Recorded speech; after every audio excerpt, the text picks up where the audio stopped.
tell myself, help push it away,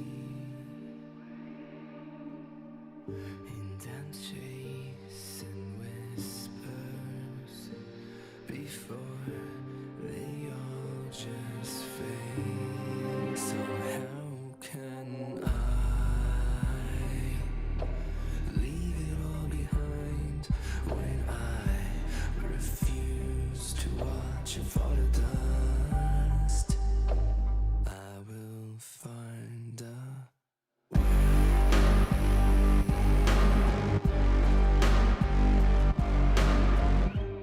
this porcelain mirage may start to break. Each piece a reminder, every single little mistake. So how can I leave it all behind when I refuse to watch it fall to dust? Tell me why it won't ever be the same. I'll burn it all, no matter who's to blame. I'll find a way. I'll find a way.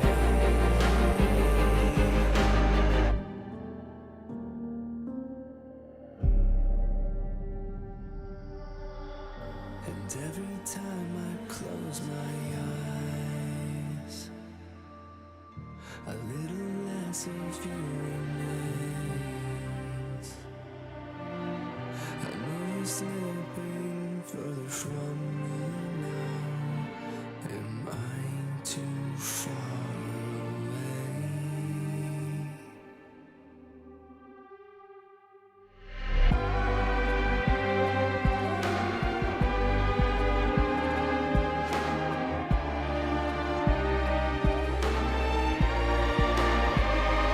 Tell me why I won't ever feel the same. I'll try everything until you're back again.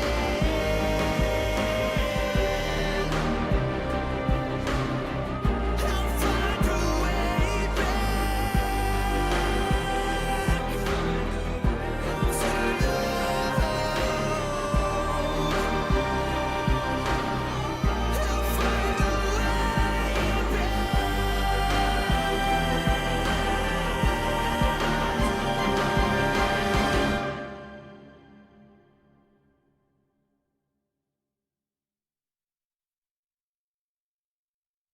awake to my voice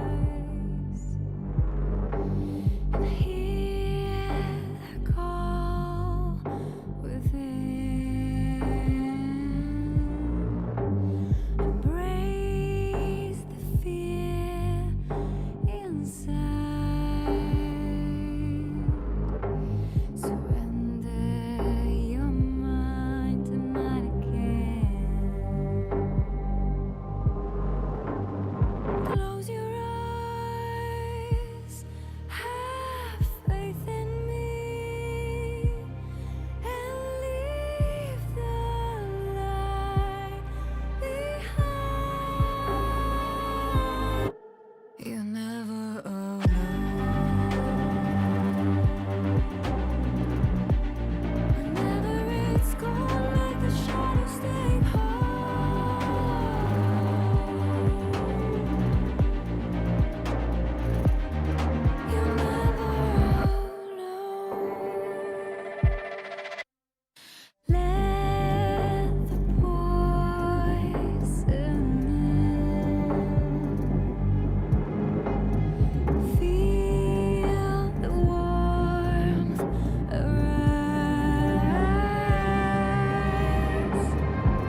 when you wear your tired face. And when the moon bows down, when you show a little grace. 'Cause everybody who loves the body will say you're gonna be alright if you show a little faith. Have a little faith. Have a little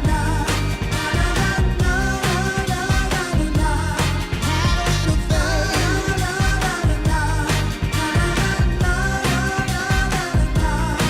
Show a little faith.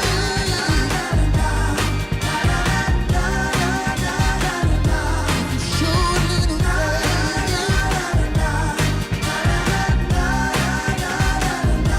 You got to be grateful for what you got. Think it's some more. Gotta be grateful for what you got. Think it's some more. Gotta be grateful for what you got. Think it's some more. Gotta be grateful for what you got. Think it's some more. Get some more. Get some more. Get some more. Get some more. Get some more. Get some more. I said you get some more. Get some more.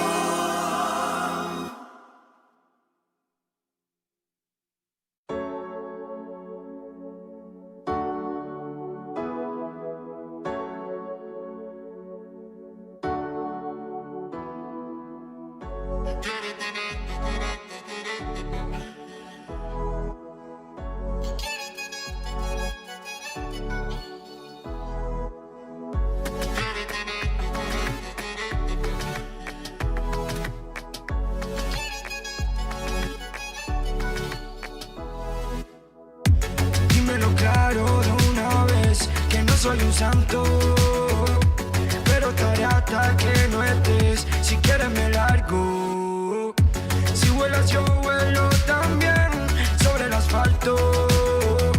Más vale mala que buena en conocer, por eso aquí te guardo.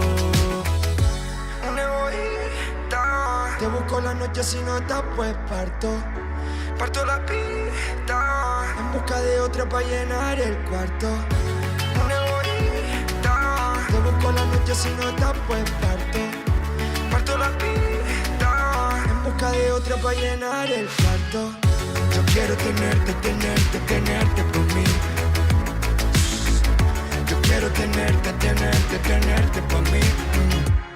Ay. Yo quiero tenerte por mí. Yo quiero tenerte por mí.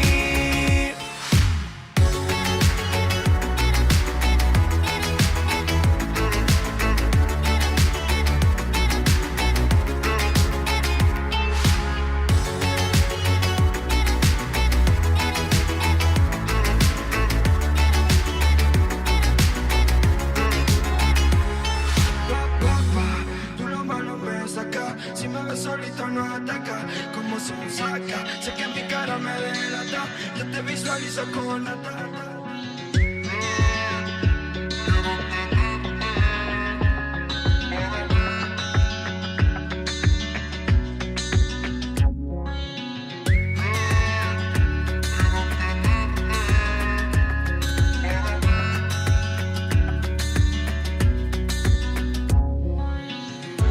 Quiero tenerte pa' mí.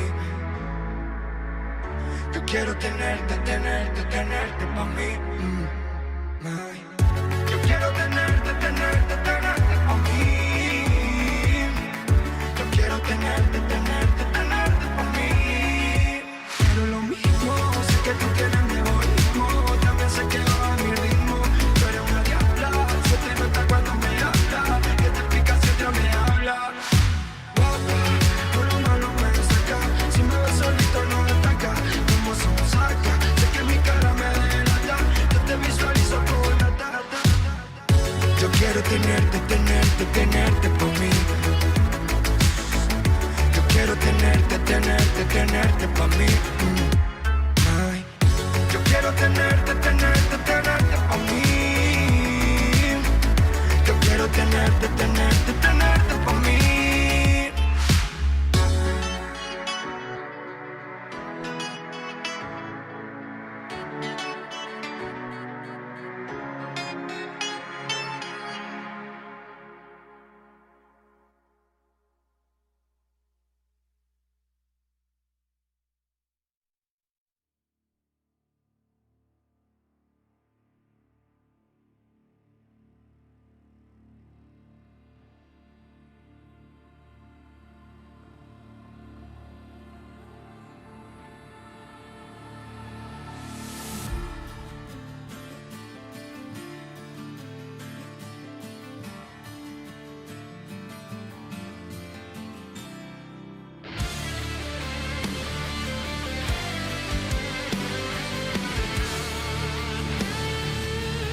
echoes of pain.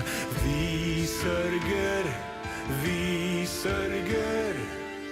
Cold and empty, lifeless remains. Vi sörger, vi sörger. Fields of the fallen and blood washed in rain. This cannot be all that will be. So you have torn this world apart. You came for our suffering.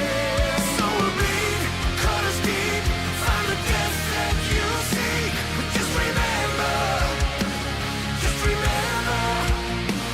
we retreat, but we'll live on. Those that die aren't forgone.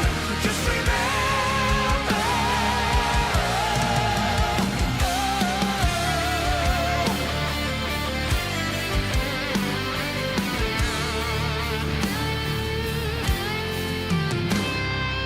Gone is our home now, it's only memories.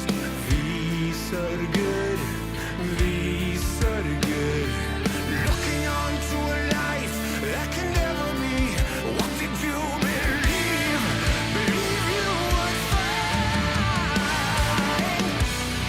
And so you have torn this world apart. You came for our suffering. So bleed, cut us deep, find the death that you seek. Just remember, just remember. We retreat, but we live on. Those that die aren't forgone. Just remember.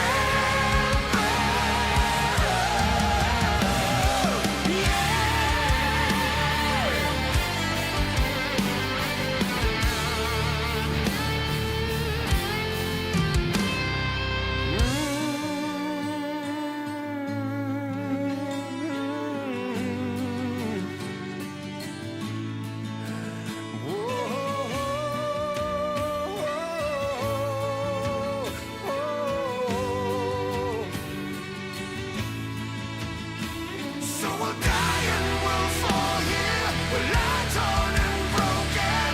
Die but will not be forgotten.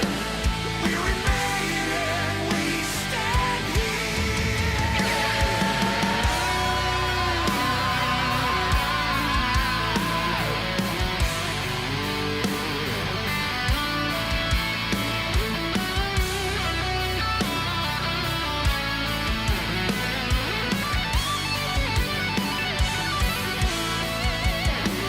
So we bleed, cut us deep, find the death that you seek. Just remember, we retreat, but we live on. Those that die aren't forgone. Just remember. So we bleed, cut us deep, find the death that you seek. Just remember. We retreat, but we live on. Those that die aren't forgone. Just remember.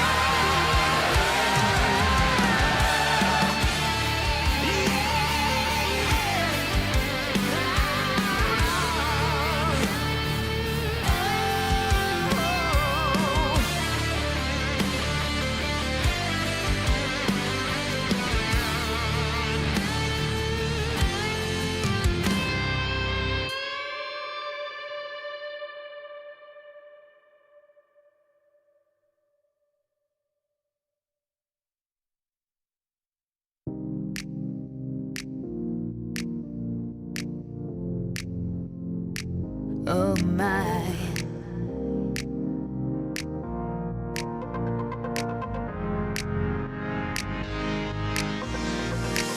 I've been all night waiting for you to come home. I've been all night waiting for you to come home. Oh my, come on, let's do this dance tonight. I gotta have you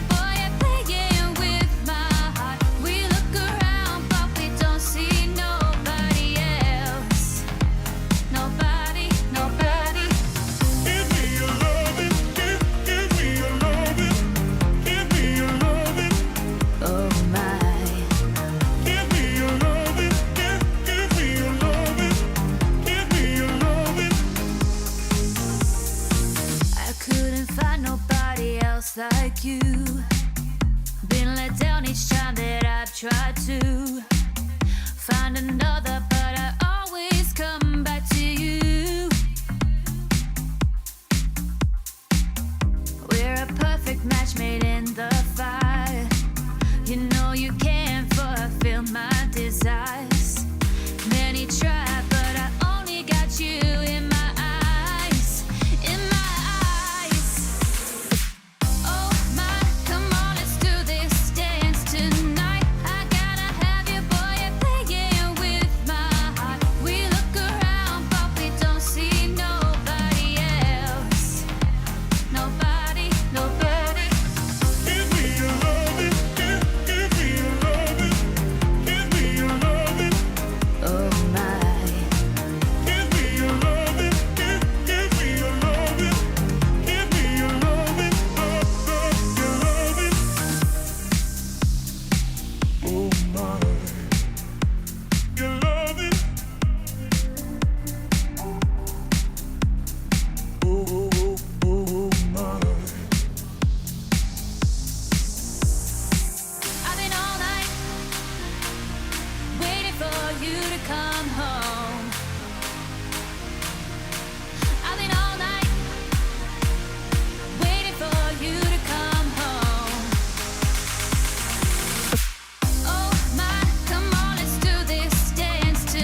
High in the mountains, blowing on the wind, deep in the valleys, drifting down river.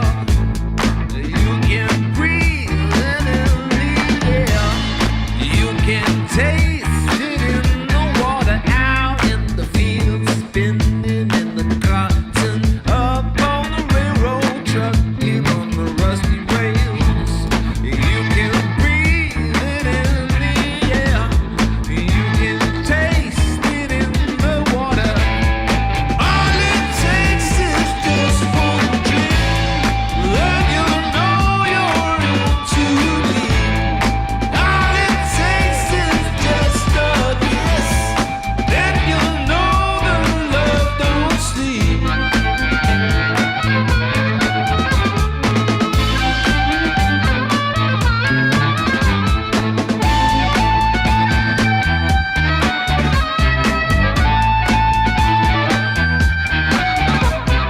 Deep in the bloodstream, on a cellular level, every single part of you knows that.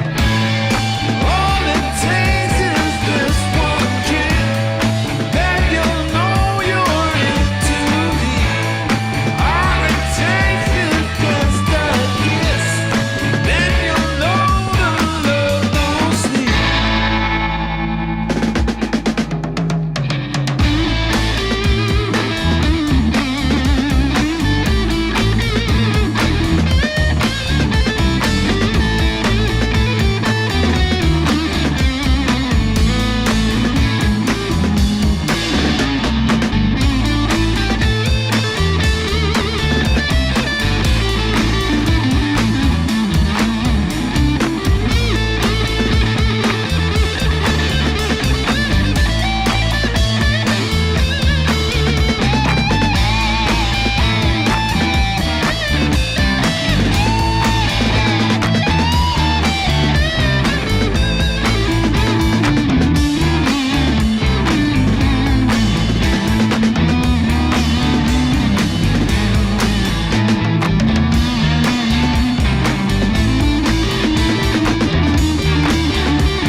High in the mountains, blowing on the wind, deep in the valleys, drifting down river, out in the fields, spinning in the cotton, up on the railroad, trucking on the rusty rail. All it takes is just one drink, then you'll know you're in too deep. All it takes is just a kiss, then you'll know that love don't sleep. Then you'll know that love don't sleep.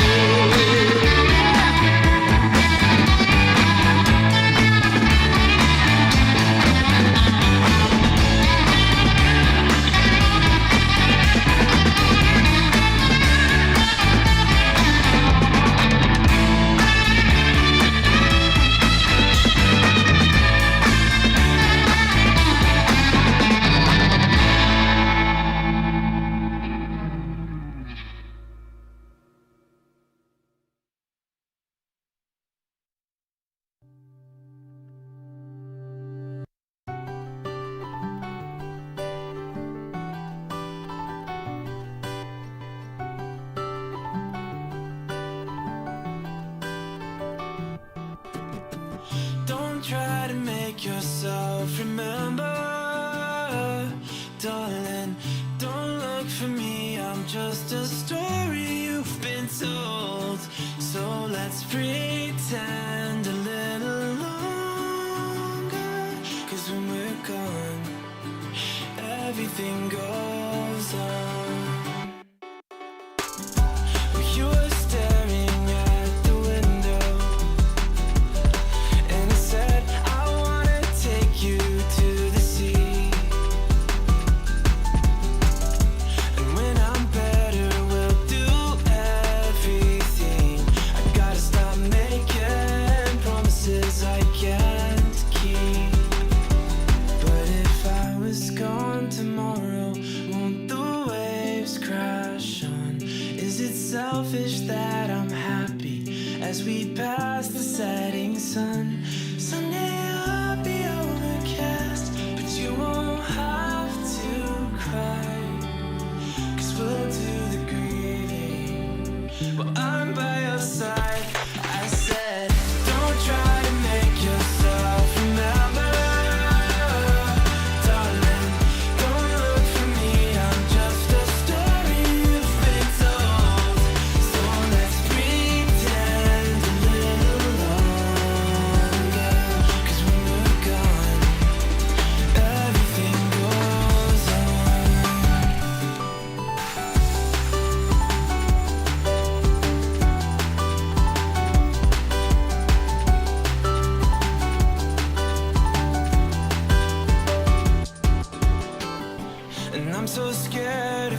daylight like we did before.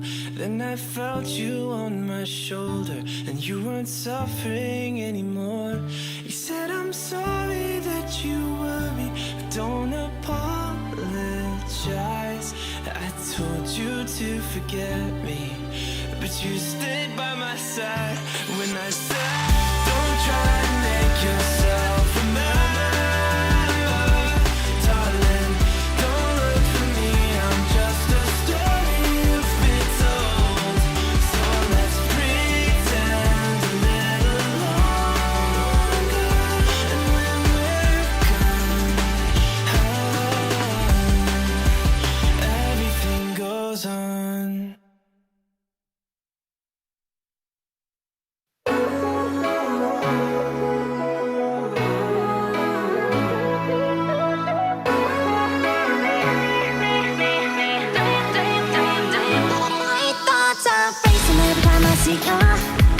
Since that one time I accidentally saw you in the nude, that's why I'm trying not to be good.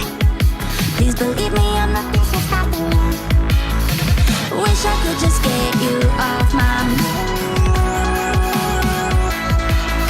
but you just pop back into my head every time.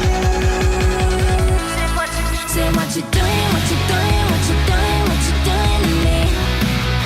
Everybody knows that I can hide it, can't deny it. It's so obvious, yeah, it's plain to see. But you seem like you don't know what's going on. Just in case, apologize if I'm coming on too strong. Yeah, what you doing to me? What you doing to me? My heart beats faster every time I see you. The way you move, the way you talk, and the way you eat your food. How is it possible that you're so tired? At this point, I do anything for you. Wish I could just get you off my mind, but you just pop back into my head every time. Say what you doing, what you doing, what you doing, what you doing to me. Everybody knows that I can hide it, can't deny it. It's so obvious, yeah, it's plain to see. But you seem like you don't know what's going on. Just in case, apologize if I'm coming on too strong. And what you doing to me?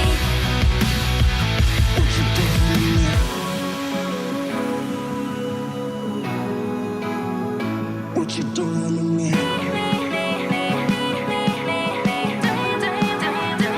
What you doing to me?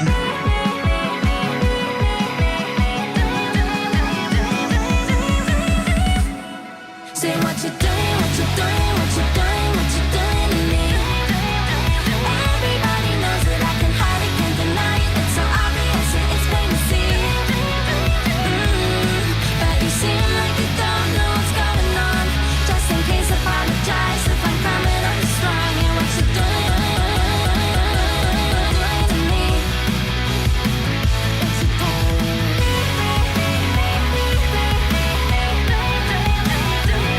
you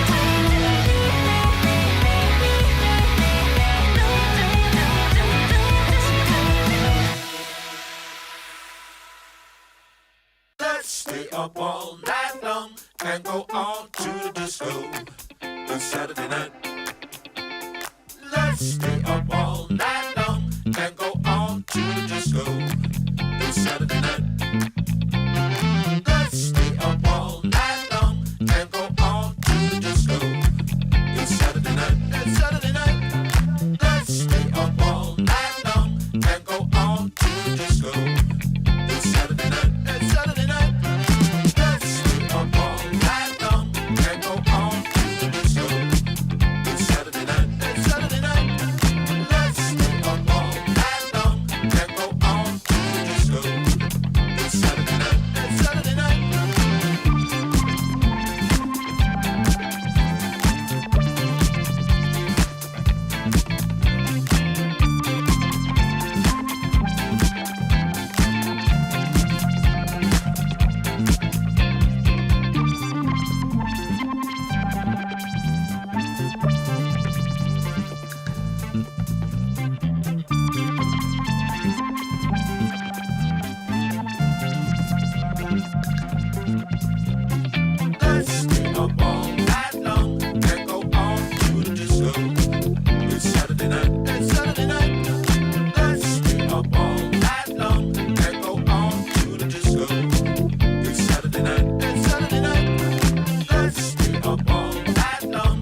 pumping. You got me dancing on the streets in the high wire. You got me dreaming of desire, blow my mind. It's easy come, it's easy go. You got me pumped up like balloons on a string. You got me running wild, you got me wearing smile. My heart is beating like an old steam train.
waste my time. You'll never be mine. I'm moving on.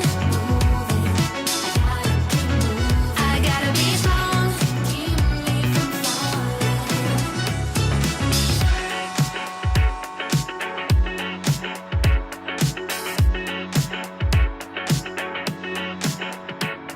And I know what you're thinking. You wanna get back into my life. You could have had me, boy, but you let me go. And now our story's over. Ain't it funny how I really don't mind? Don't wanna be with ya. Believe me, it's true. I've never been better since I left you. I don't wanna see ya. You know that it's true. This time I mean it. I'm done and we're through. Don't waste my time. You'll never be mine. I'm moving on. I gotta be strong. Keep me from falling. I don't want you back. I'm better than that. I'm moving on.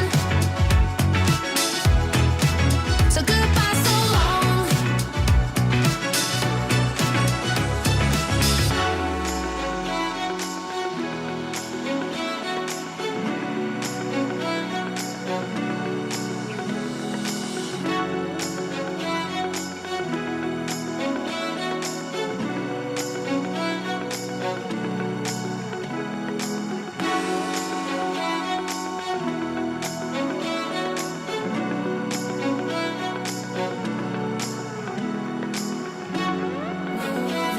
I gotta keep moving.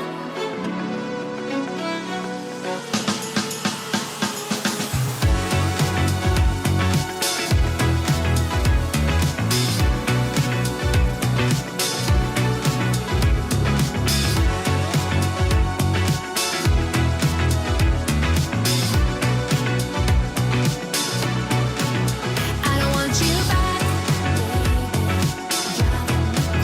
I'm better than that. I'm moving on. So goodbye, so long. Keep me from falling.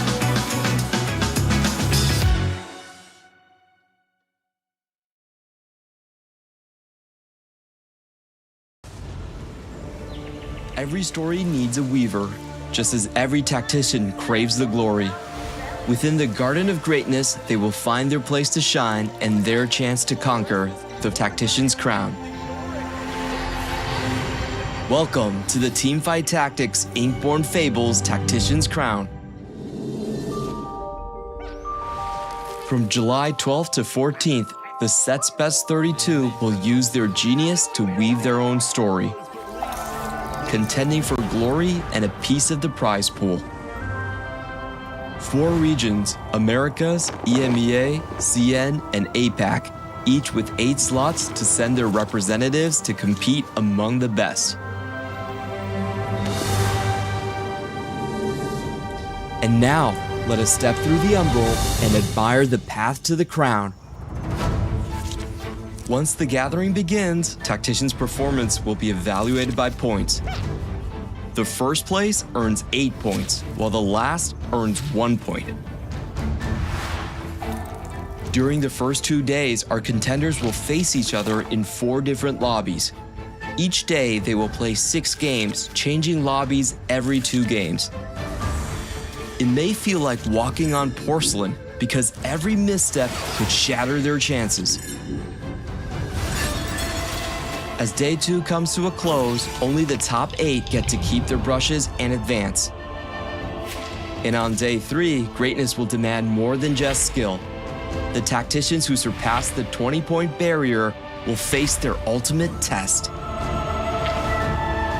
Only one will win the last game to settle the myth, become a legend, and conquer the Teamfight Tactics Tactician's crown.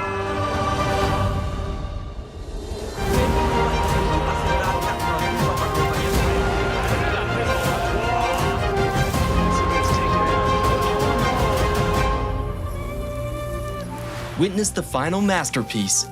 The Inkborn Fables Tactician's Crown starts July 12th.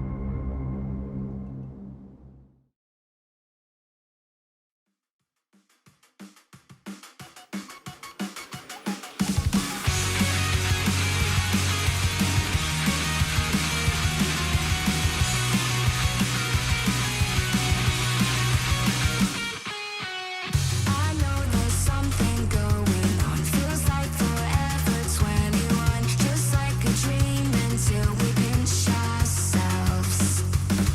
This fever's catching me off guard. It's found a way into my heart, and I don't think I will recover.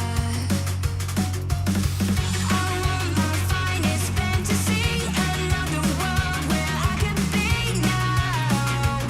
Somehow, we run undercover. It's starting to rain.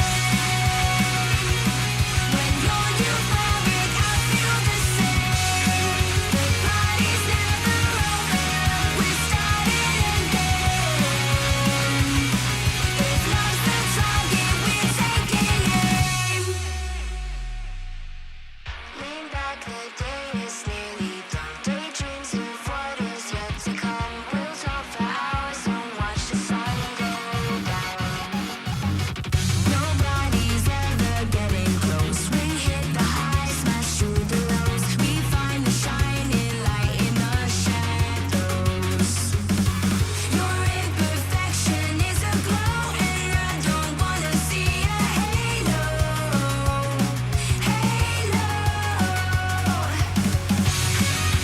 We run undercover. It's starting to rain. When you're euphoric, I feel the same. The party's never over. We're starting again. If love's the target, we're taking aim.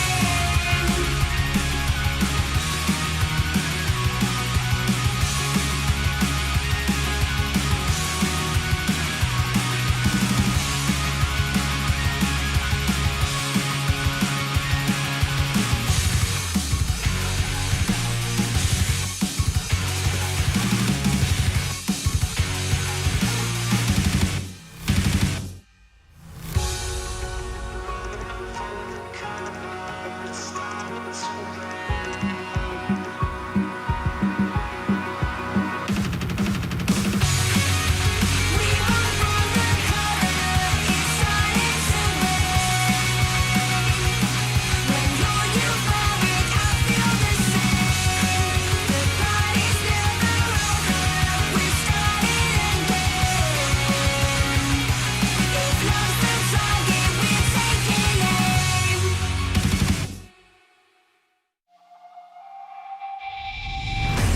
Power, weakest thought, money driven, major fraud, breathless body, diamond bones, wanna be it, wanna feel it.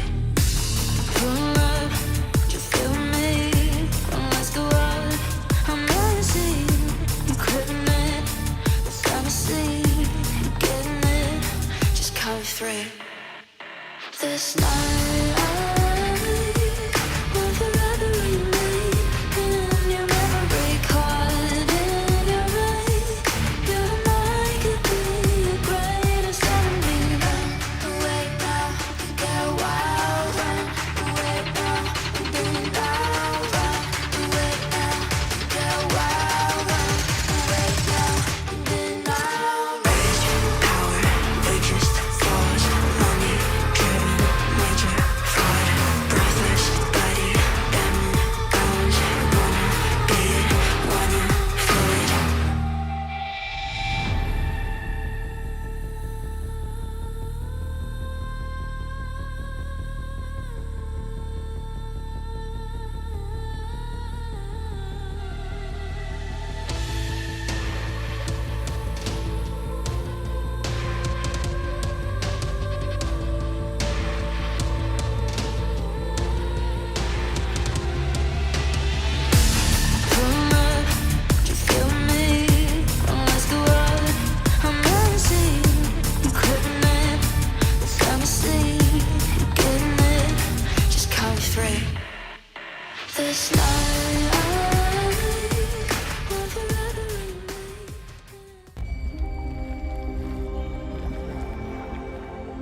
The best contenders from around the globe have drawn their path to the Garden of Greatness, where the Tactician's crown awaits.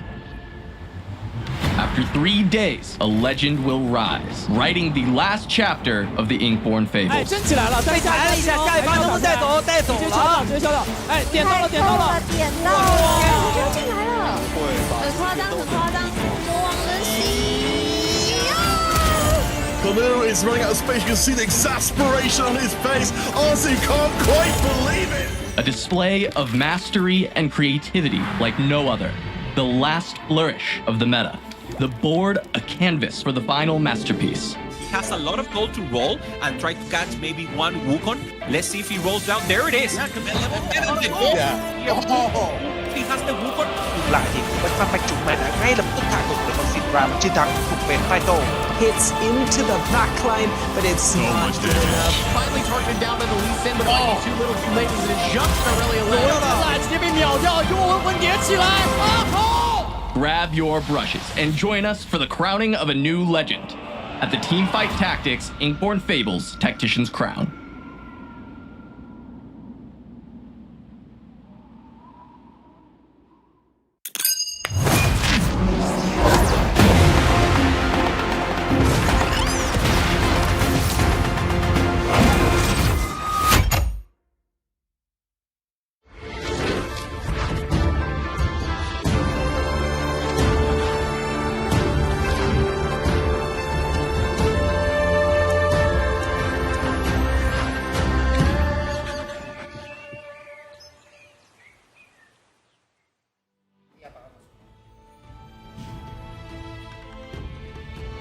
Hello everyone and welcome to the Inkborn Fables Tactician's Crown. We are here in beautiful Alicante, Spain to celebrate the end of this set and of course crown a new global championship for Teamfight Tactics. My name is Decker and I'm so excited to be your desk host this weekend, joined of course by Hupe-san, Clement and Gangly, and Makes, Clement and Panda. How are you guys doing? There's two Clements actually. When I was thinking about Two Clements? there's two Clements actually. We've cloned you with Hui. We gotta nerf him. He's too OP, I The think. more the better, the more the better. I'm super excited to be here, especially to celebrate the birth of our region in APAC and this new competitive format that allows for so many new players to come to this event. I'm just so stoked. Regional rivalry is what I live for in TFT competitive. I get to talk trash, and hopefully my players from EMEA back it up. Pana, I don't know, you're known as a jinx, so I would like you to calm down a little bit on that caster cursing over there. I'm just saying. Hey, I gotta back up NA over here as the NA representative on the desk right now, and I guess we're taking the rest of Americas also, so you guys gotta wait a second before we see how this weekend is gonna shape up. But this weekend is super special, right? Because our players have competed over the past couple of months in hopes of vying for a spot here at the Tactician's Crown. Now we've got 32 players. Yeah, 32 that have made it here. They're of course going to be playing 6 games today and 6 games tomorrow with no point reset. With the most important tournament of this set, we want to make sure that player consistency can actually matter. So we're reseeding lobbies every 2 games and making sure they have enough games to show what they're truly made of. And of course for day 3, only 8 players can make it through, unfortunately, but fortunately we have checkmate format once again. I think the most exciting format for viewers at home. You get the chance to have that big win moment to decide it all. I'm just so pumped for that day 3 especially. I remember it was just feels like almost yesterday that we were here at the Remix Rumble Championship and we got a chance to crown Malala as the champion of that set. Ended up taking home a huge trophy to show off with the big check from the Vegas Open. But you know what? This time around, we've got a new shiny thing for our players to win, the Tactician's Crown. Take a look at that. It's you could actually so wear cool. it. Yeah, you can. There is a little ring for people to actually put it on their head, which means that if they win, they are contractually obligated to wear that in their camera for every future tournament. And all the headshots. That's true, exactly. You gotta flex on them a little bit if you're able to win that. But, you know, just like last time, you viewers at home get a chance to participate as well. We've got Pick'ems back, powered by AWS. So, you know, we've seen all of those tier lists that you've been putting together online. Here's where you get a chance to put your money where your mouth is and actually win some cosmetics in-game, like eggs and chibis. And if you're a little bit lost, you can always go ahead and copy Mort Dog's homework on social media. That's what I do every time. It works out. It does work out. I feel like Mort Dog is right on more occasions than not. But, you know, in case y'all need a little more help at home, let's actually talk about some of these players. And I think the biggest thing heading into the weekend is that, well, we like to say that the tournaments are stacked. We really mean it this time. 50% of the field is coming back for a repeat championship. That's just crazy. Absolutely incredible, because we think about TFT as a game with high variance within esports, but this competitive format change, I think, really proves that it's moving in the right direction. We're getting the players with the most pedigree and the most historical performances back at this championship once again, and I can't wait to see how they will do. Well, speaking of, right, one of the players with a lot of pedigree and also a championship title has to be Double 61 that you're seeing in the back there. He is one of the few, like I said, that claimed a title, Galaxies, back in 2022. 2 years later, also claimed the EMEA Regional Champion title in Gizmos and Gadgets. And then at the end of 2023, so just last year, he also made it to that final lobby at the TFT Vegas Open. So lots and lots of competitive pedigree. And by many, he is considered a GOAT within a region, but also a little bit internationally. And I think a clear favorite in this tournament. He's now back at the Global Championship for a 4th time, and maybe his 2nd title. We're going to be making a lot of title puns throughout the week, I imagine. But another player that's been here for on the 4th time is going to be Title himself, who was the 2nd place finish in Dragonland and the 1st place in Runeterra Reforged. He just feels absolutely inevitable. If he has another good run this time around, I think he overtakes my placement for Hwanmie as GOAT of TFT. In our own region, he has been known as the protagonist. He always scales up with the competition, goes better every single stage, and he's also very creative, has a completely different meta read, which he's actually trashed some different regions for. This is going to be very spicy and exciting, and just remember, 7 people couldn't stop him from getting that trophy in the end, and I think if he makes the finals, it's going to be the same story. And looking at young and insanely talented players, I think I have to talk about Wet Jungler and Weijin Iverson. They appeared in Monsters Attack, and they have not really let their foot off the gas since then. They've been dominant forces, especially with that brush they had with that championship glory in the shadows of Title himself from Runeterra Reforged Championship, where Wet Jungler finished 2nd, Weijin finished 3rd place. So they've been so close before. I think anything less than the top 8, anything less than a deep run for both of these players is a disappointment, considering the potential we all see in their raw talent, but also their longevity in TFT esports. Yeah, I think if you look at those heavy hitters just across the board, very respectable player. And one of them is Bintum, who you're seeing there, came very close with a 9th and a 4th place in Dragonlands and Monsters Attack, respectively. Is very confident, a little bit of a powerhouse coming out of that Korean region, and has shown he has that potential. But with total 4 appearances at the Global Championship, there ought to be one that maybe doesn't go as well as you would think. And that was the last one, has led people to doubt him just a little bit. And I think he's here to prove something. I think he's here to prove something to himself more directly, and also to the international community.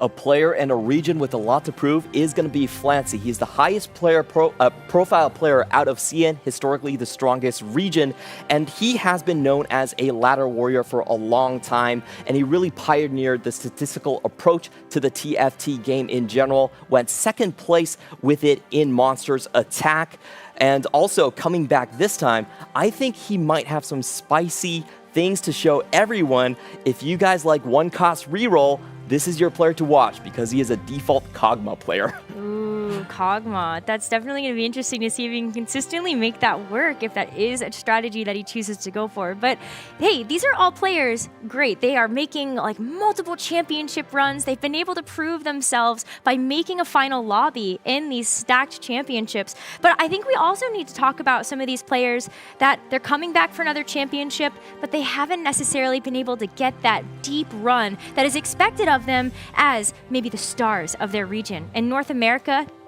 ours is Dish Soap.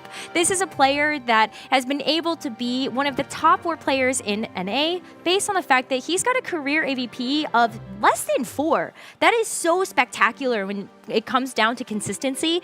The other player that's been able to match that is Wei Iverson, and he's also here in this field of competition.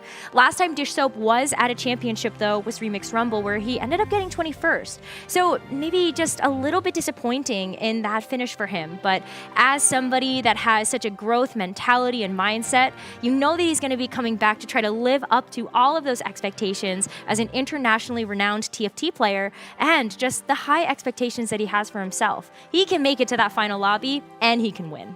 And staying in Americas, but maybe traveling, a little bit south to that Southern American region with LATAM. The only hope for LATAM will be Michael in this championship. But I mean, what a player to put all your marbles on, because this is a player who's made it 3 times to Worlds already, smurfed at the Vegas Open, especially day 1 and 2, stringing an insane amount of wins back-to-back, surprising a lot of North American players especially. And this is a player that I think is due for a top 8. He's been very close both times he's made it to championship before. I think he's a fan favorite in terms of his play style, but also his personality, a very fun and playful player who says what's on his mind at all times while being respectful. Oh, trust me, we know. And he's someone that I truly personally hope will do well this tournament, because I think he adds a lot to the global TFT scene. A player that has a very similar, I think, profile is going to be Ahao Egg. Domestically, everyone loves him. He's a very nice personality, and he's also the only player to win 2 TOC titles in Set 6 and Set 11. Historically, he's been known as a 3-cost reroller. For all of you out there, he kind of vented admin LeBlanc. Love it or hate it is up to you. But this time around, he's really pioneered the Ink Shadow line to win the championship with it. Great AVPs there. The only reason he's not a heavy hitter is because even though this is his 3rd time at Worlds, his best finish was 23rd overall. If he can make a deep run, I think that's going to elevate his status from one of the good players to one of the greats. Well, something I know a lot about is Ink Shadow, but I also know a lot about our EMEA players, and one of them that we have to mention here has to be Canvas. Now, for the longest time within the EMEA region, Canvas was known as, oh, that's Double 61's cousin, right? Like, that was his title for the most part. But once he actually got that EMEA champion title, he established himself as an absolute powerhouse within the region, as a player that has to be respected. And I think he still is one of the players you should look out for. Very risk-prone in his playstyle. We've been seeing it at the regional championship here in EMEA, playing a lot of Lilia. Scored him a 4th place. I think he can do better. And I think with having been to the championship before, he also has a little bit of a competitive edge. We've been hearing from players that he's been smurfing in the scrims and that he's potentially the strongest player out of EMEA right now. He has to look out for one pitfall, and that is to get frustrated easily. But I do believe in Canvas, and I think you should too. I do too. I do too. Very good. Yeah, so we got some Canvas love here on the desk, but I think another player that we have to talk about is, like Canvas, we actually have also seen Socks pop off this set, and that's so exciting because in the early days of TFT, this was a player that really started to define what flex play meant in terms of a strategy for teamfight tactics. He was known as an innovator for that, creating really unique boards that defied a lot of the standard compositions that we sort of expected to see in those days.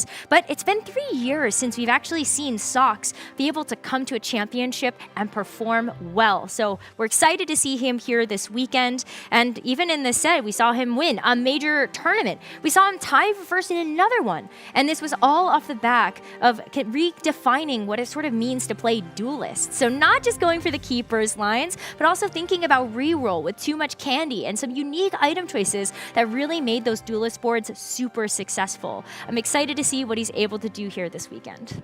And to round out the contenders, last but certainly not least, it's 62nd. I think potentially one of the true favorites coming in from the CN region. Did really well last championship, finishing 11th overall. Doesn't have maybe the historical pedigree of other Chinese players, for example, Ahao. But in my opinion, I think he's just incredibly talented. High mechanical skill, very fast on roll downs, very fast on fortune cash outs especially. He's been playing a lot of unique comps compared to the rest of the field. Ghostly Zyra is one of those. He played 6 games of Ghostly Zyra in the TOC regionals, so just overall really, really impressive from him, showcasing a lot of, I think, unique playstyles. And overall, I think it's someone that I think is a huge favorite for CN especially. I have him for my Dickens. Not Just surprised. throwing it out there. Not surprised. Yeah, I do think 60-second will win. Now we've gone through all of the players that have been to the championship before, and now I want to introduce you to some of them that maybe haven't been here, but we still expect to have a very strong showing. Starting off is going to be Steppy. He's the first seed out of APAC, and I call him the best known secret out of Southeast Asia because he's been the GOAT for Singapore for a long time. Finally gets to make it here. His playstyle is very creative. He really knows when you should stick to the formulaic high cap lines or when you should just play what the game gives you. That's why he almost never goes bot 4, and his top 4 rate in the Golden Spatula was 85%. Wow. It's very difficult to catch him losing points. I think he is going to make the Merlion proud and actually bring home a top finish. Well, another breakout player that we do want to mention here, and yes, I will yap on about the EMEA players, is our Inkborn Fable regional champion, Kubikson, right?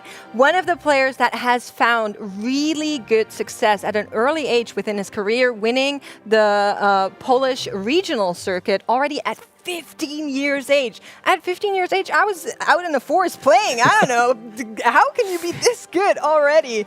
He's one of the only group of players that have claimed more than one title within a region, winning a Golden Spatula Cup at the end of Runeterra Reforged, but also now claiming this regional championship.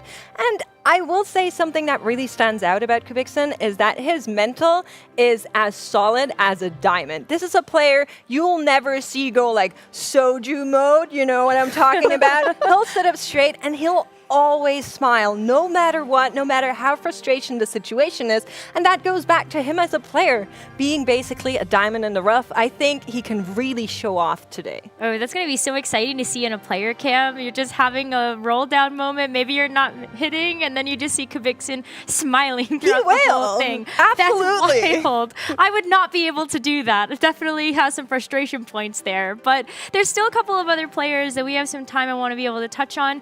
2, of course, the remaining players that are going to be representing North America here at the Tactician's Crown. We have Greya and Pokigom. This is such an incredible duo of players because Pokigom narrowly missed out on being able to make a set championship, getting 4th in that regional finals, but now he gets a chance to really prove himself on this international stage. He finally gets a shot at that crown for himself. And Greya, a study partner for him, he actually ended up convincing Greya to have a full season of TFT. So in Greya's first full competitive set, ended up winning a tournament and now is here at the Tactician's Crown to try to see if he can find success. For that whole segment, I heard Gangly yell in the back whenever you spoke about Pokigom. I'm just saying.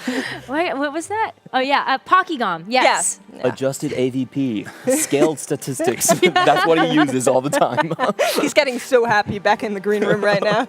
I just want to quickly mention 2 more players. One of them being Solgasang, finally making it to the international stage. He's been trying for years. Fan favorite from EMEA, huge streamer and content creator, but just a really accomplished competitor when it comes to ladder especially. So happy to finally see him have a chance at the very least to compete among the best. And last but not least as well, Moji, someone that you've been talking to me a lot about him, Clement. I think potentially one of the funner players to watch in this tournament because of his prowess as a 2-cost reroller, which is pretty strong right now in the meta, representing Taiwan. Also a fairly young player, so I'm really excited to see what he brings to the table for this weekend. Absolutely. Couldn't be more excited about my representatives and APAC as a whole. I think this is our best roster ever. Caught it, right? Oh yeah, Kade too. Kade too. Good, Clement. I'm proud we practiced this one. Hey, well, we have a great regional representation here, but we cannot forget about Brazil. And that's why we have our Brazilian specialist on the line. We've got Ken with us. Ken, can you hear us okay? Yeah, I'm hearing you. It's so great to have you. I hope you're doing well. How are you? Hi guys, it's a pleasure to be here and an honor to be here with you guys talking about the Brazil and TFT at Tactician Crown. So, Ken, we have two amazing representatives from Brazil here at the Tactician's Crown. We've got Eoso Lucas, one of the OGs of Brazil, and also the up-and-comer Bapzera. What can you tell us about these two players? Eoso Lucas is one of the greatest players in Brazil. He's so skilled that he almost won the Golden Spatula. But a bad last game with the Lucky Paws costed him 2 positions. And that's the reason I don't dance with Kobuko encounters anymore. Revenge. Yeah. Bapzera didn't have a good spatula run, leaving on the first day of the competition, but don't let this performance fool you. He knows how to play in high and low HP. He is one of the best players on the Brazilian scene right now. It's his first time of Bapzera in a World Championship, but maybe can be his first time winning one too, right? That's true. There's always that Brazilian magic, right, Ken? Yeah. I think on the Golden Spatula, Brazil showed the world our strength. We have 5 players on the top 16 on the second day. 2 go through the last day, and the Brazilian storm we know and love is right here on the Tactician's Crown. I think maybe this Tactician's Crown can be turned in a Brazilian crown on the last day. Wow. That would be amazing. Ken, thank you so much for taking the time to join us here, and we hope you have a great day. Honestly, I was hoping that they would make another song. Y'all remember Try Harder over Lexa? That was so good. I'm still singing that whenever I get ready. I feel like Brazil is one of the most passionate communities, and it's so wonderful to be able to see everybody show up in support of their players. And I know that is the same for around the world right now as our tacticians get ready to take the stage.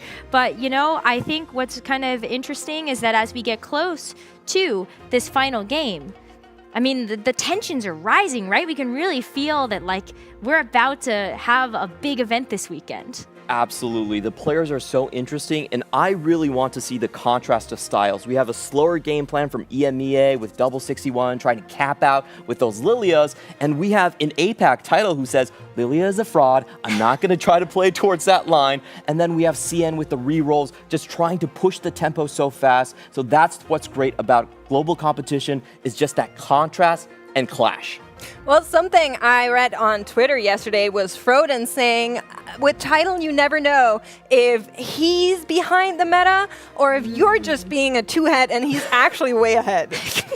Got to get those 5-head plays out here, that is for sure. But, you know, our predictions are closing now that we are getting closer to that first game. So make sure you head over, get your pick'ems all locked in. And just in case you need a little bit of extra inspiration, here are our predictions for who we think might take the whole Tactician's Crown. My winner prediction for the event is going to be Dish Soap. I think he had a really disappointing time last time he was at the championship. Double 61, he's won it before, and I think he'll be the first to do it 2 times, because he's a golden child of EMEA. It has to be Bintam from South Korea.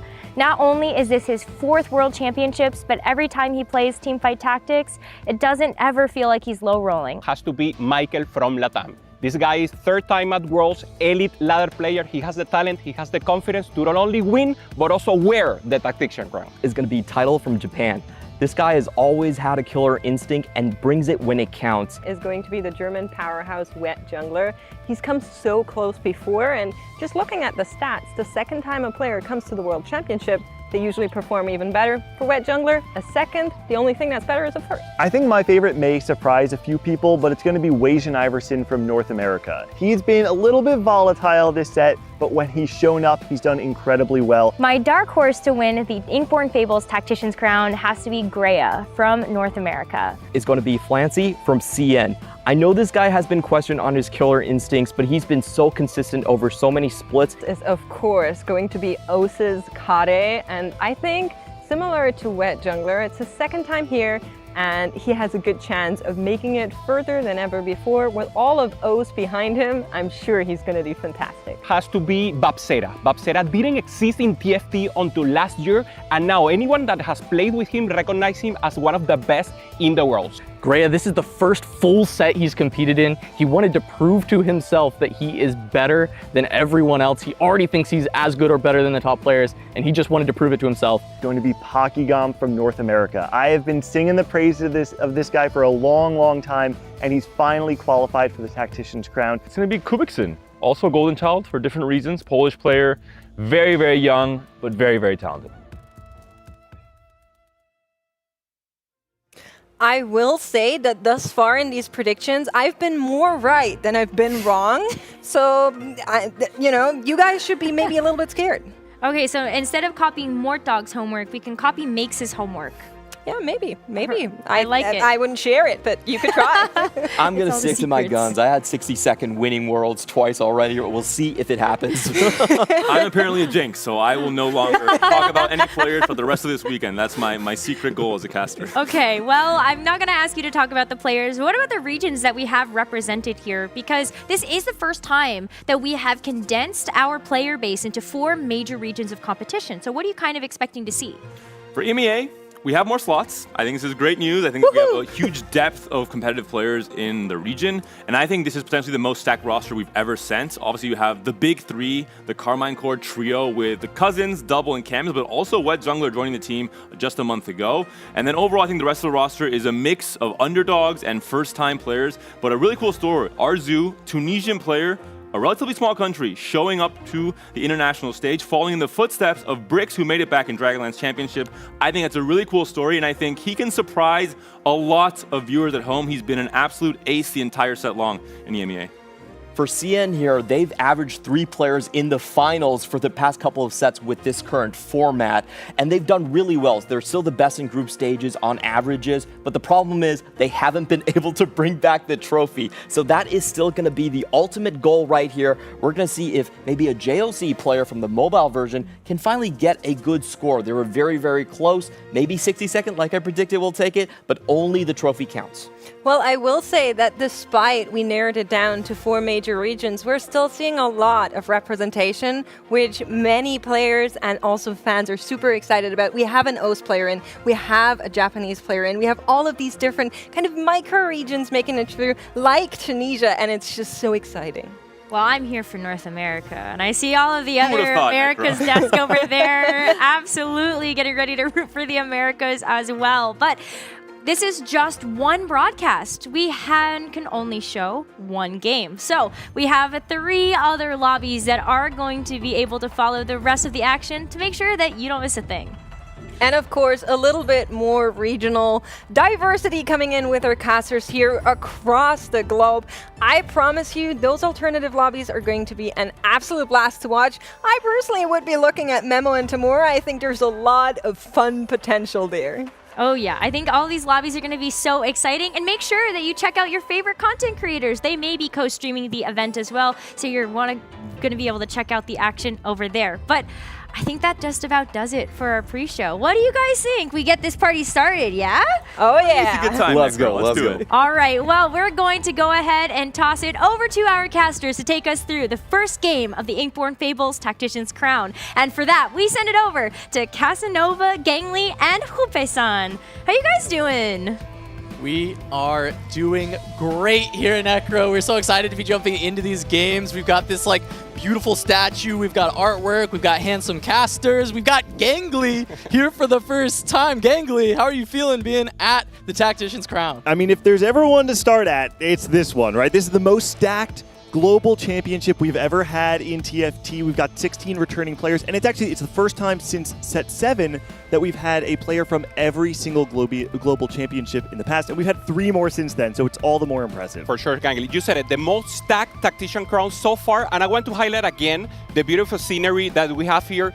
It's so beautiful, and we even have the wave brush. So can you give me a pose, Gangly? Like this, give me a pose, yeah. Okay. Let's see how many turns does it take to get you to 2-star, right?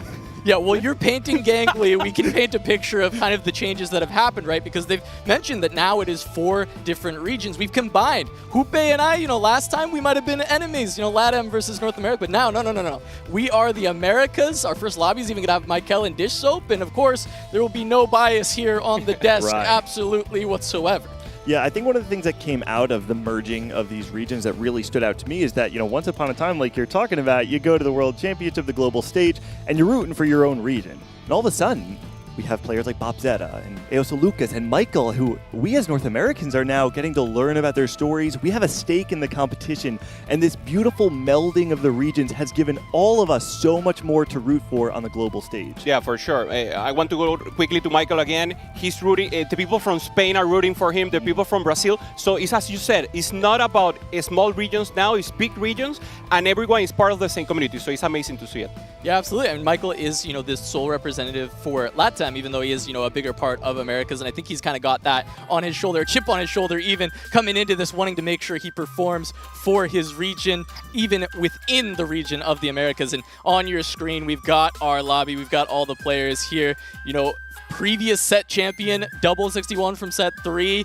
Dish Soap is in this lobby, which we're very excited about. Kubikson, who was able to win in EMEA. He's the EMEA champion. I mean, every lobby is going to be stacked because it's the most stacked championship we've ever had. But, I mean, come on. No, yeah. This one feels, a little especially stacked. There's so many superstars in here. And right off the bat, we're getting straight into it. Game number 1 of the Tactician's Crown. Everyone going there for the support ambient, prismatic as a possibility. But now, I think since we started, I think we can try to put like a little sense here. We can try to go for a Wamo. Yeah, let's you can try. Okay, 1, 2, 3, Wamo. 1, 2, 3, Wamo. All right, now we're ready. Now we have begun the Tactician's Crown. You can't begin without a Wamo, and we got Prismatic Prelude from Double 61 standing on that one. So we'll have to be keeping our eyes out on 2-1, exactly what people are going to grab. One of the inclusions of Portal, something that it really has done is the kind of increase in resources. Prismatic Prelude is going to be one of those portals where right off the bat, you can expect players to have more resources than the average game of TFT. And because of that, they're going to have to navigate the game a little bit differently than if, for instance, it were a silver or gold augment. 100%, and also if we get an early encounter, it will also be inflation, not only more resources, but a lot of everything, a lot of gold, a lot of resources, and now Kubikson starting off with the snipers, and Senna is one of the 2-cost rerolls that we have most seen in the regional championship, so I really hope that, I really think that we will see it like so much here. Yeah, and also Prismatic kind of opens up some lines that you don't see as frequently. We actually see the Prismatic Ink Shadow taken a decent amount, and it's actually very successful, and so, you're speaking of Senna, speaking of some early Ink Shadows. If that is found, it is something that's more opened up by the Prismatics, even though there are players who are willing to play it without the early emblem. Wow, Kubikson hits a really strong duelist opener. You see right off the bat, does find the Darius 2 and the Kiana alongside a second or a third duelist to pair with that. You can see, though, he's opting to hold the Senna, so I think a clear indication of what he values in Stage 2. On the other hand, hopping on board with Bintum, his 4th World Championship, Global Championship appearance after I would say, an appearance last set that left a little bit to be desired. We've seen a 4th place finish from Bintum, a 9th place finish, 27th place finish in set 10 is not what he was expecting for. I think he has a good chance of redemption. He's actually like one of the very few players who has actually had kind of like a worse performance, like a regression in the placements. A lot of times, I think we heard Makes talking about it in the pre-show, most players are getting, progressively better as they come back to the championship. I think Bintum wants to turn things around as we are going to get the first selections here, and Bintum was looking through. We're going to get a lot, so just see if you find anything here that you want to point out immediately, Hoope. Yeah, I think I see a Freaky Friday from Dish Soap, if I'm not confused here, and also the possibility of having the Reaper emblem. We see it on the top for Bintum. He's still thinking about it. I will know Kane is probably the comp that we will most see here. Everyone is going for it. It's too strong. You can play any lose streak, win streak, anything. You just roll. You need 1 Kane to stabilize, so maybe he will go for it. It looks like he's waiting to see if it's open, right? He's trying to see if everyone else has stayed out of the Reaper definitely line. Not. And it is not, as you said. So he re-rolls it, and he just goes for, it looks like March of Progress instead. There's 2 March of Progress. It looks like there are, as you said, 2 March of Progress in this lobby. So we're going to have to look out for those 2 players. And jumping on board with Lisao is going to be the Caretaker's Chosen. So we're going to look for that Radiant item once he gets towards the late game. Yeah, once again here now, Lisao going for it. I saw someone playing like also the early of Duelist, and the thing is that Duelist we haven't seen it much. We started seeing it in America because of socks, but no one is trying to prioritize it. So melee is more out of Kayn. So it will be interesting to see if APAC is also prioritizing as a possibility, or if Kayn will be the default. Yeah, duelists in general, I think, felt a little bit more narrow and conditional going into the Golden Spatula for the Americas. And all of a sudden, though, good call out here. We want to call out Asta on the left-hand side, taking this vertical Story Weaver, and we have an encounter here. Okay, there's a lot going on. Yep. Encounter this round, though, with 4 free rerolls means everybody in this lobby is about to get much stronger on stage 2 than they normally would be. Yeah, this is kind of scary for anybody who took anything slow, but fortunately when we're looking through, most of the players are kind of playing stuff that gives early tempo, a lot of extra items, March giving early levels, right? The only other thing maybe is like Caretaker's Chosen doesn't give a ton of early power, it trades it for late power, so Lisao we have to look and see if he's able to kind of maintain HP, but this roll down is going to give everybody a lot of extra power to go with these items and different emblems that they've got on the board. 100%, and also go for direction. You roll a little, those 4 rolls are amazing to exactly know what you're going for. And I want to highlight Flancy also with the March of Progress, because he's a guy that loves to get exalted in early, and when you get exalted with March of Progress, you actually get to the threshold where the level up gets earlier. So it's amazing for him, and he could actually step it up better, faster. Yeah, the setup's quite nice, too, if he does opt to play something like the Lux Janna, for instance. He's got a Janna 2 on his board, he's got a Mumu pair, he's got the Alawi on his bench already, and he's making 10 gold. Exceptional start for a line like this. Yeah, I mean, you're saying he looks for the Exalted early. He has it early, right? It's ready to go. This is perfect setup. 100% good for Flancy, and we'll have to keep our eyes there, especially because that is a line we expect to be contested quite a bit if he decides to stay for that Janna. As we take a look here onto this board for Dish Soap, Sightless already, and so that's a great target for his Infinity Force to start the game. All right, listen, Dish Soap, if you think of the shape of this player, the archetype of Dish Soap, he's a guy that wants to play strong lines. He's the player with the most game plans, and I think his strength, on top of having preparation, is that if he has a clear line, he will execute among the very best. This is a spot, I think, you want to give anybody in North America. If you want anybody from North America to high roll on stage 2, though, it's going to be Dish Soap. I think that he is thrilled about an opener like this, and I would expect it to carry him quite far to the mid game. Yes, the weakness of Kayn, normally of the Reaper, is that you don't get this Kindred so early in the game, and now he's very stable. He also finds the Silas as a priority, and now he will have an easy way onto level 8, and I think he will only find 1 Kayn, and he can even go to level 9. Yeah, he's got options, right? He can play Kayn, he can play the more Bruiser line if he gets an augment selection on 3-2 that kind of opens that up. There's definitely room for him to kind of change around this, but of course this wants to be Kayn. This is definitely looking to be a very good Kayn spot, but we know that is a very contested line, so it's just if Dish can actually find that first Kayn.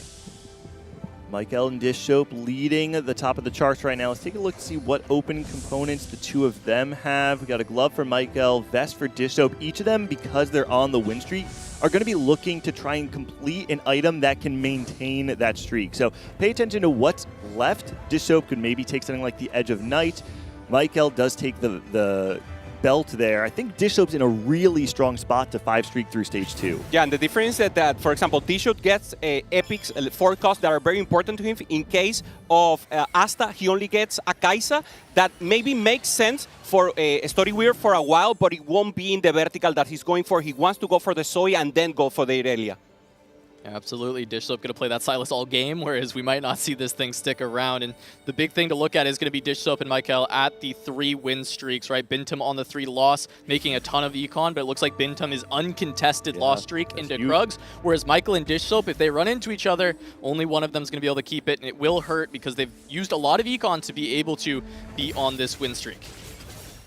Now KC Double on the other side. He also has Ari. He's not very strong, but his items are pretty good. He also has the Buried Treasure, so the atomization will be all over the place for him, Gangly. I think if he is able to transition faster from this Ari to a Lux, he will got a good spot to go for the reroll. Yeah, the nature of this Buried Treasure, especially the Prismatic one, means that on 3-2, stage 3-2, you can expect KC Double to spike above that of the other players. So his second augment selection is going to be a very pivotal point in the rest of his game.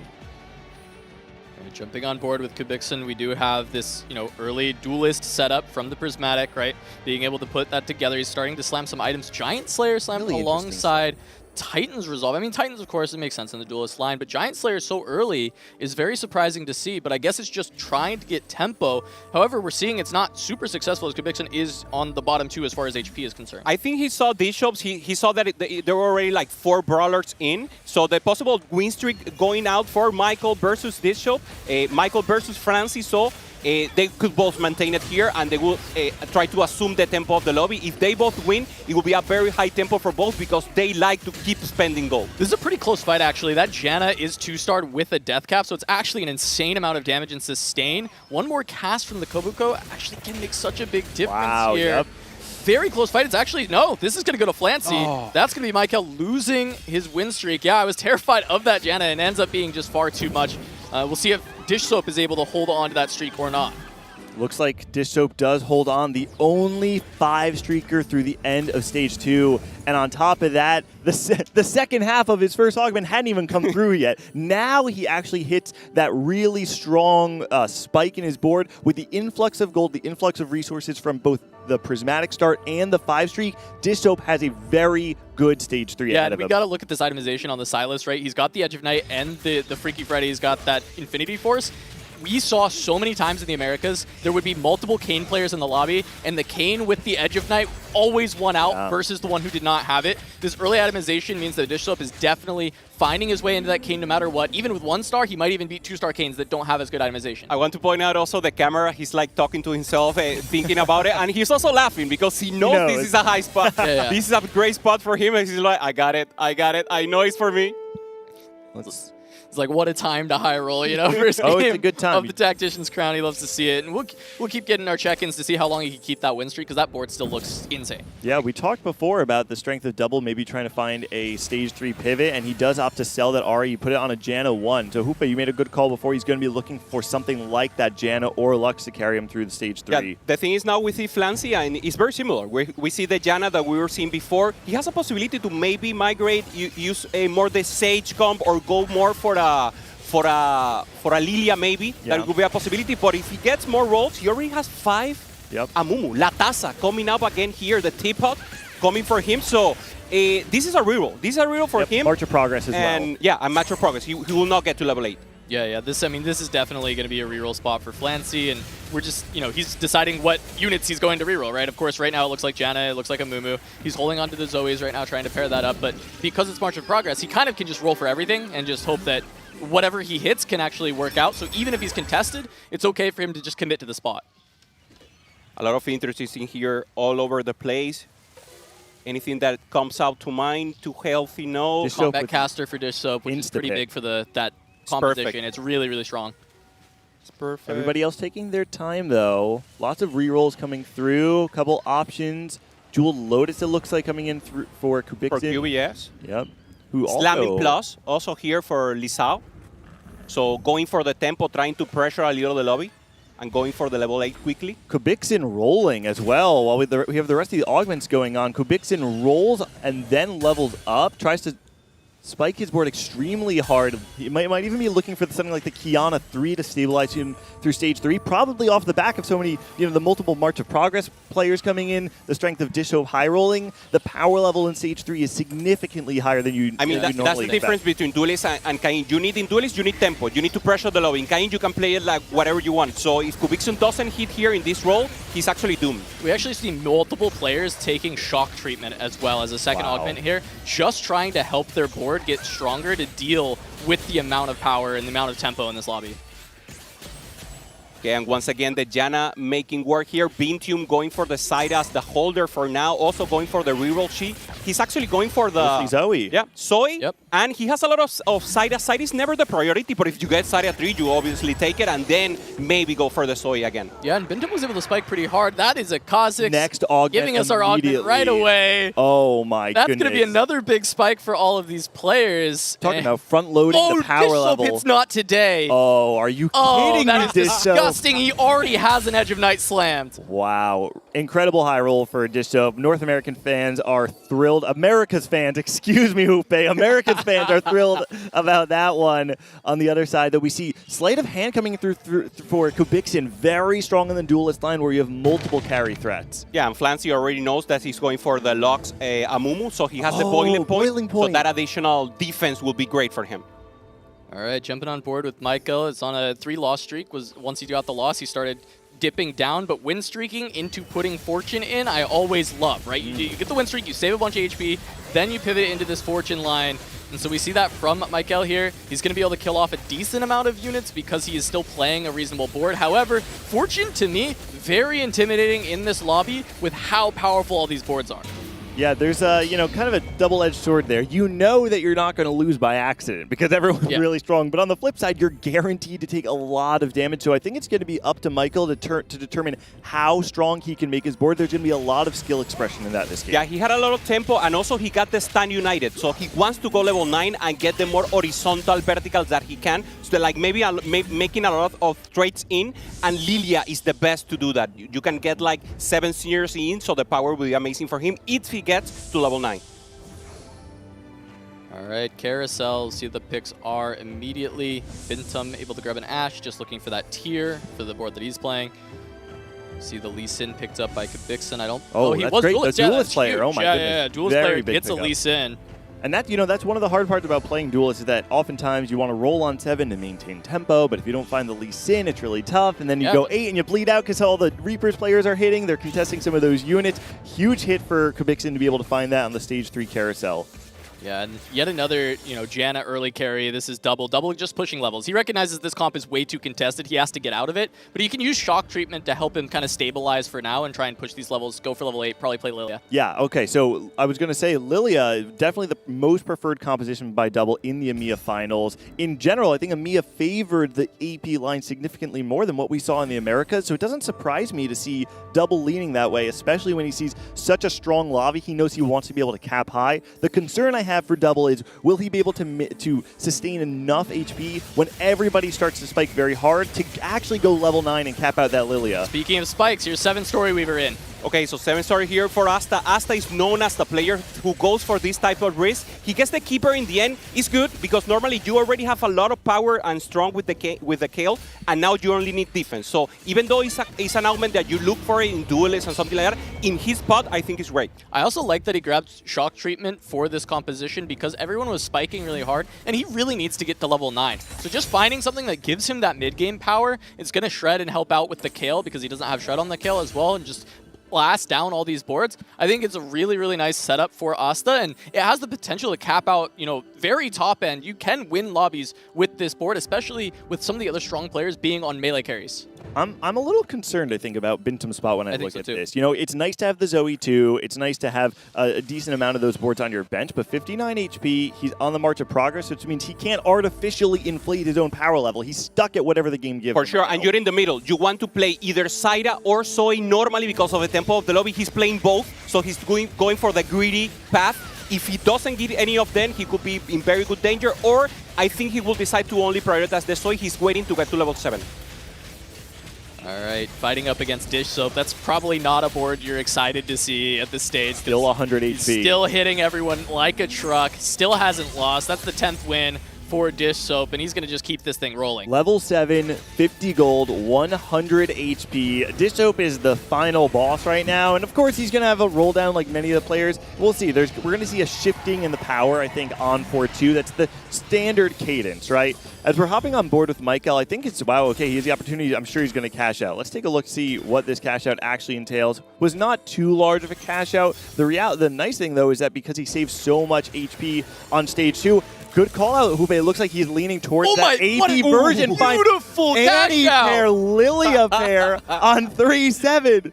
That's so good. Just a bunch of gold to let him go 8, and then 2 of the units he's going to be digging for immediately. The fact that he found a Lilia and an Annie baseline is massive. He was also able to find a Nautilus. His items are pretty solid overall. I think this is a pretty decent spot for Michael. It's not insane, but if Not he in- hits both he's of those at level 56, 8 and rolls down, I mean, I think he's in good shape. Yeah, if he managed to get at least the Annie 2-star and maybe the Lilia 2-star and go to level 9, he could be a contender for the lobby, but it's very 100%. difficult. Yeah. I think he's fighting for the top 4, only stabilizing at level 8. If he gets the cap, he will be He just hit Annie 2. He just hit Annie 2. All right, we're talking about spikes though. Flancy on this turn finds the Amumu 3, is playing this Lux Janna, has the Janna 2 with 2 items. Oh my goodness. Mike No, he used 2 again. No, that's great. I know he will go to level 9. I know him. He doesn't need the additional damage. Lilia 1, if you have enough frontline, should be enough. And now with the Annie 2, he will be a little counter of the Canes. Maybe not enough to deal with Dish Soap, even if he is a counter. This is a pretty egregious board, but I do agree with you, Hoope. I think there's maybe room for him to still push levels with the big spikes. It's very funny to see a spike that huge, but then fight Dish Soap, and it's just like, looks like it's not that good. For what it's worth, I think there's a lot of positioning there too, right? Yes, if you can get your Annie 2 in front of the Kane, in front of those Reapers, and prevent them from getting the back line, that fight we saw Dish Soap be able to wrap. And that's going to be something we're going to be watching all weekend long. The positioning of these AP matchups against Reapers can flip on a dime. And again, the position for Bintium is not good. He's going for the Aatrox because he wasn't hitting enough, and now that's a lot of gold cast that is not working for him. So there's too much gold in the bench, and he's not getting the power spike. Yeah, because he rolled to 0, right? And because he picked up all these Aatroxes, as you said, this is a lot of extra rerolls that could have gone towards potentially Zoe or Zyra, but because the units are also contested, you don't even know if those rolls were going to get there. So trying to find any power and instead finding none of it. So Bintum going to be in a lot of trouble. Looking at this fight, this is another Kane. Lee Sao being able to pick that up, and this is going to be terrifying, right? This Kane is also very strong. Gives from the Fallen, Radiant Guard Breaker on this thing. I mean, this is very tough for Bintum. We're going to start seeing the shape of certain players rise up through stage 4 and the fall of others. Bintum, one of the players with he is the best top 4 rate in the entirety of the global championship field, known to be by many as the strongest APAC representative, but is in a really tough spot. Good news is, we got plenty more TFT to play. He's also the lowest bottom 8 or 8th place in this lobby. Gangly, can you give me a Gangly stat? Is he the 8th, the least 8th place of all the lobby? He is not the lowest 8th place in the entire. He is among them, though. 4%, you've got a handful of players like Pakigam, who are exceptional at dodging 8th places. But you know what? We'll find out right now how good Bintum is at dodging 8th places, because it's not looking too hot for him. He needs to dodge Dish Soap. I agree. Yeah, everybody wants to dodge Dish Soap right now. I mean, this is an insane spot from Dish Soap. 110 HP. It looks like we had an RE encounter somewhere along the line here for everybody else. Going to bail out a couple of players. I think Michael's probably happy to see that as he's continuing to try and cap his board. Oh, that's going to be a lot of danger for Bintum, as we've seen some of these boards just look way too powerful for him. I think something that also can't be understated, and normally it's actually not that big of a deal, is how much the early Dryad stacks really helped him get through. On top of the high roll he had, those early stage 2 and stage 3, getting those early Dryad stacks made it all the more stable and made his transition into level 8 just a little bit easier. I mean, it also helps to have a 2-star Kane, but the Dryad stacks are good. Yeah, I'm impressed about the healthy that double is, because his board actually in this state right now is not very strong, but he managed to preserve a lot of HP to get into now. So now he's contenting Michael, so both of them going for the Lilia. It could be tough for both. Yeah, there's a Lilia here on the carousel for Michael potentially, but Bintum's going to take that away. Michael probably wanted to see that, but also he is playing towards Mythic and Invoker, so maybe this way is actually something that can fit nicely onto the board.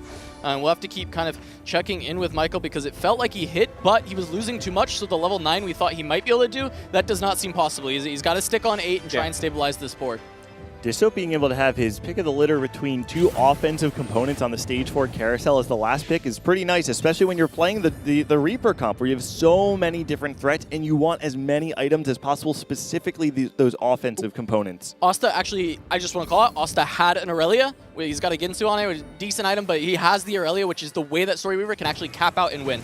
Yeah, now I like this from Flancy. Even though it doesn't have item, the Diana has a lot of shielding, a lot of healing. So getting the 3-star here along with the Amumu, he's actually very strong. He's missing still the carries. The carries are not 3-star. Gangly is not enough power, but I think he can sustain and he can get like very low HP if he loses. He's also running out of time because he's got March of Progress. He's going to go level 8, and once he goes level 8, it becomes more difficult to find that Janna and Lux. So he's what, 2 off of the Janna, 1 off of Lux? Am I seeing that correctly? So he's nearly there, but I think that's why we're seeing him roll to 0 right now, despite the fact that he did hit that Diana 3. Yeah, and he gets wrapped by Kubixen's duelist here. Kubixen actually kind of, I think, lowering a little bit, right? He's still on 1 star the Lux. in, but he was on a Wukong and a Aurelia as well with the added emblem, so he's able to play 8 duelists. Even though he has a lot of 1-star units, it's still strong enough to kind of find a couple wins. This is good to see for Bintium. He actually hits the Aatrox and has a Thief Blood on it, so we didn't thought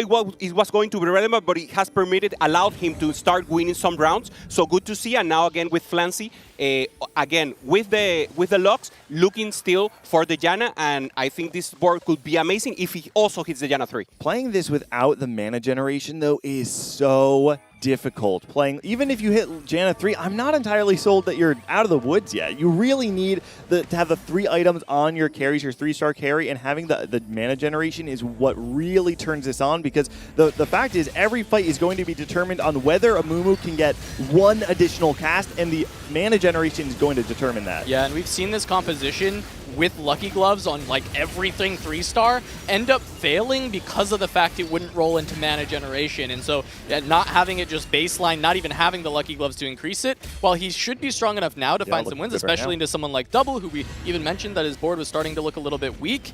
I think Flancy is not going to have an insane amount of longevity into some of these really scary boards. Let's take stock of the lobby for a moment, right? Michael, we have seen him, despite the fact that he had that fortune cash out, a lot of gold, a lot of resources, has been losing quite a few rounds. We saw Bintam and we saw Double taking a lot of hits. The HP as a whole is relatively close, 30 HP from 8th to 2nd, with Dishop still 100 streaking through the game. Yeah, now we're looking at the board. He got the way, he was able to duplicate at least the units that he needs, and now the board looks good. But as we said, he wanted to logo level 9, and I think he waited a little to roll because he tried to grid it out. So now he's only in preserve HP mode. He should be strong. He should be strong against the rest of the lobby. I think only Bishop is actually stronger, but now Flancy goes again for the Annie. Double gets the hit with the Silas 2, and again Lee Sao also with the Kayn. Everyone is strong now. Yeah, and Lee Sao had very good items on his Kayn, a really good Kayn setup in general. I thought he was going to struggle to hit because of Dish Soap and just the contested unit, but he gets there, right? He doesn't have a lot of HP to work with, but he's got the comp together. Michael making a argument for himself to become the Latam GOAT, has never made it to the finals in a global championship. Huge spike from Bintam 3. Michael on the ropes right now. Can only take a few more losses. Oh, it's Soap. I mean, this is not who you want to be seeing at this stage when you're trying to hold on to HP. Really, it's how many times can you avoid him. As you said, though, this comp with Annie can actually deal with the Reapers. Good positioning, but the Kayn is alive.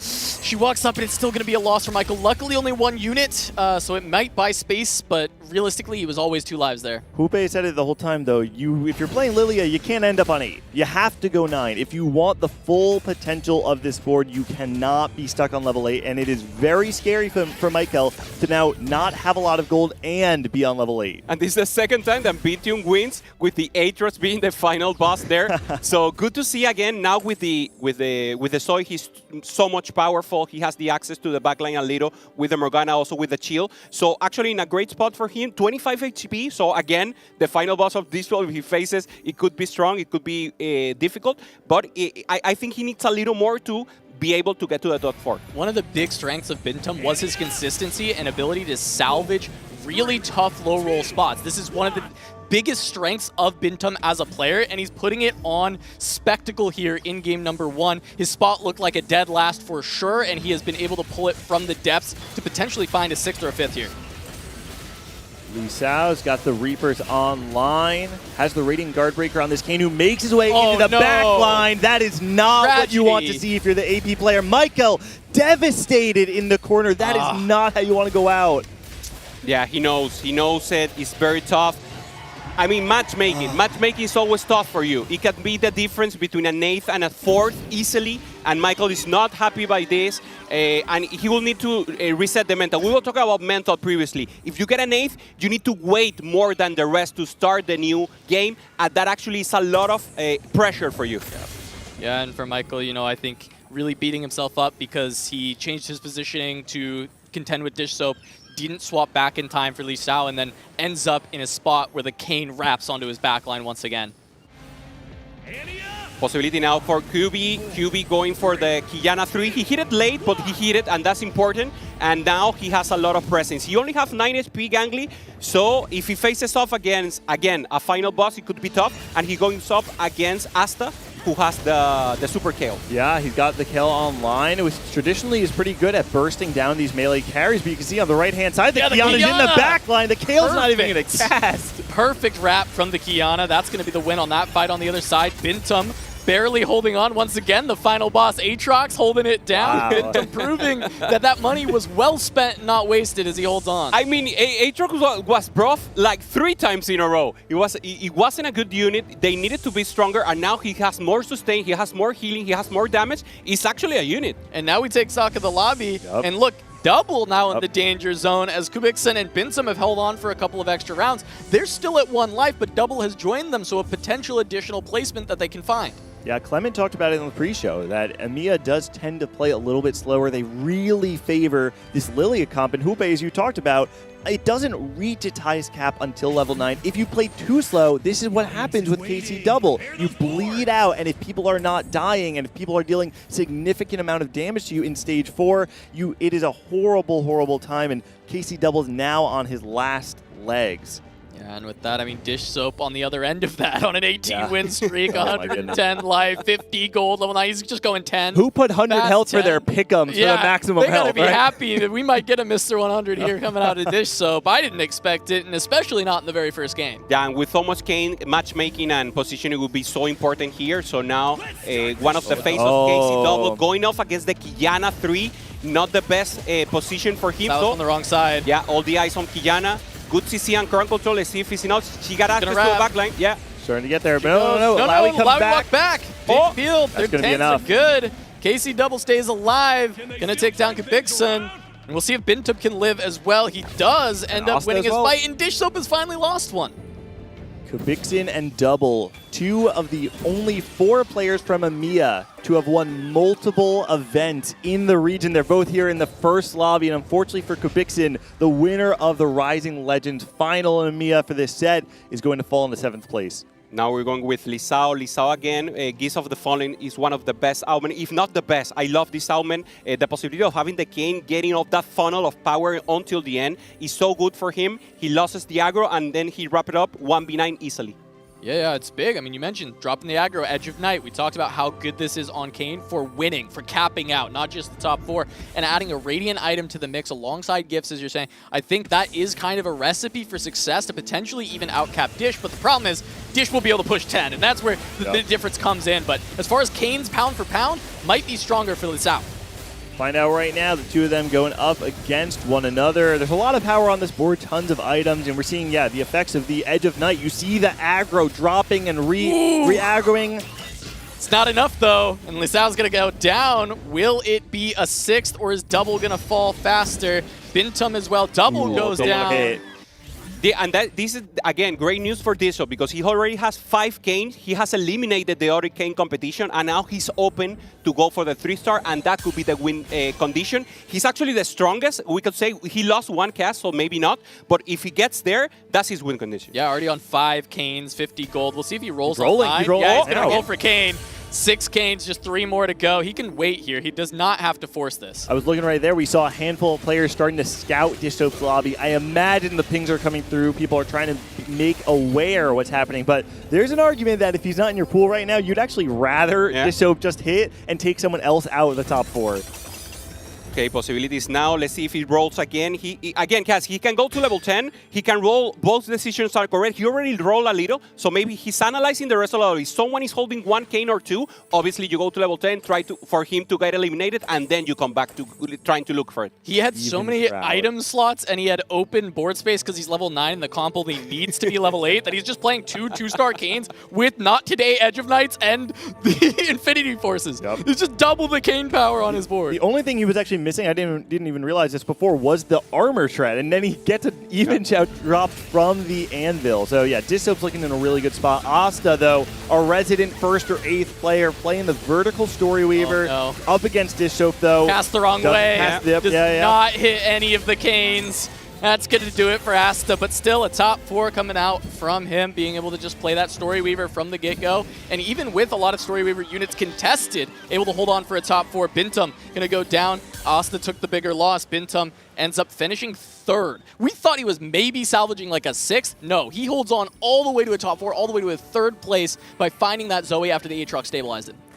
Great result for APAC. APAC now with double top 4. And Gangly, where are we looking? Dish Soap level 10 now, wants to try and end it early, make sure. And this, I really like this. He wants to not play the game slow, right? He says, Flancy, I don't want to give you room to get to level 9 to hit another power spike. Flancy's at, I believe it's 55 HP or so. Dish Soap wants to deal as much damage as he can every single round, because with every round that Flancy gets, he gets one more opportunity to outcap Dish Soap. Yeah, but Flancy's holding on to 3 canes, so it's not going to be very likely for Dish Soap to be able to find that upgrade. But however, 2 canes might just be enough. You don't need the 3-star as they're able to just tear through the front line. They're on to the back line. Flancy has got a couple of lives here, but that did not look particularly close. No, he's actually strongest. I don't see a way where he can. He's starting to, now he went to level 9. He can improve a little his board. He gets the Wukong in. So additional Sage, a little more power for the back lane, a little more healing for the front. I don't think it's enough, but he would like to. He needs to change it. He needs to move the positioning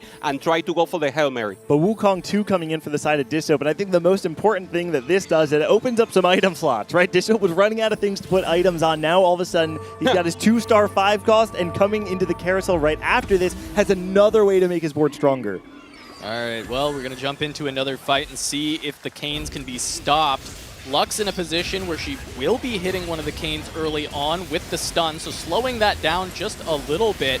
However, that front line is evaporated, and the canes, even with the stuns from Lux, it doesn't matter. There is so much damage on Dish Soap's board. Flancy going to get evaporated once more, and it looks like he's still got 2 lives, but Dish Soap should be able to sweep that up. Yeah, what we're looking here, it's too tough for Flancy. I think it's already set up, but we need to try. Healing, cut healing could be good for him. He already has it. And now Dish Soap with the possibility of going, this item is perfect. Yeah. Yeah, good pickup from Dish Soap. Gets the Dragon's Claw, right? Yeah, he has the opportunity to, counter the AP comp on the other side of Flancy. And Katz, I think the thing that stood out to me, especially watching those last 2 fights, is Flancy has the ability to disable some of the threats on Dish Soap's board. The reality is there's too many of them. You got 2 different canes, you have the Silas, and even if you can deal with the front line killing your Amumu, you have the Kindred, who does a non-insignificant amount of damage in the backline throughout the entirety of the fight. Yeah, Kindred's still doing damage. I mean, yeah, the Morgana doesn't have items, but it's not like it's not doing anything, right? There's just so much damage from the entire board, so much bulk, so much health, so much of just evasion due to the double Edge of Night, and now we just have to see if Dish Soap can ever be stopped, because this is the last opportunity realistically for Flancy. Once again, the Lux is in perfect position. 1 cane actually does go down this time, but everything is now getting to the backline, and it's just a matter of, can you stop the 2nd cane? I don't really think so. Lux still going. It's one more stun. Yeah. A lot closer. He might live, actually. I think he does live here. Yeah, totally. You said it. The position was good for the Lux, but also the Annie was well positioning. Yeah. Flancy's doing all the good stuff that he needs to do, and Dish Soap doesn't need to. If it's not broken, don't fix it. He knows that he needs to look around to be able or to think about moving, and Flancy knows that, so he's actually optimizing. Yeah. I don't think it's enough, but it's very close. There's an information advantage in Dish Soap, right? Because he has the opportunity to allow Flancy to solve the puzzle. And until Flancy solves that, Dish Soap doesn't have to react. And when he does, then it's Dish Soap's turn to try and optimize, to try and solve his own puzzle. Yeah, Dish Soap just started moving because he wants to try and avoid the Lux this time. Moves both to the corner. We see the Lux in the same position. This is no longer going to be firing at the canes right away. And if this cane actually wraps straight out the gates, it's just going to be lights out. But neither of them were getting hit to start things off. Now they've moved into a position where Lux will start to hit the canes, and they are stuck on the front line. So we'll see. First one is down. Second one's still alive. Morgana's still tanking all those hits, but Silas finds the Janna, will be able to take it out. Wow. And that's going to be Dish Soap. I mean, who would have guessed from this start he's going to take this first place to kick things off? But Flancy fighting back, that was very exciting, and realistically, the story from this game that was the most interesting to me, Bintum. How did he pull a third place out of that game? There was a really cool optimization there, and I think we talked about it a little bit, but the Aatrox 3 is not something that you are, aiming for. Of course, it's something you would pick up, but from Bintum's spot, he desperately needed not only something to get him to the end game, he needed something in the mid game, and that's what Aatrox did. It allowed him to buy enough time to get to the Zoe 3, and once he found that Zoe 3, that's what gave him the edge to outlast, not even outcap, but really to outlast the rest of the lobby. Yeah, for sure. And a highlight to Flancy again. A great play in the early game, trying to go for the power spike, using the Amumu early, using the locks, and then fighting it out against Bishop. He finally doesn't get it, but actually was a great fight and gives us a good hype in the end. Yeah, I think that was really fun to watch Flancy try and go for that towards the end, the positioning, trying to solve the puzzle. An impossible puzzle with how powerful It was Dizzob pretty is. close, but though. we will end up going to the analyst desk to get some more of that. We're going to go to a short break. We'll come back with them, and they can figure out what happened with all of that going on.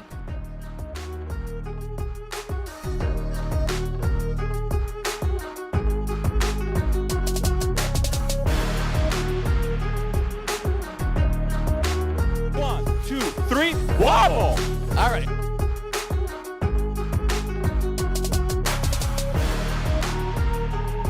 It's going to be another big spike for all of these players. Talking about front load power Bishop, level. it's not today. Oh, are you Oh, kidding that me, is Dizzob? disgusting. He already has an Edge of Night slammed. Bishop, I mean, who would have guessed from this start he's going to take this first place to kick things off?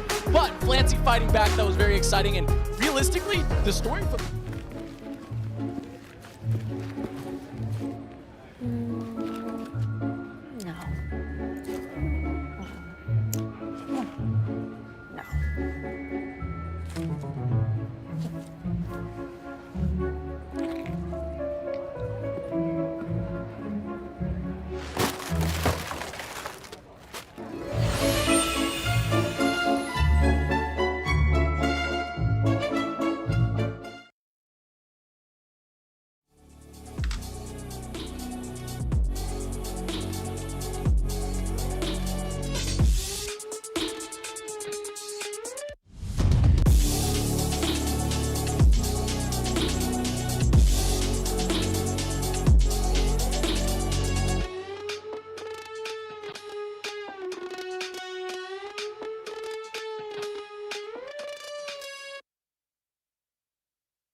everybody, and welcome back to the Tactician's Crown for Inkborn Fables. We just finished up our very first game of the day, and there weren't really that many surprises. Well, I have to say that this was a game that felt like a tale of two cities. Some people were born on the Piltover Terrace, some people were just in a Zonian gutter from the start. It was very clear who the final two were going to be in Flancy and Dish Soap. Obviously, we just saw Dish Soap had 90 extra gold to spend over the third place player, a lot of it due to the augments that were happening early on. Yeah, I mean, the fact that he was able to take Freaky Friday right away, and he was able to get Silas and Lee Sin so early at level 5, I mean, those high rolls certainly helped out. He was able to get a 20-plus win streak and just preserve so much HP.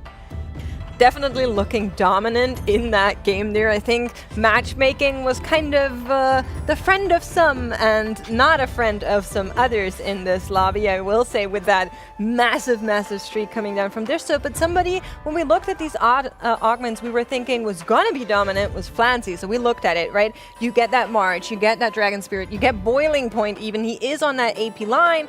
And then you don't get a tier. Not a single one. For the longest time, we were like, how is this possible? But in the end, able to recover, able to find those items, and then finally slam something on that Lux besides a guard breaker, makes it to that second place.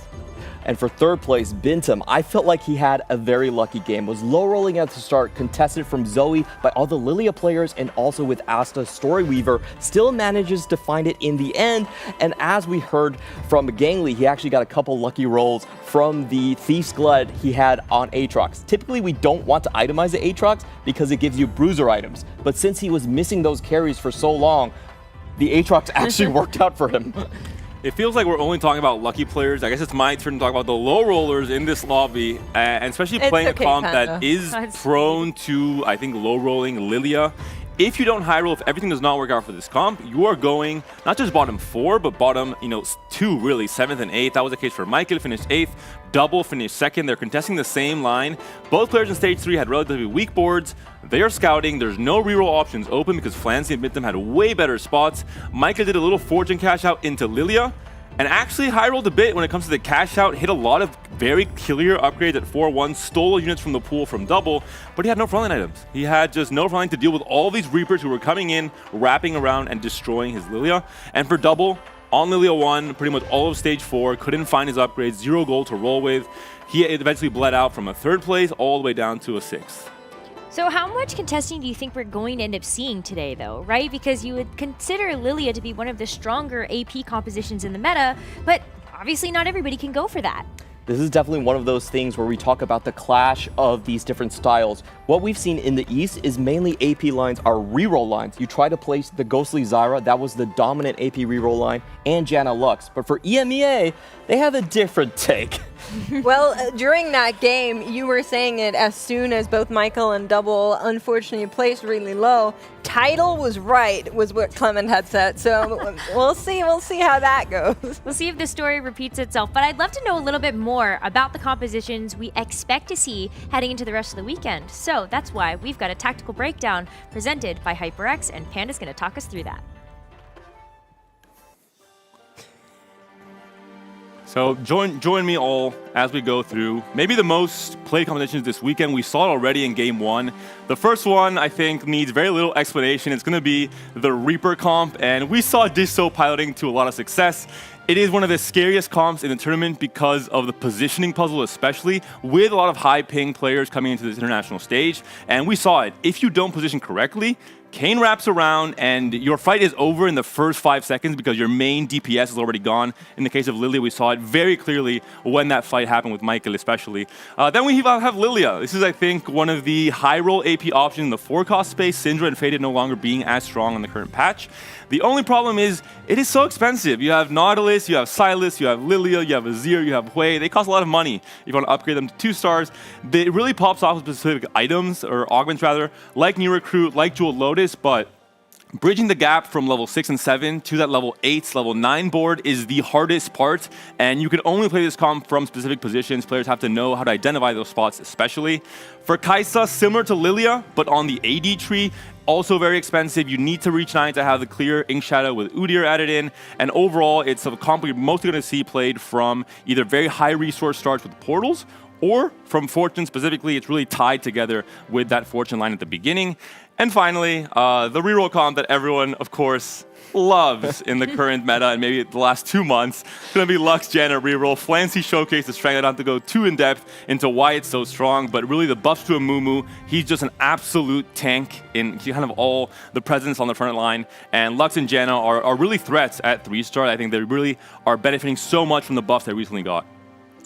That's awesome. Panda, thank you so much for bringing us through that. I think there's a couple of other compositions, though, that aren't necessarily on this graphic that I think also have a lot of merit heading into the weekend. Another reroll composition, Senna reroll, has seen a lot of popularity as of late. I think that's the big boogeyman of the tournament. As the TOC showed, this is the highest win rate comp out of the entire field. The saying we have in CN is that this is, if you get the augment, if you get the +1 early, then even a pig could win the game from that spot. 7 Ink Shadow had over a 30% first place rate in the games played. That is a lot of wins, and that might become very important as we start to get towards the end of the day. But, you know, it's going to end up being just a little bit more of a weight. Like, this is such a small sample size, right? When it comes down to just, you know, maybe what do we have back here? Oh. Oh, Don't do me like that. I'm turning 30, so maybe not the happiest birthday. It's a big step mentally. What do you want for your birthday? What is your wish? Clement, is that a real question? I want EMEA to come back and win it on the international stage. Double, and Kubikson, please wake up after that game once. No more Lilia for you guys. Unless you're high rolling. Unless you're high rolling. Okay, well, you know, happy birthday, Panda. We hope you were able to get all of your wishes come true and then some. But I think it is about time we get into our second game of the day. So for that, we once again hand it over to our America's Desk. On standby, we've got Casanova, Gangly, and Hupe-san. All right, thank you, Necra. We're back. We got Dish Soap winning the first one. We'll see if we can continue the America's dominance across the board. We'll ignore Michael's 8th place. It was a low roll, whatever. Doesn't matter. We're going into our next lobby here, Hupe and Gangly, and we've got some very exciting players coming up. Another set champion, this time from Runeterra Reforged. It's going to be Tidal in this lobby. Tidal is one of those players I think has an aura to him, right? You know that if this guy gets into the finals, he's going to be able to perform. And there are a lot of players that I think you put him in the finals, they start to fall apart. That's really what separates this guy. Second place finish, first place finish under his belt at 2 different global championships. Tidal is a force to be reckoned with. We also see Solo Hesan another. He's like the opposite. He's the breakthrough, always in ladder top placement, and now once again the first time he's now on Tactician Crown. So it would be great to see selection of portals, and we start with game 2. Yeah, we've got Larger Legends, Crab Rave, and Ascending Augments. Everybody wants Ascending Augments, but 60 seconds says, Crab Rave, let's go, baby. Let's get some Crab Rave going in the chat for this one. Come on, 60 second. What we got? All right, it looks like it's coming back. Ascending Augments. We'll tone it down a little bit. We'll just get a Silver Gold and the Prismatic coming through for that one. I want to take quick stock of some of the placements on that first game. You know, we had Tidal ended up taking an 8th. We ended up having Ning Li in first, and then we did have, I think it was Sox and Greya falling up 2nd, 3rd. Wow, yeah, great finishes for some of the Americas, and we're hopping on board with 60 second. This is a player that's really been breaking out, I think, over the last 2 sets. Yeah, he's been at one of the biggest streamers in the CN community for more, but in competitive last 2 sets, as you say, a good performance at World. I think it was 12th, and now he wants to win it all. He's, I think, the favorite from the CN region right now.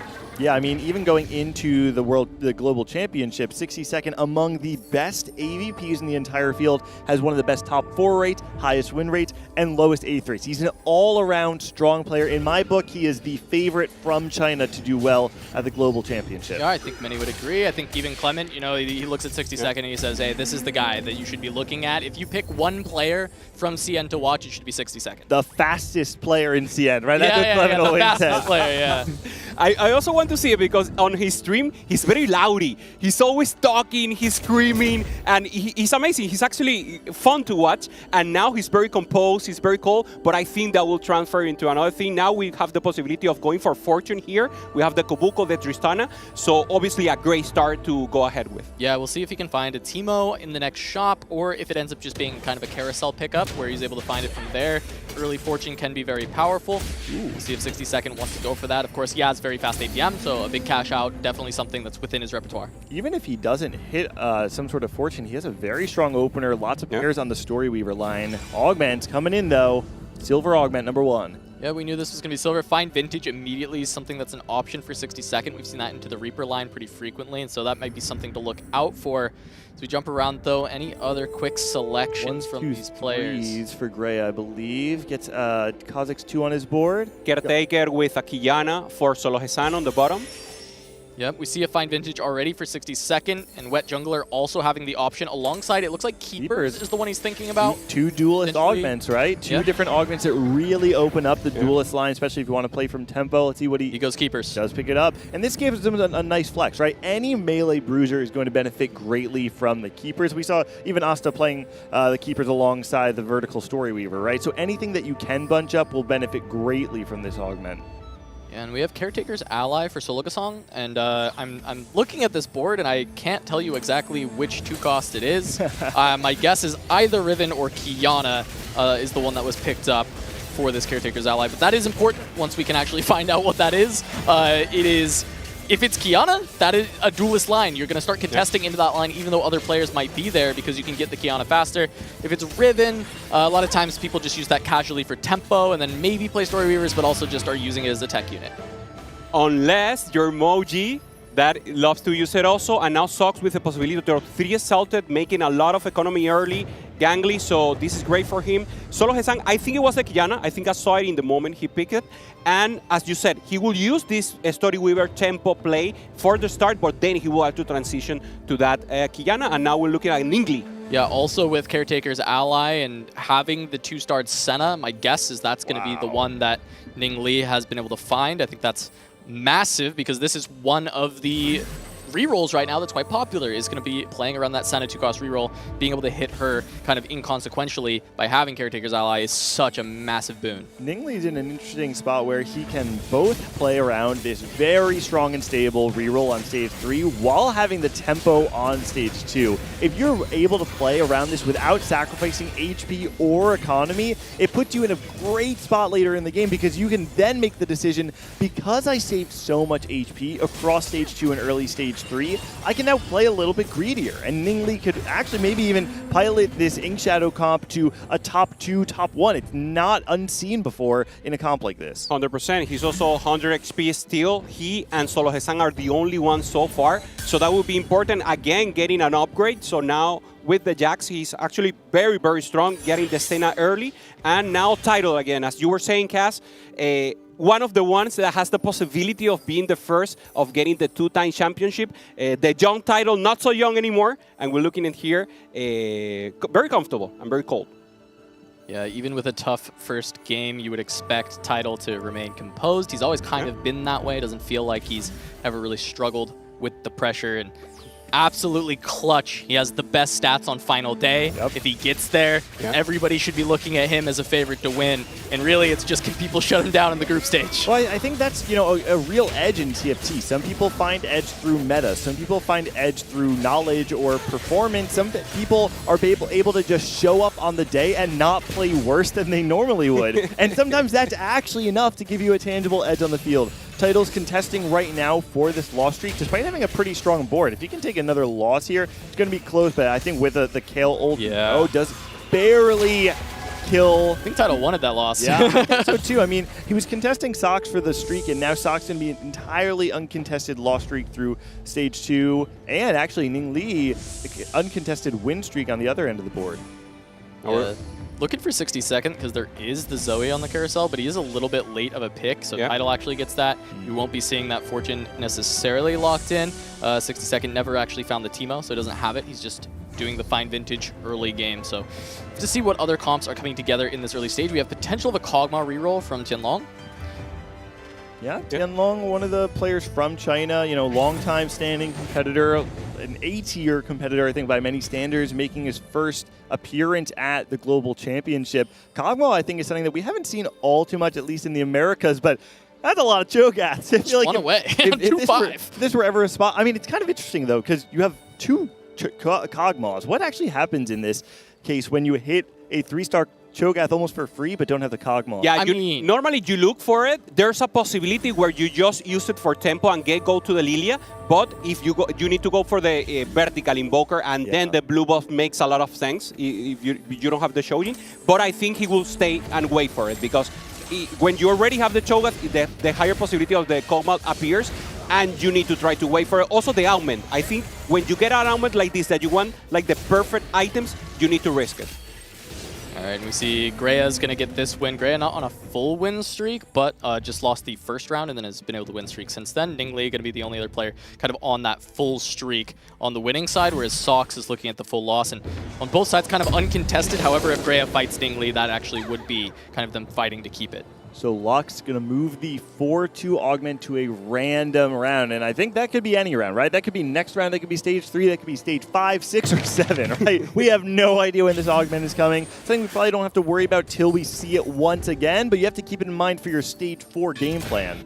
It's very funny because it's ascending augments, so that's the prismatic augment. So just there's a prismatic augment, it's just going to pop up. Oh my goodness, like a Jack in the Box. And it has happened several times that the prismatic goes before, so we can get the prismatic earlier than then. And now the possibility for 60 seconds to once again go for it. Normally, Monster Remover is the usual pick. He's thinking about it because Knife Bow is also very important for him.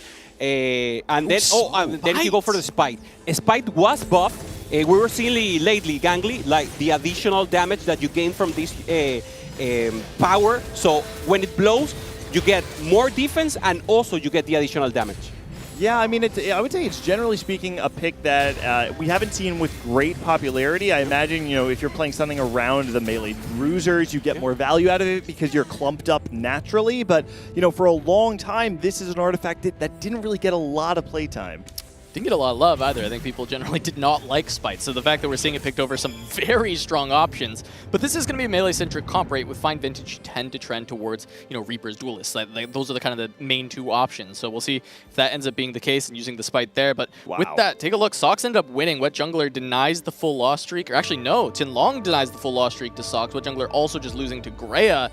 And then Ning and Grea being able to keep their win streaks into the Krugs. Yeah, Ningli, we have to recognize he's in a win streak, and he's the only player, one of the few players that came directly from the mobile tournament. So fight for the Golden Spatula here for him, and actually migrating. The meta is actually a little different in the mobile version of CN server, but he has been able to adapt perfectly to this. Mainly the Kayn that is not working so much. Now he has to use it. Yeah, I mean, he came through the JOC, went into the Chinese qualifier, right? The final qualifier where the TOC and the JOC met up, and Ningli won the entire event. He won the qualifier, taking out names like 60-Second and Flancy, who we see in this tournament as well. So I think he's proved he can compete even if the meta might be a little bit different than it is in the JOC. Ningli starting off this game really hot. All right, and we're jumping on board with Sox now. First time we've seen him, but we did see that he was running the Exalted from a very early stage. Looks like kind of setting up towards a Lux Amumu, having that on board already. However, still room to go into any AP comp from this situation. We'll see where he goes as he's pivoting towards win streak now, but I think he won kind of not on purpose. He wanted to keep the full loss streak, so he's not quite ready to pivot into full win.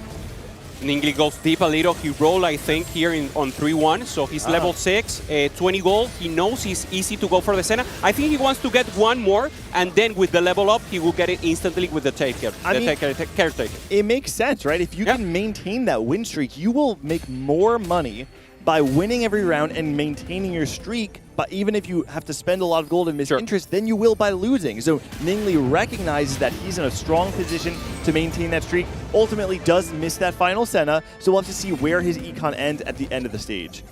Yeah, there's two options, right? You either keep rolling and find one, or you just push to 8, right? You just start pushing immediately, and you get it. Being one away feels sad, but you might just natural it. Anyways, we're going to jump in here with these augment selections. This is the 3-2, so we didn't get the prismatic one sneaking its way in too early. Let's see if there's any very, very interesting decisions coming through. Grim Harvest for Greya, committing to the Reapers, makes sense with the itemization. Yeah, we see him with the Even Shroud as well. It's, there's kind of two schools of thoughts on the Reaper, some with the Even Shroud, some with the Last Whisper. We see a couple options come through all the way. I saw the Stand United on that Mythic board as well, and Sox, who's been playing this Exalted all game long, gets the Combat Caster, has a lot of money, I would say, for his spot, despite not getting the full loss streak, was holding multiple 3-cost copies and still above 30 gold. It's a great spot for 3-2. Yeah, Jinlong being able to actually hit the Kog'Maw pretty quick. 3-2 is great considering he was at 2 Kog'Maws earlier on. We knew this Cho'Gath was going to be here, but the fact is 3-2 getting Kog'Maw online for lost 10 gold. I think this is a really solid spot to play the reroll line, and maybe we'll actually see some success out of this. It wasn't the most successful comp in the Americas, but we've heard other regions still liking it a decent amount. Yeah, and Tidal going for the Fortune. This will be a good cash out. It will be interesting to see when is the cash out, how much can he enable this, and what he can get. He wants to play against with the Kaisa. The additional resources will be great for him. So again, Fortune didn't work in the first game for Michael. Let's see how it goes for Tidal. Well, it's super interesting to see Tidal going for it because we know Wet Jungler is also on Fortune right now. So we could see them contest each other, grief each other, and when there's 2 Fortune players, because that's a possibility, oftentimes they have to take a lot more damage. Right, that's right. Because they have to make their boards exceptionally weak. They want to make sure they can secure that loss, but sometimes in doing so, you end up taking too much damage. And that's the razor's edge that you have to live on, because if you can maintain enough HP to survive your cash out, you'll do great, but you need to have more than one life to secure a strong transition on stage 4. And now we see Solo Hesan and the confirmation that the caretaker is a Quillana. He already has 6, if I'm not mistaken. He has 5, 6. So good for him. He will go for the reroll Quillana. Getting the Crash Dummies also as an additional front line for this duelist composition is not enough to go against the Kog'Maw still, but I think he will get a good ramp up, waiting for the last augment. Maybe Prismatic is not the best for the duelist comp, but he can find something interesting. And what's in the water at this Tactician's Crown? We had another 7 win streak, potentially going for another big long haul, but Ingli finally actually loses the round, just as we wanted to comment on it. But of course, this is still a massive win streak all the way to 3-4. A lot of players finding that high tempo and pushing the lobbies.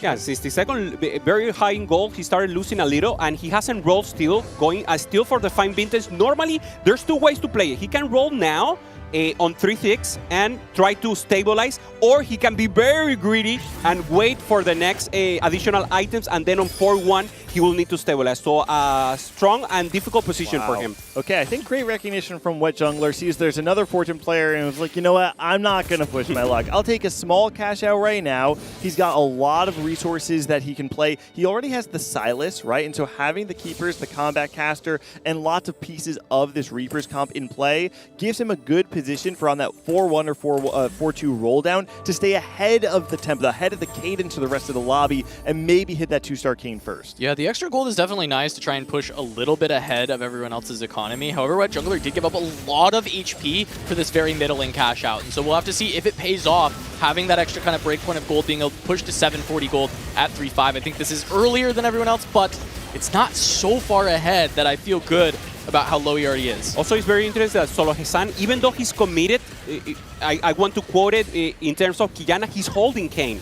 So there's a possibility that maybe he gets Kayn's giving, maybe he goes for a Kayn heavily, that he can use also the Quillana and the Kayn. So there are some options there. All right, now we've got Nautilus coming out for an encounter. Every player has the option to choose 50% chance of 1 gold on kill or on death. So the players here taking a look at their board, looking at their pool and saying, do I have a better chance of winning this next fight, or am I going to lose? Anyone can benefit, but I think the players who have boards that have been a bit win-lose are going to have a hard time. They're going to have to really think about their matchups and figure out what they have the best chance of doing 2 out of the next 3 rounds. Okay, Sox once again. For now, the game is giving him Zaira. She will be the holder, and he wants to go for the locks. So that will be the angle for him. Good front, good items for now, but he needs to roll. He doesn't have much gold yet, Cass, but he will get there.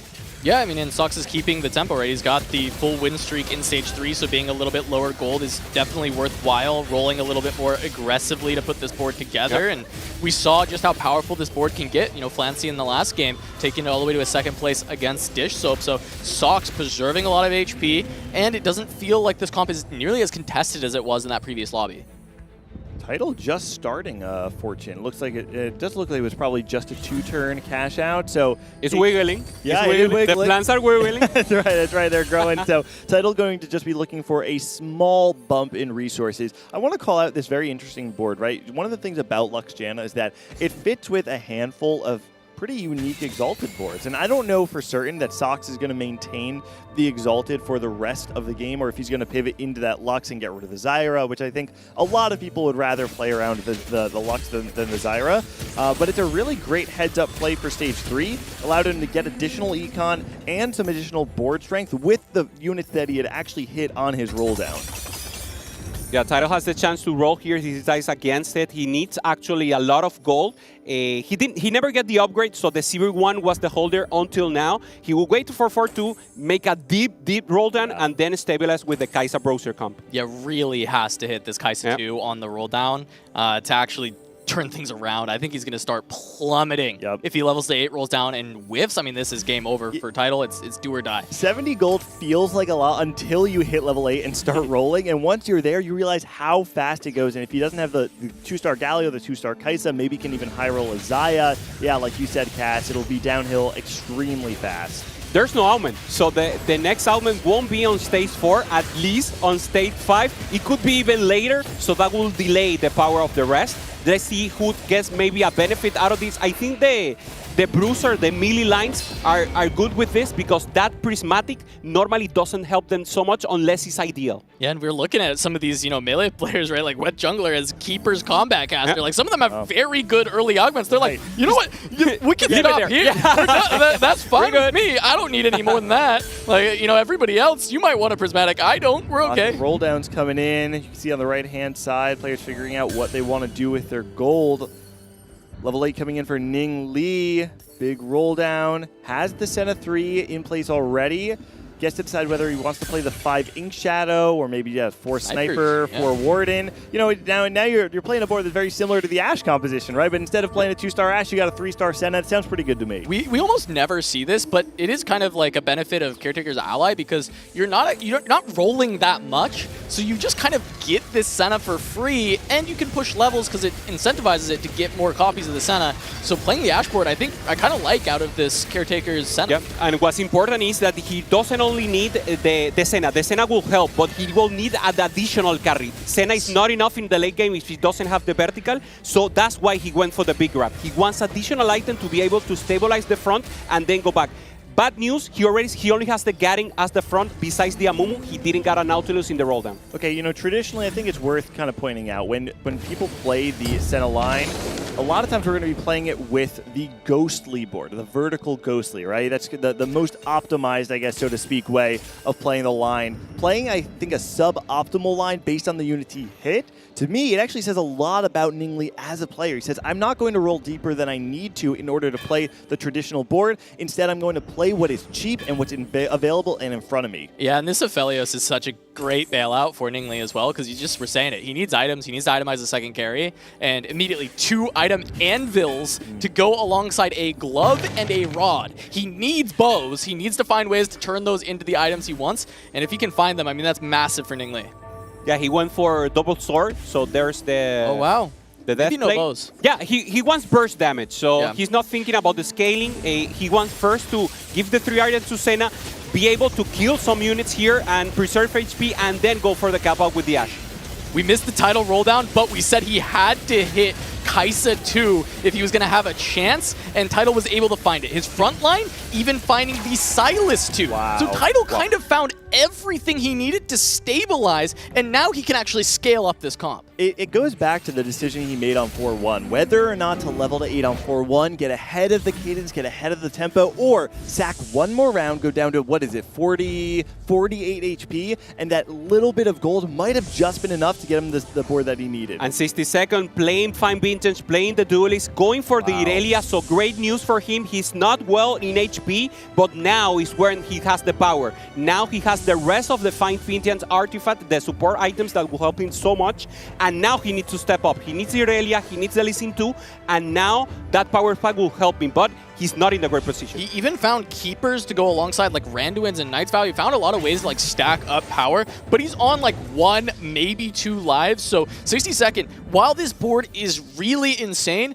it is kind of a matter of if he can hold on against anybody else finding something big and taking him out. Doesn't have too many itemized carries. I think when I look at no this board, offense, right? Yeah, he's got no offense. Even the Thieves Gloves on the Lee Sin, you see it's rolling Warmogs and Bramble Vest. You don't have the DPS, even though you have a lot of value in your front line. Yeah, and even all the support items, none of them are providing DPS, right? It's no Zeeks, it's a bunch of defensive support items. So actually, we'll see. I mean, I don't know, like, look at this Galio. I wonder how long it's going to take to actually kill this thing. Yeah, let's see if he's enough. He goes for the Thieves Gloves in the Lee Sin. At least that's something. Normally, you want 3 items on Lee Sin, you want the rest of supporting items, and then on the late game, you go for the Irelia. Let's see if he's enough. He faces off against the Kayn. Kayn's only 1 star yet for Grea. Remember him, so it looks good. Lee Sin making some CC there. Mana ribbon for him. And good stuff for him. So the bad news is it did take a very long time to kill this Galio. It looked a little bit pitiful, the damage. The good news is none of his units can die. They just are so incredibly tanky. Well, I think it took some time there. We have to also call out Grea's not hit the Kayn 2, right? It is And just so Kayn 1. we have to see how this 60-second board's going to handle playing against boards that have the high DPS. I think that's going to be a very different tale than the fight we just saw. Okay, now the final 4. Wet Jungler, he was celebrating completely there, getting the Kayn 2. So now he's in a great position. I love to see the celebration. I'm so glad that we finally have camera here to see the way they are reacting to the roll down. The rest of them are not very happy for now. Or I think it's just cold-minded. But that celebration from Wet Jungler is good to see. Oh, I mean, they're playing live in Madrid right now, too, right? Well, imagine playing in front of the crowd. You hit your 4 cost. Everybody's cheering. The energy just starts to go electric for Wet Jungler. Socks. Level 6, 50 gold. I was like, oh, he hasn't even rolled down yet. No. He's like 1 Lux off, 3 Jannas off. He's going to hit everything, and he's still very high in HP, 48. Yes, the lobby is pretty squished, right? A lot of them in the middle are very close together, but still, he's got plenty of life to work with as we see Solo Gazong versus Wet Jungler. Wet Jungler did just get that hit, and you can see the Kayn just eviscerating these duelists, but it is just a matter, can the Lee Sin get the targeting? Not going to happen. Wet Jungler going to deal some more damage to Solo Gazong. Yeah, Solo Gazong is playing with 1 augment less. The Caretaker hasn't given him the Qiyana 3. He's 1 off, so not in the power spike. And he needs it. He has 3 items committed to her, and that's his power spike. HP is looking a little tough for Grea right now, sitting at 7 HP, still not on the Kayn 2.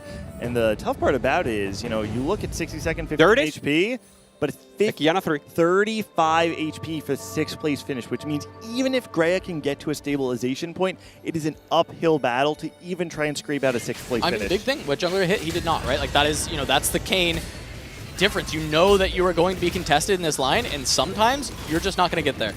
Still the Exalted for Socks. So, I mean, he's been grinding the Exalted from the start. And there it is! 5-1. That's where we're going to get our thanks, Lux. Oh, wow. 60-second. Oh, never mind. I thought it was an insta pickup. It looked like he has the option. Did he open a component anvil right now? Yeah, it might just be bugged. We'll just there we go. Now we got it. Okay, there's his pick. Solo Gazong has the possibility of Duelist Crown and also stationary support. So, both good possibilities for him. Anyone will serve.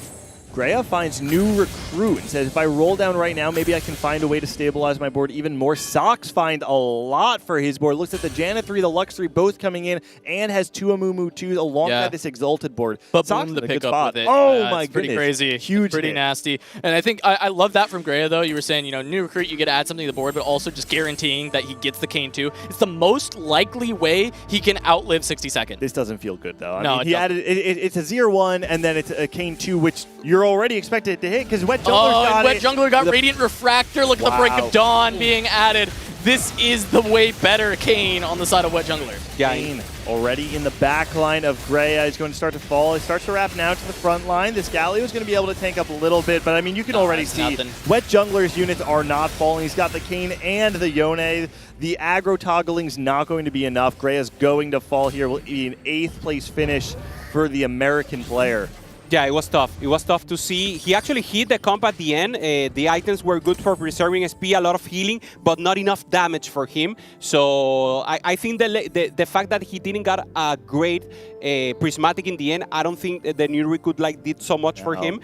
He needed power. He needed that consistent power to keep improving his board. And now Ningli, with the possibility of getting the Naughty 2, good edge, and he has the Tiny but Deadly, so a lot more power for the rest of the units. This is great for snipers. They need that additional damage to multiply with the range. Yeah, I mean, finding the Udyr for the Ink Shadow being able to come in is massive. Being able to get, it's actually an offensive tattoo as well that can go on to the Ashe. So now you've got 2 items on Ashe. Very, very solid. We see that Tidal hasn't lost since that big roll down.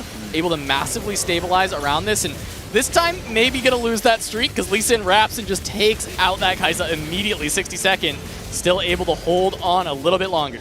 Whew, man, we were talking about 60-second not having any damage. I mean, he gets got it now. Looks like he got the TG off of the Lee Sin, right? And that's a big part of it. Now he's got the Infinity Edge, the Bloodthirster, the Guard Breaker. 3-item damage. Lee Sin is going to make his damage infinitely higher than we saw in the middle of the game. 60-second, 3 HP though. Yeah, 3 HP is actually a very risky position, but he's strong. He's trying to roll down. He has the pair of Irelia. He needs to hit it 2-star.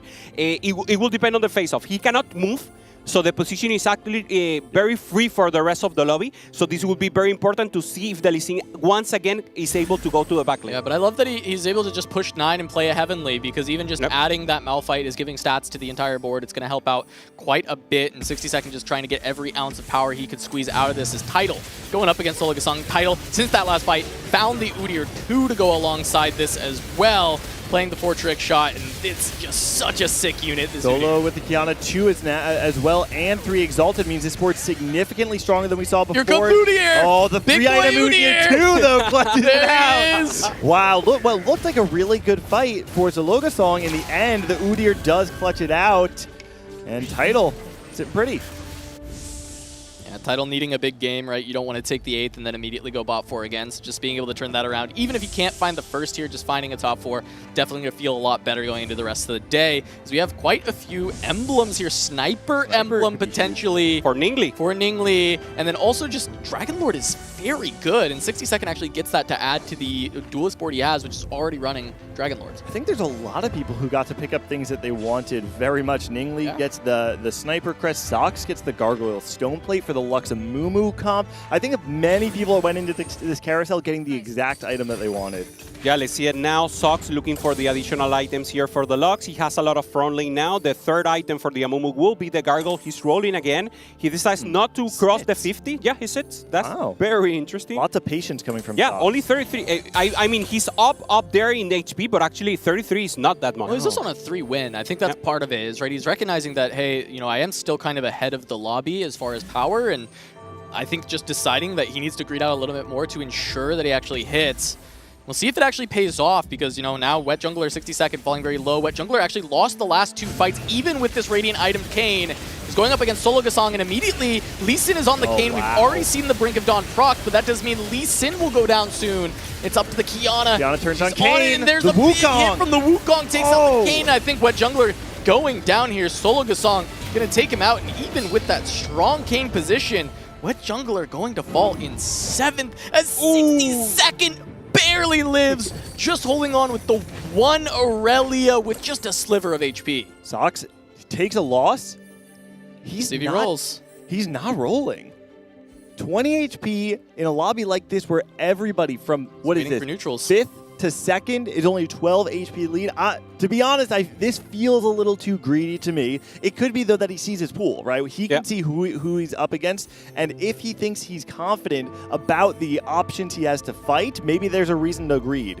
everyone level 9 except for Sox. He's on level 7, so he's got a big level disadvantage. Oh, man. Even with these 3 stars, I think it's very likely he takes a lot of damages. We see 60-second facing off against Tidal. Look at the Udyr creating all kinds of problems on the backline, already resetting into the offensive form, and he's not targeted too heavily yet, but finally goes down. It's just the Kai'Sa, and wow, 60-second has really scaled up with that fine vintage. Yeah, the keeper doing the push-ups for him, right? Irelia is in the front, but she gets the seal. The Udyr is not enough to actually kill her directly, so great position for him. And Sox now is at 2 HP. You think he will roll now? I think he will not. Hold the line. Hold the line. No, Yeah, this is extremely scary for Sox. This is what I was talking about before. The health is so close that winning that fight on 5-6 is really important. I'm not exactly sure if Sox thought even if I hit a Mumu 3, it's not going to be enough, or maybe he actually thought that one of those matchups was winnable. I'm surprised to see him not roll. Certainly now, though, he's going to have to, I mean, I'm sure he's going to try and hit a Mumu 3, gets the Morgana 2 as well, and then maybe go level 8 and try and cap That's what I was there. thinking. Maybe he wants level 8, actually. He's actually, he yeah, does. he does. He wants level 8. This is why he's been holding. Wait. He's going to roll down on he's 7. Not 8. He's not 8. I think he's rolling down on 7 to hit, and then he's going to push. he doesn't know, I think. Oh. There's the Amumu. Oh my And god. one more level. And there it is. Oh, he knew. Okay, okay. Yeah, he knew. Just in case. He yeah. knew. Normally you do it the He other knew. way around. Yeah, you yeah, roll you first, do. you count how much you need to level up. He did it the other way around. Yeah. Oh my goodness. That's Sox, Because I think he decided even if he misses, he pushes the level regardless. So he Yeah, wanted exactly. he didn't want to overroll and not have the money to push. So he That's pushes amazing. until Yeah. it's 1. I think it's really smart. Sox gonna. Oh, it's 60-second. This is the one person you probably did not want to face. Oh, pay attention to the wrap here. We want to see the positioning of these duelists. If they break through on that left side and make it onto the Lux, I don't think that it's going to be enough because the Amumu's no longer to be tanking. This Alawi, though, taking Hold a the lot line. of damage. Latasa! Latasa! Hold the line! One more shield comes through. Amumu can cast again. Oh, and he That's nailed it. it. 60-second Sox falls. takes him out. And if he didn't grade for that long, he never beat 60-second. He never beat 60-second if he doesn't grade. Latasa holds the line for Sox. Oh my That was goodness. such a huge gap for him. Latasa, the teapot, making the difference there. And now 60-second, losing, getting the final placement that he didn't need to. And now we see the 5 rest of the players going for it. No one withhold. Everyone have used all resources, so this is the cap of all If of them. Sox doesn't hold the line and hold his gold for that long to get as strong as he did, 60-second might win this lobby. Oh, yeah. He was beating everybody, and Sox, having the Amumu, it's a great counter to those duelists sitting there and holding the line for so long. And now we've got Tidal seeing if he can find an elimination here against Solo Gasong. It's just going to be that Kiana, but the Udyr is so powerful, trying to find the CC. It's a little too much. Tidal staying alive. Gonna take out Solo Gasong. Look at Solo. Look at the expression, yeah. He knows. Tough loss. I mean, listen, so many boards are extremely strong right now. 60-second, we saw it go out last round. Zolo Gasong and Tianlong both fall. We've got our top 3 secured, 2 of them with 3 HP or less. Yeah, Sox and Tidal both incredibly low, but Tidal turning things around on that big roll down. Sox holding the line, knowing he needed to get even stronger to make this happen. But Ningli quietly able to get up to 6 sniper due to that sniper emblem on the carousel. Also a massive threat to win this. Look at the QSS there on the Senna 3 as well. Allows him to play into the corner if he does line up against Sox. Sox does have his Lux on the other side of the board, so it's not going to target that Senna. But even if it did, he did great heads-up play from Ning Li. Probably makes this matchup significantly easier. Yeah, let's see if the Amumu can stay alive, taking a ton of damage. I mean, this 6 sniper duo of Ash and Senna just tearing him apart. He goes down. It's just one more cast, though, from the Janna. It's not there. Sox will fall. Tidal. Double kill for Ning Li. So who was able to find second? Who was able to find third? We'll have to find out in a bit, because Ning Li is the winner of that lobby. Wow, Ning Li coming through the Chinese qualifier, through the JOC, beats 60-second in the qualifier, beats Flancy, wins the entire qualifier, makes it to today, and we saw him do it again, taking out 60-second, outplacing him in the second game of the day. We didn't expect to see Sniper, but now he got the emblem, he went for the 6, and that's the cap you want to see. That's where Sniper works a lot for him, so great performance by Ning Li. And a really creative path, too, right? Not playing the vertical Ghostly variation. Instead, we got to see him play the Ash variation, the 4 Warden, 4 Sniper, into a first-place finish. And Ning Li went back-to-back first, but now we're taking a quick look here at Lobby 4 going on still. As we've got a lot of players left alive. We've got a Senna reroll in this game as well. Just trying to catch up here as it's Moji on a 2-cost reroll, potentially through Ink Shadow line. Yep, it's going to be Moji playing the Senna reroll alongside the Shen. Moji playing 2-cost reroll. This is one of the players that I know Clement was highlighting at the top of the show. An expert 2-cost reroller from the APAC region. Very thoughtful and careful when playing on stages 2 and 3 to understand the tempo of the lobby and when you're capable of playing these 2-cost games. Aoihao playing also Syndra, and now we see Kijuan going for also the Reaper. So again, the Kayn with good performance here. So far, Arzu is the one who's going for the rest. 6 win streak for Arzu, 34 HP, so very good for him. And now let's see if the Kayn has access to the backline. Let's talk a little about the players. We have Cambis here, also one of the representatives for EMEA. He did a great performance. You talk about Moji again. Any other highlights you want to mention? Oh, I mean, you got to talk about Ahao, right? Yeah. Ahao, the only 2-time winner of the TOC in China, right? This is a fan favorite. I think public perception, we've got some analysts saying 60 Seconds is one of the best representatives. Public perception, I think a lot of people look at Ahao and see the most decorated player, regionally speaking, in China. They have him as a favorite for this event. Well, he is the highest earnings of any player in TFT because of those 2 TOC victories. Even, you would think Malala, but no. It is Ahao. And he's coming here to continue to add on to that stack. Continue to go band for band with any player in TFT. Yeah, also we were seeing Lucas just now, not in a good spot. Ken was talking about him, saying that he also plays a lot of AP, but now the rest. The possibility of the Kijuan of getting the Kayn 3, he's one off. I don't know if someone is holding one for him. Man. It could be for the pick'ems. This is important. Yeah, but he's also very low. If he wins this fight and gets to the carousel, could be a Kayn. Yeah. And he would be first pick, but he goes up against the 3-star Kindred on this Syndra Dryad board. That's a pretty terrifying board. And it's really all about whether the front line can hold up, right? They can. The Syndra's just hitting the Kayn immediately. Kayn's just gone. That Orin holds true. The Syndra can just refire. Now there's no more damage, and Chi Yuan, unfortunately, does not get an opportunity to make that Kayn 3 will fall. Also Lucas, let's see if we get him also. Oh, Emoji also eliminated. Wow. So now we see there the confirmation. Oh, the Lucas and Lucas as well. All 3. And you know what, Amiya, coming up short on some of the lobbies we had otherwise, but in this lobby, they're sitting pretty. First and 4th place going into the Stage 5 carousel. And with Arzu, I mean, it's an 8-win streak. I mean, let's look at this board a little bit. He's playing around the Lilia, but he's got everything together as well as having that Wave 2. I think that's a massive addition. The level 9 being so important. No, exactly. And this is kind of the style we've seen from Amiya even in the Rising Legend finals, right? You see the stim pack, the balanced budget. They're playing for these resources that allow them to cap. And when the lobby does not pressure them enough, and when they're actually able to hit their units on 8 and ladder themselves to level 9. This is the effect. Arzu, 8 streaking through Stage 5, now in a very prime spot to take a top 2 finish. Yeah, and Litushuan, I want to mention that he's playing 5 in Shadow. We always talk about normally you play only 3 and go for the ghostly vertical line, or you play 7 with the emblem. He decides to play 5, he's buff, so it's actually a very good performance, but normally it's not the cap of the door. So very good flexible play from him and actually performing so far. This might be Arzu's board. It very well be. I didn't notice the Hui 2 in that little picture before, but yeah, I think that Hui 2 is certainly one of the reasons why Arzu is able to maintain this streak. There's so much damage, but the front line was displaced. The Nautilus in the back line now, and that Kai'Sa was actually able to target the corner there. Wow. Yeah, that is a big pickup, able to find this win against Arzu, who was on the full streak, and Arzu was pretty low already, so actually being able to find wins is massive. Okay, once again, let's see again a little of Arzu, 19 HP.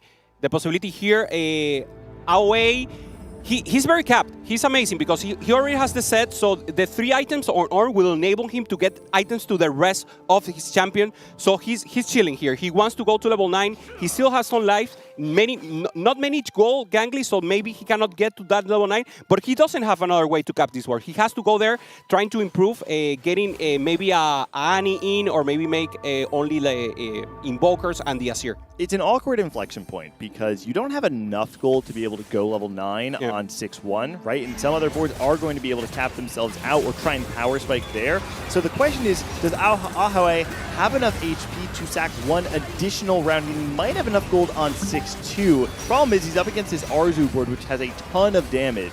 Yeah, it really just depends if he wins this, and the Ornn is kind of holding it, so should be able to make it happen. It's a very, very close fight, but Ahoe finds it, and I think that will buy the space to actually be able to sack one round.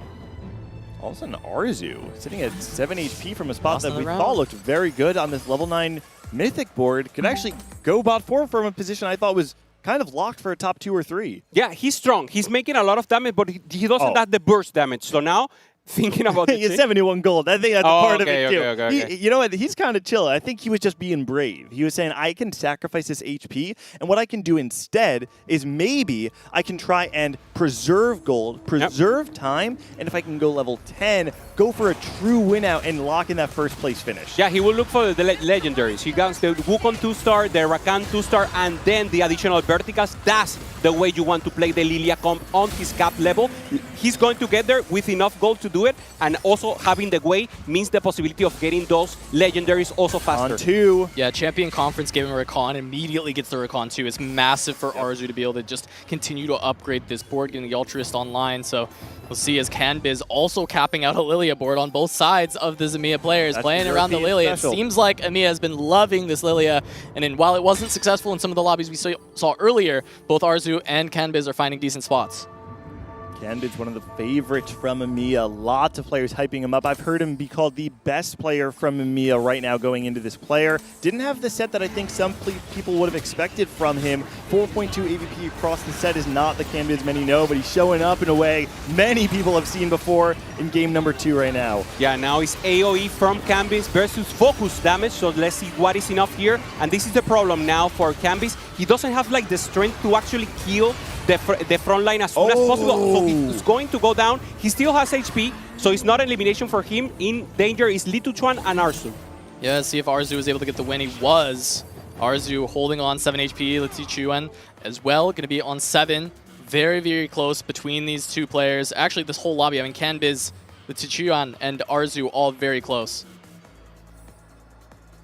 You hear the noise? You hear the music there? Yeah, that's the tension of the moment. And now Arzu going again for the possibility. There's not much like positioning he can make. Maybe in the Nautilus to get a good line for the ulti, and maybe this will be the face-off. So the locks, very important to try to avoid. He positions everything in the middle, so the main carries are in the middle, and it's good position to avoid the Lux CC. Kade versus Canbiz right now. Kade playing the Lux Janna. Pay attention to whether this Lux can stay alive and whether she targets that Lilia right now. Even though she targets the Lilia, she might fall to the whale, and she does.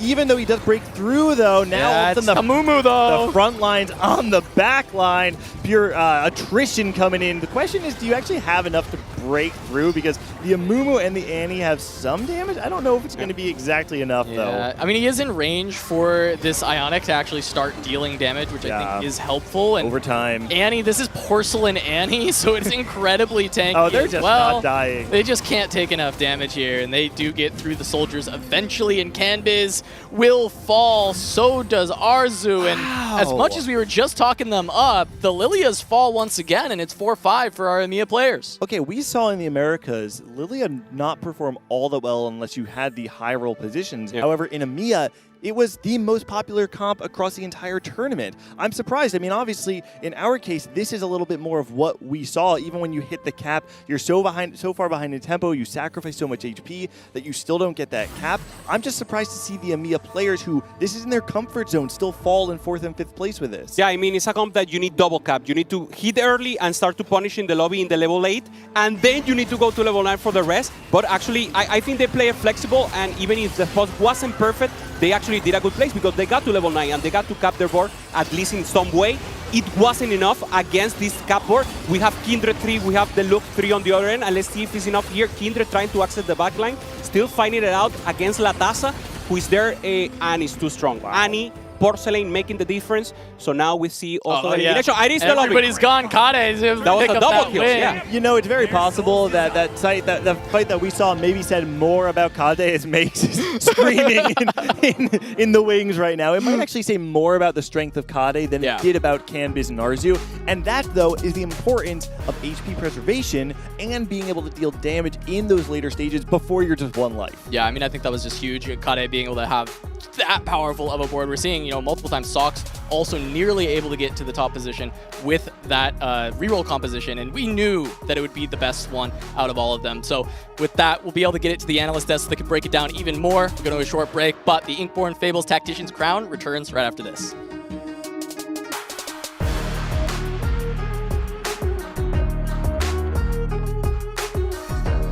Ascending augments, so that's the prismatic. Oh! So just there's a prismatic augment just gonna pop up.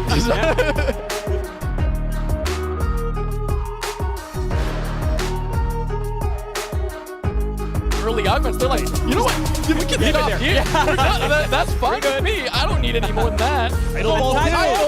Double kill for Ning Lee. So who was able to find second? Who was able to find third? We'll have to find out in a bit, because Ning Lee is the winner of that lot.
We are now 2 games down in day number 1 of the Inkborn Fables Tactician's Crown, so what better way to keep the party going by discussing what happened in that game.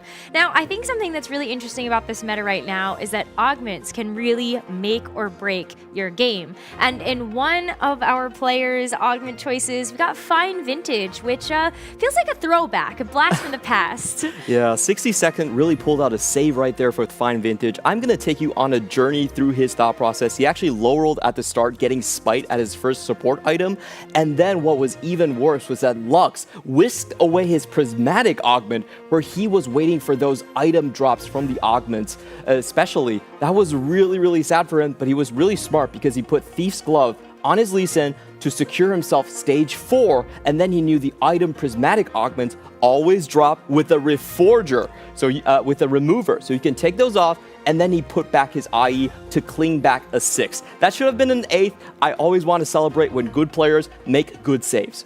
Yeah, that's really exciting to see, but I think there are also options and opportunities where the augments actually can really help you out. Yeah, talk about defining a game plan, right? Both Ningli and Solokazang getting the Caretaker's ally right out of the gate. Kiana for Solo, not necessarily the highest preference, but you can play around it, and he did. But for Ningli, you mentioned it in that previous analyst test, Clement, gets a Senna. Now, doesn't go for the Ink Shadow, doesn't have any emblem, doesn't go for Ghostly either. Instead, decides this Senna is probably going to come around one way or another. I won't go down the reroll route. I'll go further and beyond, goes for the Ash, picks up a sniper emblem of all things off of the carousel, and then also gets Tiny but Deadly. Like, how much more of a Exodia board do you want? Beautiful game plan. Yeah, it was super well put together, and I just applaud these players for being able to find those creative ways to actually cap out the board. And one player that may be a little bit of a departure from what he ended up running, we got to take a look at Sox's board as well. I think this is a player that we have known from the America's Golden Spatula to lean into those duelist comps, but instead goes for a Lux Janna reroll, sees a great spot for it, ends up getting good augments as well with Combat Caster, as well as Baboom to really make that board super strong. So reroll right now was in a great spot in this lobby. Talking about reroll, 4th place, Tian Long from CN. My man bringing out the Kabuko, the Kog'Maw reroll. I got too excited there. I want Kabuko as well. That's half. China was dancing backstage. Kog'Maw reroll, my favorite comp. Anyone in the US knows I was a bit of a one-trick at the start of the set, and it's just such a fun comp, especially when you have the conditions that are met. Pandora's first augment, you get to play for that BIS, which Kog'Maw absolutely needs with the blue buff, the Nashers, and then a damage item. And you have the team-wide combat augments that are so important. Stand United so strong in the late game, especially once you scale into that stage 4 and 5, and Jewel Lotus to get that extra bit of damage to make sure Kog'Maw is deleting units once he gets the extra range. A 4th place, I think a solid game plan. Missed out on the Hui, missed out on the Nautilus too, so could still have that next bit of cap. I just quickly want to mention that at the bottom of our leaderboard, we did have 2 Reaper players not making it, unfortunately, despite stuff like the Harvest coming through. But here are our standings after those first 2 games. And just to set the stage a little, in previous Worlds, you typically needed 62 points to be safe and about 61 in tiebreaker to make it in most times. Another thing to mention is that the most someone has ever came back from was 26 points. So if you're got 26, you can rest assured you have a chance. Okay, we're gonna have to keep tallying up all the math as we get closer towards the last couple of games for the final of the day. But yeah, we've got Kade up there. That was a player that I know you were very excited about, Makes. Yeah, so whenever Kade actually got locked in for the Global Championship, I messaged him and I congratulated, of course. And he took it with like a little bit of humor and said, well, I can't be worse than last time, right? So I think he's living up to the promise. 2 first places, you're going to be in a great mental state. I have to say, we're only 2 MEA casters on the broadcast team this weekend, and Makes has already jumped ship after 2 games. I want to, is the red card available here? It's a tactical change, so I'm not caster cursing. Don't spoil it. I believe in the comeback, guys. Well, this is just 2 games, so don't you worry. There's a lot of comeback potential to be had. We're going to take a short break, and when we come back, we will have the 3rd game in our group stage for the Inkborn Fables Tactician's Crown.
you it'd be a short break. We're already back to continue the action for day number 1. Excited to be on the desk with both of you to go through this next game. It's a rerun of the last champs as well. We started things off games 3 and 4 on that day 1. We're back here again. Very different set of players, though. A lot of returning players, but still the mix-up, and especially the, I think, expectations coming to game 3, very different. Yeah, we've seen how the compositions are playing out. We've seen how the lobbies are going, and I'm glad that in the end, CN is on top in this lobby as well, with Ahao A trying to prove he's not only a domestic champion, but maybe a world champion as well. We have reseeded the lobbies. That is an important thing to note. For now, for games 3 and 4, we have new lobbies for our players, which might shift the tempo a little bit. Where do you think that these players might go? Are they going to try to stick to some of the strategies that work for them, or do they have to feel things out? Less so about the lobby tempo with the players, about the comps and what they've played already in the first 2 games, and they've gotten that direct feedback of, hey, what isn't working? We've seen Lilia played a lot from EMEA players. It's not working out for maybe low roll reasons, just unlucky games where you just didn't have the resources of the wrong roll down. But do they shift into, hey, let's contest Rebirth, let's join the party, 4 or 5 players every lobby? Yeah, I expect the tempo to speed up as we go through the days right here. We've seen a lot of these high board caps, dreaming EMEA players with their heads in the sky, but not realizing that, wait a minute, these CN players or these APAC players are going with most of the rerolls. We saw Kade AP reroll, and we saw Ming Li also winning with a reroll-centric line as well. Yeah, I think reroll, it definitely has to be on the menu, because even in just that last game, we saw that contesting for the Kane and the Reapers, there's so many units that just come out of the pool naturally with a lot of these compositions that it's way harder to actually hit these 4-cost carries. And there's a consideration of seeing maybe less Kaisa, because it is hard to play Fortune for some players with a higher ping, being able to have those huge APM cash-out rounds. You don't have that guarantee. If it's a smaller cash-out like you saw from Michael in that game 1, it's much easier. You cash out at Wolves, you're able to get a few units, a little bit of extra gold, and have that little bit of extra resource to push for Lilia or Kaisa. But I'd love to see Kaisa played a little bit more often. I think it's a very strong comp if you have enough gold to actually make it to the point where you are level 9, you have the Udyr 2, causing so much disruption on your opponent's boards. We had a shot to get Crab Rave. I just, that's maybe on That's my where we're going, bingo Necra. card. Is we get Crab Rave for at least 1 game. 1 game, please. It's very duelist or Reapers focus for Crab Brave, so a lot of people, they don't want to contest their comps early on, and I think that's why players tend to avoid it a little bit. I like the sort of, what the spicy one I like is the artifact portals right there, because they open up a lot of different lines. You see for Moji, he's playing Silvermere Dawn sometimes, he's playing the Story Weaver, Exodia, Lissandra in his comp sometimes. That is what I want to see. If you want to see unique comps, artifacts are the way to go. They open up maybe Gnar reroll, Riven reroll, Bard reroll with Wit's End could be a thing. The Big Frog, Tom Kench, also works really well with things like Forbidden Idol, for example. We did see some potential maybe hero augments coming out as well. We haven't seen yet on broadcast things like Garen hero augment, things like Kabuko that I slipped up a little bit. I read the script, maybe this game 3. It's coming. It's going to be Is that a here. promise, Necra? Can you guarantee it? Can't. Our viewers will be very disappointed if we don't have Kabuko. I would love to give you that as a birthday present. Truly. I would love to receive that as a birthday present. So we're on the same page, Necro. Thank you.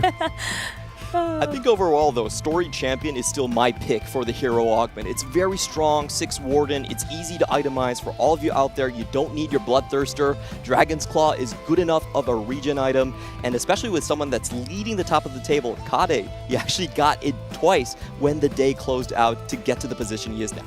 And I would say as well that Irelia is slightly less contested on this patch compared to the Duelist patch, so it's a little bit easier to hit that high cap with the Garen, with that damage, the backline carry. Well, don't forget that if you might not see something that's on your bingo card, well, hey, the other lobbies might be able to show you that. We have 3 alternative lobbies that'll be covering all of the extra games that we have, so make sure that you don't miss any of that action. I'm sure it's going to be spicy as we continue on the day. Especially for, I think, the top level of those casters, Kenobi and Memo, challenger level players in the US, a lot of analytical insight in their commentary. So for me personally, I would love to listen to them. Can't do everything, unfortunately, but for anyone at home, multi-stream, you have all your options. You can check out all the different players on this big stage as we move into this game 3 of day 1. Whoa. We talked about reroll, and this is basically forcing you to play reroll. The Yorick augment at the start, all of the reroll costs down by 1. You should expect a lot of Janna Lux, a lot of these AP rerolls to really bring themselves to the forefront.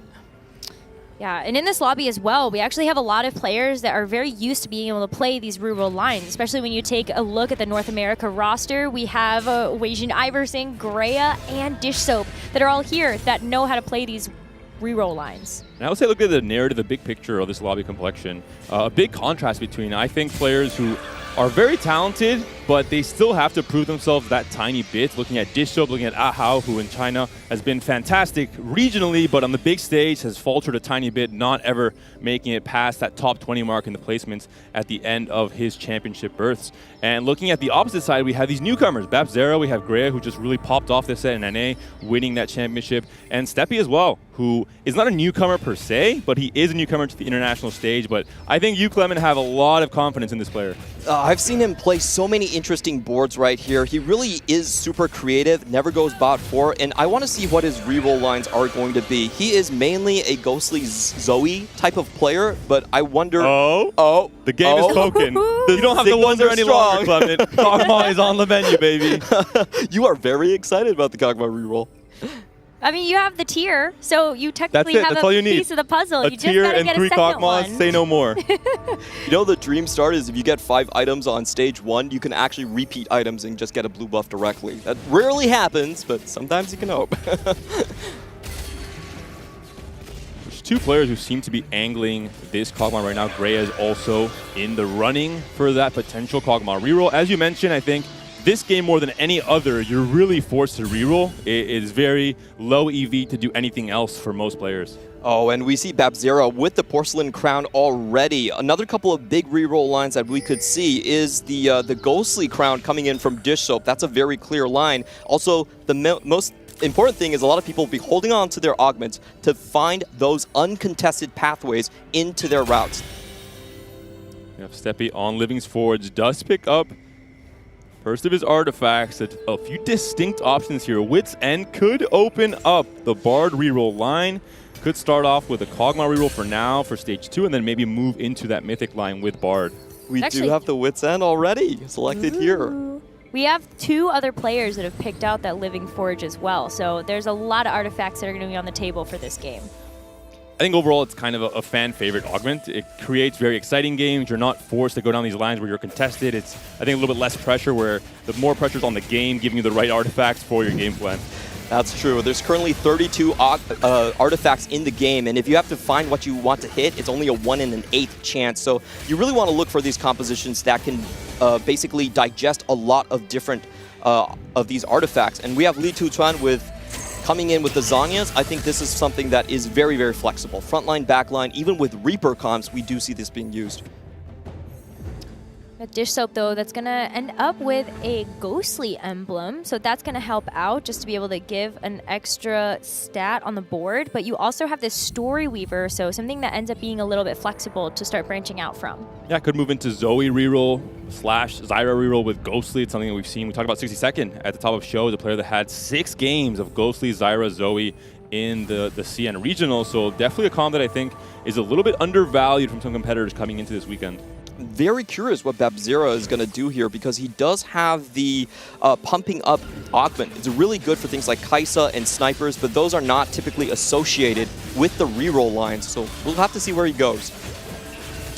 Yeah, I feel like whenever we see a pumping up, you have an opportunity to actually be able to go a vertical Story Weaver. So that's a really great augment to be able to help out your Kale if you want to make sure that she can get that 7 Story Weaver online. But you can also go with an Aurelia later that will also get a lot of value from the pumping up. I have the answer to your question, Clement. Oh, let's go. It's Sivir reroll.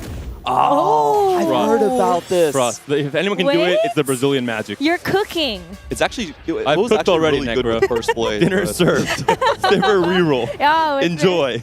the pizza delivery. With just 1 Sivir, I cannot wait to see this. On the other hand, I think Li Tuchuan has found a very comfortable position for himself. He's known to play melee-centric compositions, and he's actually found, I believe, the Corrupt Vampiric Scepter, which is usually hinting towards a Gnar reroll line. Gnar would be great. I'm in for some Gnar, honestly. I miss that composition a lot. Yep, there's only 2 lines I've seen with it. One is Golden Remover onto Kayn. You wait until Kayn transforms, and then you put the scepter back onto him, so you get the additional damage of the spins. The other one is just your good old for Druid, for Ghostly, Gnar, reroll board. Curious to see for Arzu as well with Tiniest Titan, what kind of game plan he goes for. With a mix of Yorick and Tiniest Titan, he's going to go for a heavy loss streak or not. For now, just the Story Weaver starts. Not really indicating too much, hasn't slammed any items, which are really the key indicators for what direction his players are going for. And a key skill to have in TFT, especially this weekend, where I think many players already send the signal to everyone else what they're playing in Stage 2 already with their augment pickups or their item slams. So important to be able to scout and identify very quickly where everyone is going in Stage 4.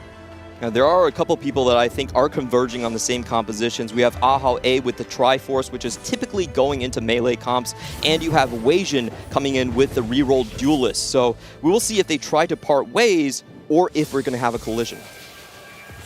Get the Heavenly in now, though, and maybe it's already getting the Volley Bear online is really nice to be able to either have that, or maybe you can even transition that item onto a Silas later. So I guess it depends on where you're actually going to land with maybe some of these units that you can upgrade. And Nard is a player who I talked a lot with during this entire set in EMEA. He's someone that mentioned he really enjoys playing Fortune, not necessarily for these massive, YouTube-worthy cash outs, but rather just for that little bit of extra resource, extra little bit push in Stage 3, not playing that massive loss, just a tiny bit, and we're seeing him do it here now as well. But look at the opposite side of the board. This is bad news for the EMEA because Greya has removed most of the units on his board, and excuse me, it was actually Greya with the corrupted Vampiric Scepter. So I know we have a rivalry here, but come on, Greya, really? Game 3 already? Every little point matters. That's true. So, hey, you can't... Don't hate the game, hate the player. Wait, don't hate the player. Don't hate the player. Just hate everything, Necra. Her emo phase. Biggest hater. It's not emo Mumu anymore, okay? I'm sorry. It's a different trait now. I miss my Lulu. What can I say? I wonder if he can come back from that Fortune spot for Arzu. He hasn't picked his composition, and he could go for something 4-cost. Nobody's going to contest him there. Meanwhile, Babzera definitely going to go for something like the backline 80 carries here. We're on 2 servers now, Clement. You're still not believing, I see, from your facial expression, but... I know it's your birthday, man, but not everything has to go your way. I'm asking too much. I got it. I'll tone it down, don't worry. Big win streak for Dish Soap and Babzera as we move into the very last fight. Babzera up against Li Tuxuan. For now, this should be relatively an easy win. 79 HP for Tuxuan. He is trying to go for that 5-loss streak, so really play by the book here. Easy win and easy loss for both players.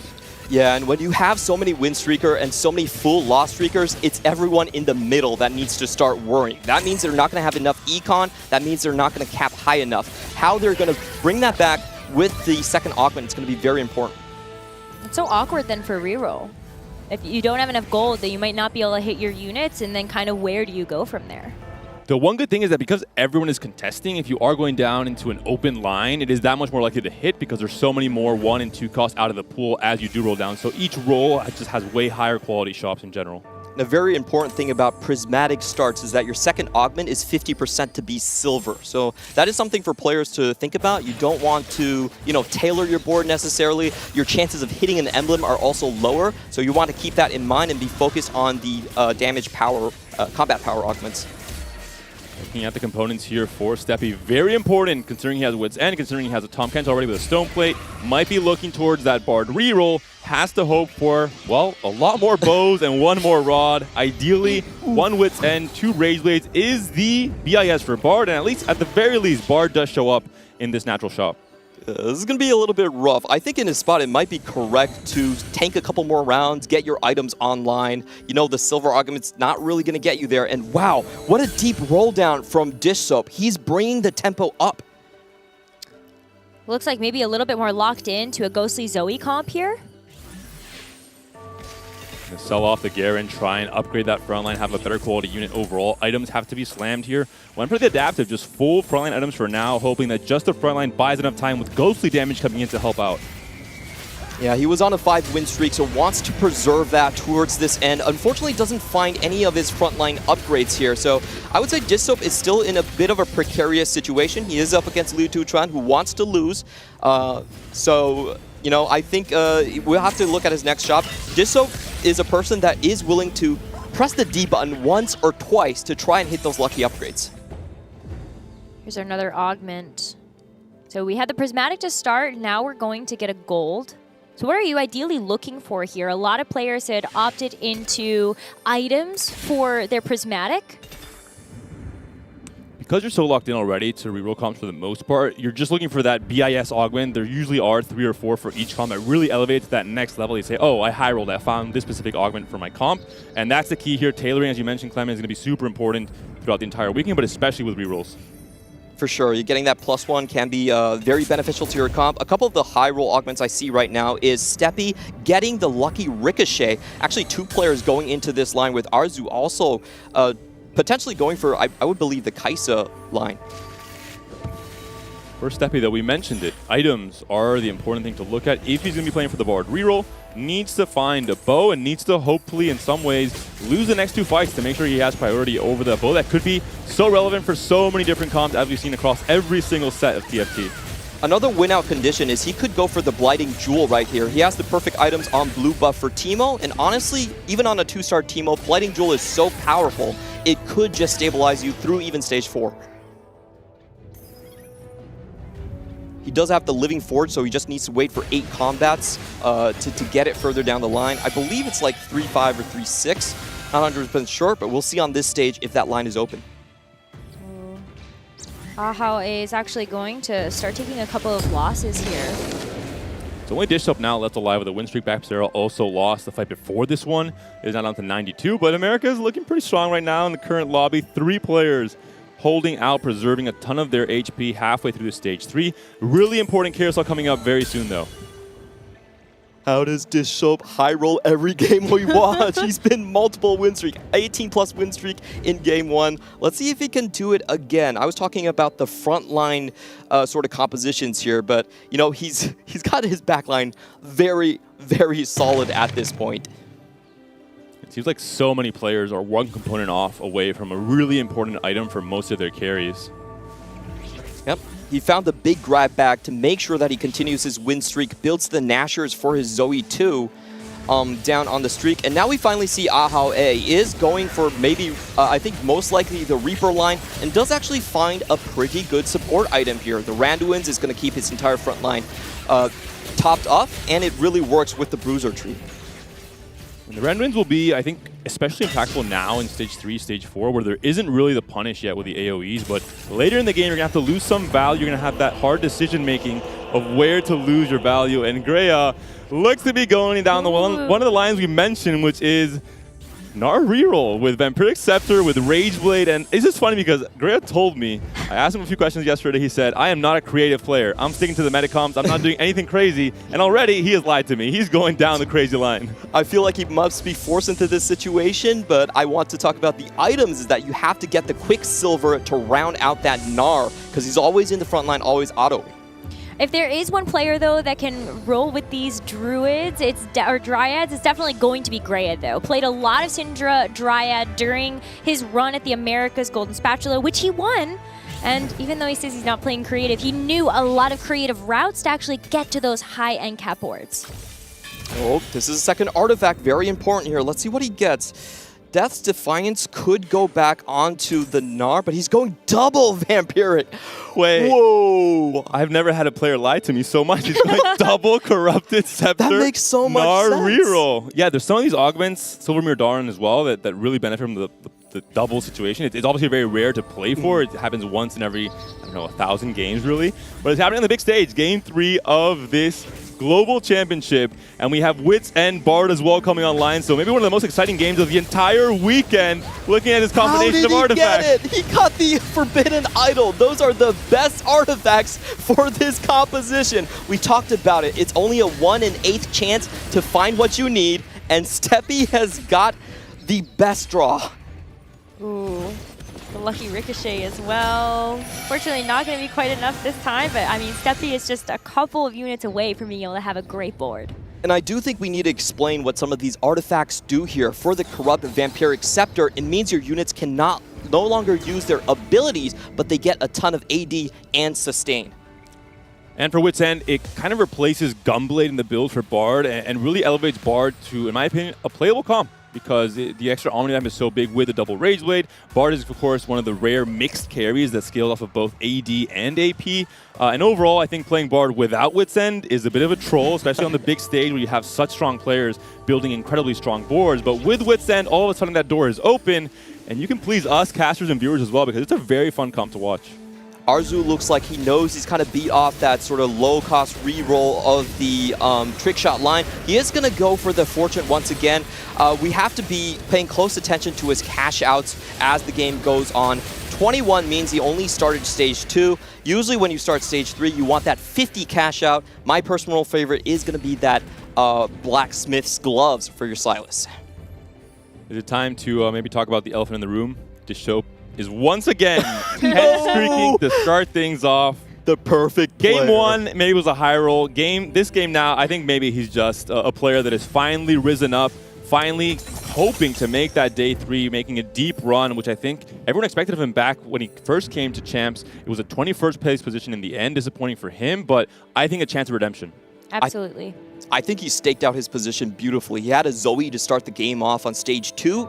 Ghostly Emblem locked in, and nobody really wants to move into that direction. The only worry I have here is actually Greya's composition, which typically does play with 4 Ghostly as well with the Gnar reroll. Might be harder then for Dishope to try to 3-star any of these units, but you also have a Kayn that's kind of sitting and waiting to get an opportunity to actually move in, so you could get 6 Ghostly online.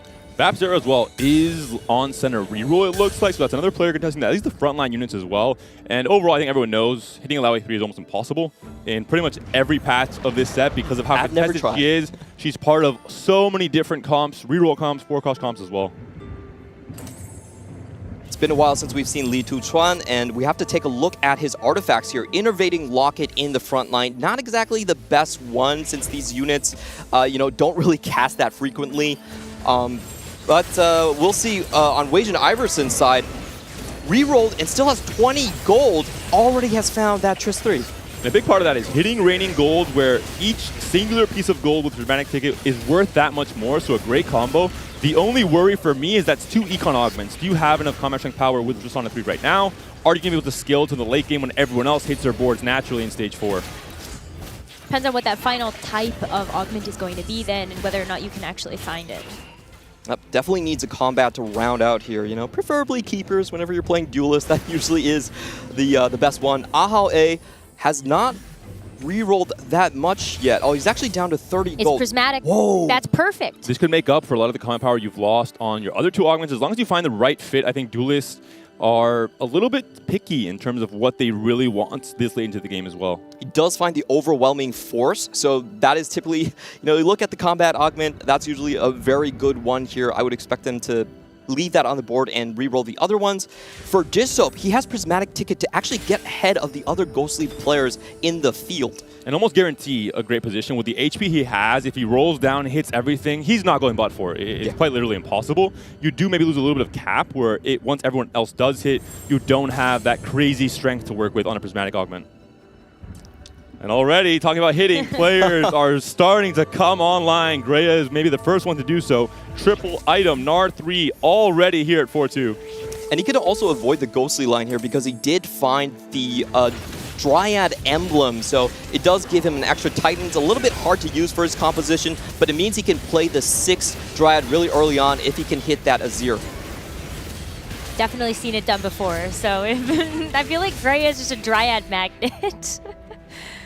A little bit of a worry with his composition is that usually this build really needs the quick silver to avoid the crowd control coming in. You only have auto attacks. You don't have any mana regeneration from being hit. So if there is crowd control that can be chained up, he still could be in a precarious position. But Clement, you have a lot of auto attacks. Does that make up for the lack of crowd control? Maybe, we'll see. We'll have to see. Kindred 3 as well could be a big hit, especially if you find that 3rd item, maybe some mana regen on this Kindred as well.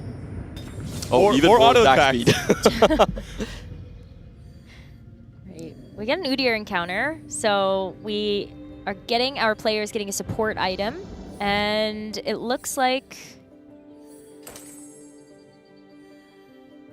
it's going to be a Zeke's Herald here for Greya, but we'll have to check in on what everybody else has picked as well for these next 3 rounds. Quite a few players did hit up that prismatic ticket at the end to try and guarantee they hit all of their upgrades. Steppy, Ahao as well, trying to have the pre-charge come online. Not quite the case just yet, it looks like. Bard 3 has been hit from Steppy, but the Tom Kench is still 2-star. A lot of 3 costs being taken away from the pool right here. Bard already hit online and ready to go, but on the other side we have Ahae with just not being able to find most of his Yones. Just one off, has rolled a lot of gold, still has more to go. I mean, he's broke though, right? It was a 6 loss streak up until this point and at 0 gold. And we saw for Steppy there, the lack of Tom Kench 3, the front line melted a bit too early, and again, the Bard could not do it. Very similar to the Lilia matchup, I think it's quite the case there. And Teemo as well, 1 off of the 3-star. A couple of those Bards are out of the pool though, because we did see Gray actually have the Tom Kench in order to fit it onto the board. Oh, Arzu does get a big hit here with the Xayah. He's the only non-reroll player that we have in the lobby in this Yorick encounter, so we'll see if he can stabilize here. Look at the upgrades on the front line for Arzu. It was really missing, right? He has a Galio one still, a Silas one. We just talked about the front line issue. He has a Stone Plate still on Kabuko. Not sure what kind of dancing Kabuko is doing to still keep an item at this point in Stage 4, but the item switch has to happen now. We have to pivot into the final board for that Kaisa comp and hope to find those last few upgrades. Not much gold to work with, though. Ooh, there's the Yone 3. Yep, Ahao actually could have had a Yone 3 last round, but he's saving up that Nico to get the Kindred 3 alongside as well. And he also manages to pop off the Even Shroud correctly. Good attention to detail right there. Tapsera potentially 1 off of his key upgrade. No gold for Steppy and very little HP to work with. 2 lives potentially still in Stage 4. Needs to find the Tom Kench 3. Looking at Arzu, he finds an upgrade. It's a Naked Silas. No items yet, but there they go. Stoneplate and Bramble, and finds a Xayah as well. Oh, baby. Uses the new recruit to get immediate combat power. This is already Stage 4. If he loses by 5 units, he is out. He should be fine for now, though. This Yone could be problematic. A lot of Omnivamp, a lot of stats overall, but isn't quite able to get into the right corner. The Xayah and the Kaisa entirely untouched throughout that fight, and Silas standing strong. Yeah, and I think he also has some Exalted stacks right there into the composition, so able to flex into the Janna and give him even more combat power. That Janna's at 280 for the Archangel. That was a long fight, is my prediction. That's a lot of stacks. This reminds me of kind of the OG Janna reroll builds where it was all about Rageblade and Archangels and just having these incredibly stalled out fights with their shielding. I have never seen such a juiced up board. He has 1 Radiant item, 1 support item, and 2 extra artifacts. Oh no, Steppy, okay, thank God. He had the Sivir get it. had that 1 little bit of extra gold and has the Tom Kench 3. You can't ask for much more. At least you've hit, despite it being, I think, late Stage 4 instead of early Stage 4. You've lost a lot of HP in the process, though. Down to 1 life for Steppy. I really hope he doesn't hit something like the Reapers. That's usually the worst matchup because your flanks are so exposed. He gets Dish Soap and his Tom Kench is on the right side. It's very important for those Ghostly stacks to not kill the target very quickly initially. Can his Tom Kench survive? He gets the shielding. He's going up. No! Oh, the Tom Kench falling means that backline is just so vulnerable, so the Bard was not able to actually dish out enough damage. So Shen finishing up the job. Steppy's out, by the way, as well. Got eliminated in 8th place. A demoralizing defeat for APAC, for SCA, for Singapore, considering that Steppy, coming into this Game 3, only had 5 points. Was already in this kind of comeback mentality, thinking about that 60, 61, 62-point cutoff tomorrow. All of a sudden, going to have to really mount a Herculean comeback to try and get back into it. Just didn't find the right items there. Had to have a Last Whisper on his Bard, which I can tell you is not ideal. Also low-rolled a little bit. Hopefully he can come back from that. Just a lot of people that were using the Tom Kench, though, to fill out that Exalted tree, so it was much harder to actually hit the Tom Kench 3, so it just unfortunately happened a little too late. But as we ended up getting our PvE round, we get a chance to take more stock of what is happening around our board. Dish Soap is 1 Shen away from being able to get a Shen 3 online, a couple of Zyras away from being able to upgrade that unit fully as well, and you also have the opportunity to slot in this Kayn and Morgana later to get the 6 Ghostly. This is where the benefits of everyone rolling 2 cost comes in. We're seeing Dish Soap hitting all his units, Lichuan hitting all his units with a Lux Janna reroll. We have the Senna reroll as well, the Nara reroll. So many 2 costs out of the pool. AP on top for now, though. Dish Soap said, you know what? I'm done dominating the lobby. I'm done win streaking. I'll pass the baton on to 2nd place here. Lichuan on a 9 win streak now in Stage 5. But we will take a look at Arzu's board first here, the only non-reroll player, and it looks like even without I don't think he had a big Fortune cash out, is still able to snowball a lot of the lobby away. We don't see any artifacts here, so it wasn't, I believe it wasn't a 50. Ahao taking a big hit here. Weijin as well with that duelist board took a big loss we saw there. A massive loss with so many unit HP coming in, now dropping down to that 5th place position. And we can take a look at the new breed of duelist being played. Reroll duelist with the Volibear and Tristana. You could call it a bit of throwback, but basically you try to play full tank Volibear in this iteration. Still looking to round out his composition. He has 2 Lee Sins on board here. What is he looking for? Aurelia, there you go. What is any player looking for? Any duelist player looking for from 4-1 onwards? A 1 singular copy of Irelia, please. That's all I'm asking for. Yeah, skip my mind for a moment. Let's see how he does. Babsetter with the Senna 3 is going up against the Gnar reroll.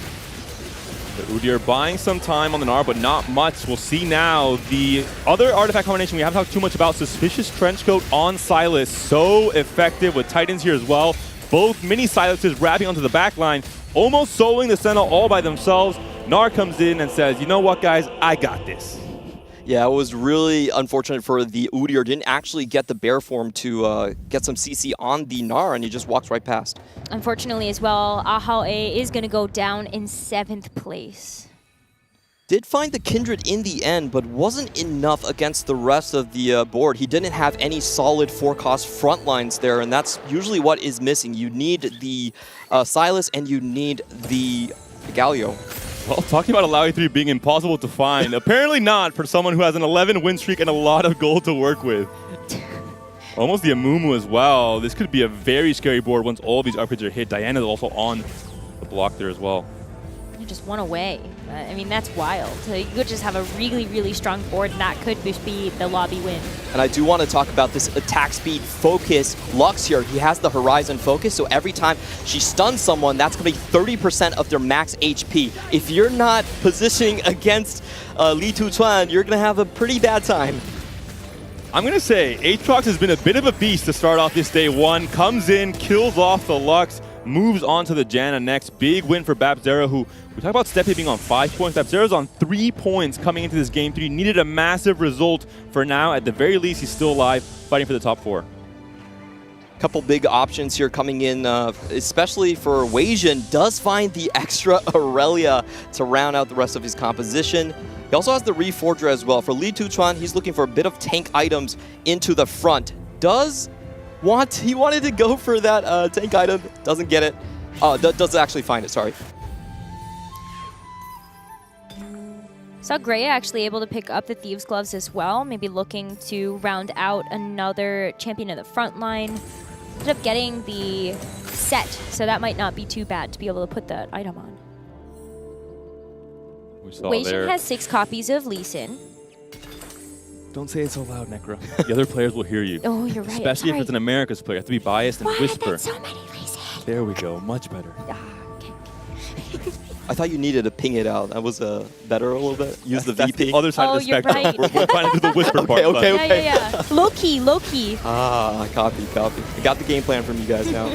This typically is in favor of the Senna reroll. He has a couple of Ghostly stacks right there, and starting on the weak side of the board does mean she gets to concentrate all of the Ghostly Spectres onto the Volibear, take him down early. Unfortunate for Weijin, it really was a positioning diff in that one. So much HP to chew through as well, with all the reroll options being upgraded on the opponent's side of the board, and the Sox tech unfortunately not working out for Weijin. A bottom 4 for the Fnatic player, and Arzu, a player who we thought was out very early in stage 4, was on 10 HP, didn't play reroll, had a very unique game plan for this specific Yorick portal, is still alive and kicking, and has hit all the upgrades he needed that we talked about. He was missing at the start of stage 4 carousel. The Galio's upgraded, the Sylas as well, and more than anything, the Xayah is really impactful here. True, and he's also able to flex in the Exalted with the new recruits, which is the best use of this augment and why it's the most picked Prismatic. Arzu, I'm so impressed by this game. He's proving, even with Yorick, you don't have to play reroll. That is so impressive. I mean, the fact that you also are able to get this 4 trick shot online, even when we had a lucky Ricochet player in this lobby. It's great to see these high value units, and it's giving him so much power to be able to make it into the late game. I also want to point out his positioning. This is anti-Lux positioning. He's putting all of his carries into the middle of the board, but it might not be enough. One Janna has a lot of items, one Janna has no items at all, and unfortunately, we're at the end of stage 5. That's just enough units to eliminate Arzu here in what looks like a 5th place position. Dish Soap has fallen from his reign of terror in that 1st place with so much HP coming to stage 4 now, potentially on the chopping block for a 4th place. And it still comes down to that front line. He has no 3 stars in this Ghostly reroll composition, only has his back line done here. So he really needs to get some of the other Ghostly compositions from Babzira's board. Looking at this top 4, 10 3-star units populated. If you're playing for your pick'ems, I sure hope you put 70 or more in all of these categories, because there's going to be a lot of reroll on this weekend, especially with a York encounter. I have a feeling Li Tuchuan is probably favored to win this lobby right here. The Gnar can only auto attack, and look at what that Amumu has. This is one of the rare situations where you actually want, I think it's a Thornmail? Yep. Yep, the Radiant Bramble. The Radiant Bramble is the easier way okay. to say it. That's how I remember all of the Radiant items. It's just Radiant this or Radiant that. There's already too many new artifacts to have to remember. Last minute positioning from Dish Soap, having Zoe now in the middle, but swaps her back to the left side. We'll see how this fight fares. We'll see how this Lux is going to fare really into that massive left side clump for Dish Soap. It's going to be very hard for him to take down that Ilaoi. His front line is already collapsing. He finally found the Shen 3, but if you look at his ghosts, it's so dispersed across the entire front line. They're not able to get the Zoe resets, and unfortunately Dish Soap is going to take another loss. And the great combination of items on that Janna as well, where it's just the inevitability of you have this scaling monster with both the Rage Blade and the Archangel. You finally get to her, the Zanya's proc, she buys even more time and has that last 1 or 2 casts that can blow you out of the water. Seems like the Fortunes of Americas is going to rest on Greya here. Let's see if he has the 6th Dryad online yet. Nope. Still waiting for a couple more turns. That gives you a massive boost in HP. But once again, Exalted seems to be the name of the game for a lot of the players who are overperforming with their comps. Of course, for Greya, hard to really judge how strong Gnar reroll is because we don't see it that often, especially this specific build with double Corrupt Scepter. Babzira doesn't have the Exalted, though. It's going to be the 5 Ink Shadow, not able to hit the big cap of that 7, but still strong enough to be able to make it into the 6th stage. The damage that's coming out is a little bit too slow on his side, though. However, the Udi are rushing in onto the back line. Ghost finally goes into the back, and Babzira does take a huge hit, is knocked out. This is great for Dish Soap because now all of those Ghostly units go back into the pool.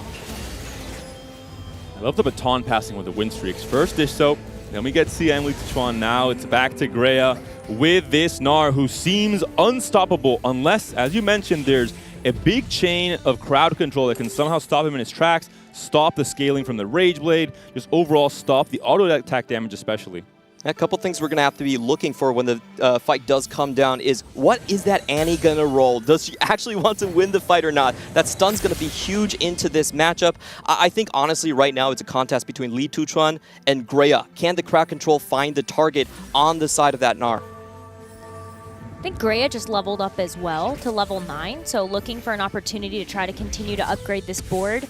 Still has some gold to work with as well, so you will be able to buy the Azir once it shows up in the shop. Dish Soap rolled all of his gold, was not able to get additional upgrades onto the Aatrox and Riven. Those were the 2 we were finding for. Let's see if it's enough to actually fight through. His front line is going down first, and the stuns just hit like a truck. It's always the case with the positioning when the front line melts and your backline units move up, depending on how they end up staggered. One Luxel could delete 2 or sometimes 3 units all at once, and that's what happened there for Dish Soap. Well, it was pretty unfortunate. Let's take a look at the emblems. Ghostly there, just kind of taunting Dish Soap into the distance. Li Tuchuan probably looking for some extra tank items into the front line, and he does get it there. Finds the Crown Guard. We have our final 2, though. We have a little bit more health coming out from Greya, but you are able to find the set 2 in the front, so that's a really big hit here. Also finds the Azir, so now is where you're able to actually try to get the 6 Dryad in, and that's where you see the instant pop to get the 6. The massive HP online, and positioning is going to be difficult for Li Tuchuan. Usually you only have your flanks completely exposed here, so there are wrapping potential here. See what this Gnar can do. If this Lux can potentially stop him in his tracks if he moves up, but looking at this positioning right now, the Gnar, the moment this Annie's taken down, is going toward the center of the board. So all of a sudden we talk about the staggered position, the diagonal for the Lux to feast on, but all of a sudden Lux turn around, they're coming for you. And all of a sudden Udyr out of nowhere from the top rope lifts her, slams her down. The Zhonya's cannot buy enough time. And Janna takes a big, big hit. Too much HP to work with on the 6th Dryad side, and he's going to get another artifact here. This is why we have Living Forge as the most picked prismatic augment when we're looking at the Golden Spatula scrims. It's just so powerful, and it continues to ramp you up. Ooh, we have an Everfrost on the side for Li Tuchuan. This is exactly what he needs to find. Can stop those auto attacks from coming out on the Gnar, but can he position the Amumu here? I think it might be correct to have that Amumu on the side. There he goes. Could be final fight here though, because Li Tuchuan is going to be sitting at 7 HP and could get knocked out if Greya is going to take this fight. Can this Amumu buy enough time? The Lux ults are starting to come through. Janna completely untouched on the left side, buying time, scaling into the later stages of this fight with the Archangel and the Rage Blade. The Gnar still stuck on the Amumu. His tears are healing him. He's fighting for his player to do it. And look at this Gnar go. He's still stuck on the tank. Lux is starting to get chunkier and chunkier with her ults. One last cast could take down the Gnar. That could be the end of the road for Greya, at least in this fight, and that will be the case. The positioning definitely mattered here. What an incredible artifact drop there. Everfrost was probably the best one to look for, and he recognizes, I don't need the Amumu healing on everyone. I just need to move him to the side, so Everfrost is going to proc at least twice onto the Gnar. It does stop that powerful win streak that Greya was on, but we do now have the Rift Herald. So an opportunity here to get another item, maybe some gold, to try to look for those final upgrades. This Azir is still a 1-star here for Greya, so there would be an opportunity to be able to do that. And we have a potential for a Sylas 3. Greya's 1 Sylas away from being able to get that online as well. I wonder if the pings are going to be coming out. Li Tuchuan doesn't have any gold to stop this. He should be rolling immediately. Try to get it in the shop just to be able to stop the onslaught. The fast rolls coming through, has to make sure not to miss it. But the gold has run out, hasn't hit a single Sylas. Li Tuchuan's completely out. He still has a little bit more rolls. gold, still units to sell here for Greya. Has the Azir, has the Kha'Zix, he can sell if he chooses to. If he thinks he absolutely needs it, he still has a little bit of HP to work with, potentially 2 more lives. He's filtering the pool here, getting the Kai'Sa out here. I think he's going to go for more rolls. Doesn't find it. Oh. Has to pop the Anvil as well. A lot to do here for Greya before this fight starts. Last second positioning swap. Does it work out? The Gnar could potentially move on to the Janna right away, pop the Zhonya's early, stop the scaling, and then wrap all the way back to the Lux to clean it up at the end. Yeah, and he does have the perfect positioning for the Kindred, actually dodging out on the Lux ultimates here too. And Laui is dead, but Gnar's moving in the wrong direction over towards the Amumu. No. We're back where we started, but all of a sudden Amumu's taken down. The Lux is buying some time. Can the Gnar be taken down in time? One last ult comes through. Gnar is still alive. The Janna should be able to clean up. And she does. The scaling matters so much there. Rek'Sai is good, but she's not that good. Big, big win for the CN player, and now both players on 7 HP. Down to 1 life. It's about the Sylas 3 and the final positioning. How much of the board is Greya willing to sell right there? Even when he was in a great position, probably the best position he could find, he didn't win. Now he want to finds sacrifice, go for just the Azir upgrade. Is that enough, does he think, with the right positioning to win this fight, to win this game, really? Well, it's going to be a sell of that 2-star Kha'Zix in order to be able to get enough gold for it. It's the same one. It's the same one. Relax, everyone. No, I was so close to being able to get there, but knows that this Azir is so important. He has to get the long distance pale correct, finds it on his 2 main carries. And this time, it's similar positioning, but he actually could move down directly to the Lux, which is actually dealing the most damage on the board due to the percentage now. We're going to see now where He's the down. Gnar is going. It's already onto the Lux. Can the Lux take down the Gnar in time? The answer is no. Gnar is stunned, but he's not killed off just yet. The Janna's still scaling. The Zhonya still has not been procced. Gnar's down. Gnars has been popped. It's down to Kindred 3 and Azir 2, the recent upgrade. Could that swing the fight in Greya's favor? Could he come back up into the standings? Only 7 points right now. The But cast this is win good. could be so big. The Amumu still holding strong. The Janna still scaling. 320 AP, 360 Azir and Kindred AP. are onto her. The Zonya's proc. Is it by final time? proc. No! I think the Janna cast came off in time. Azir was taken off right before the cast. The animation actually so relevant for Azir's damage. And Li Tuchuan takes the win in the end. Oh, what an exciting game. He clinches first place as Azir has the wand in the air, unable to get his final cast of magic and mayhem. And we see Li Tuchuan take it away. You see the excitement in the player cam as well. Just so close when it came down to that final fight, and what exciting finish there. And it goes to show the read from Greya as well, thinking, I'm going to go for the Azir upgrade. I think it's enough. And it wasn't enough by this much, so just almost able to predict the outcome of that fight with that last-minute fast swap. I think it was really interesting in the last second we saw the positioning difference actually putting the Janna behind the Amumu, switching it up a little bit and confusing on the other side for Greya. There is so much to be able to break down for this third game, so we're going to make sure that our analysts get enough time to do that. So we'll send you all to a short break, and when we come back, we'll have that breakdown.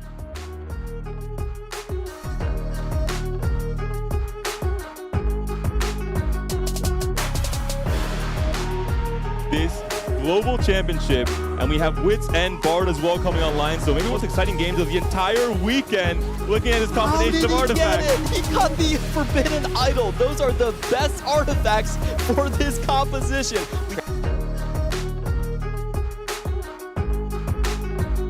Prague is it by time? No! I think the Janna cast came off in time. Azir was taken off right before the cast. The animation actually so relevant for Azir's damage.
Welcome back to the Teamfight Tactics Inkborn Fables Tacticians crown. Now, we did have a game full of players from the Americas, and so we decided to have an analyst desk full of people from the Americas as well. Now, in this game, I will say right out of the gate, Prismatic being picked up, we were sitting back there, and I was like, I want to talk about the Living Forge being picked up by not one, not two, but 3 players, Gangly. Talk to me about why players might be more inclined to go down this route. Now, there are a lot of possible lines in TFT right now. The thing is, a lot of them are kind of gated behind very specific circumstances. One of those is Ornn artifacts. And we saw it right off the bat. We saw players like Greya get offered that corrupt Vamp Scepter and build this really cool Gnar reroll board that otherwise the itemization does not work unless you have. So he has the Ginsu's Rage Blade to constantly stack up autos, the corrupt Vampiric Scepter to keep him alive. And the other really cool thing about that, he was not only enabled by the Ornn artifacts, but also by a really cool Exalted board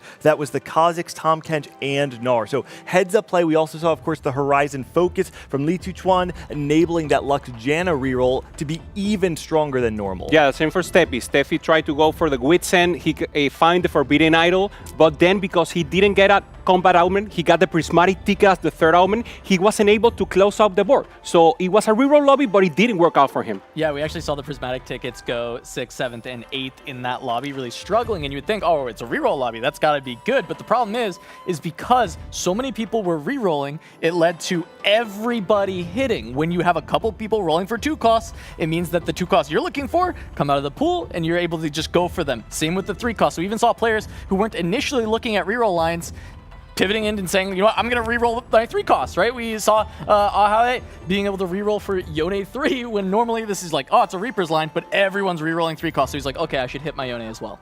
Yeah, I mean, if everyone's rerolling, these reroll augments just become so much less effectful, so much less valuable, and suddenly you're back against the wall. And my dear, dear Bard, with all of these perfect artifacts, you even had Teemo 3, of course, because of the ticket, but still, like, that was a heartbreaker for me. Yeah, also Bapsera. Bapsera is one of the other ones that was trying to reroll. He was going for the Senna. He got the Ghostly. And again, we expect the reroll to go well when everyone is going for it, but it actually didn't perform.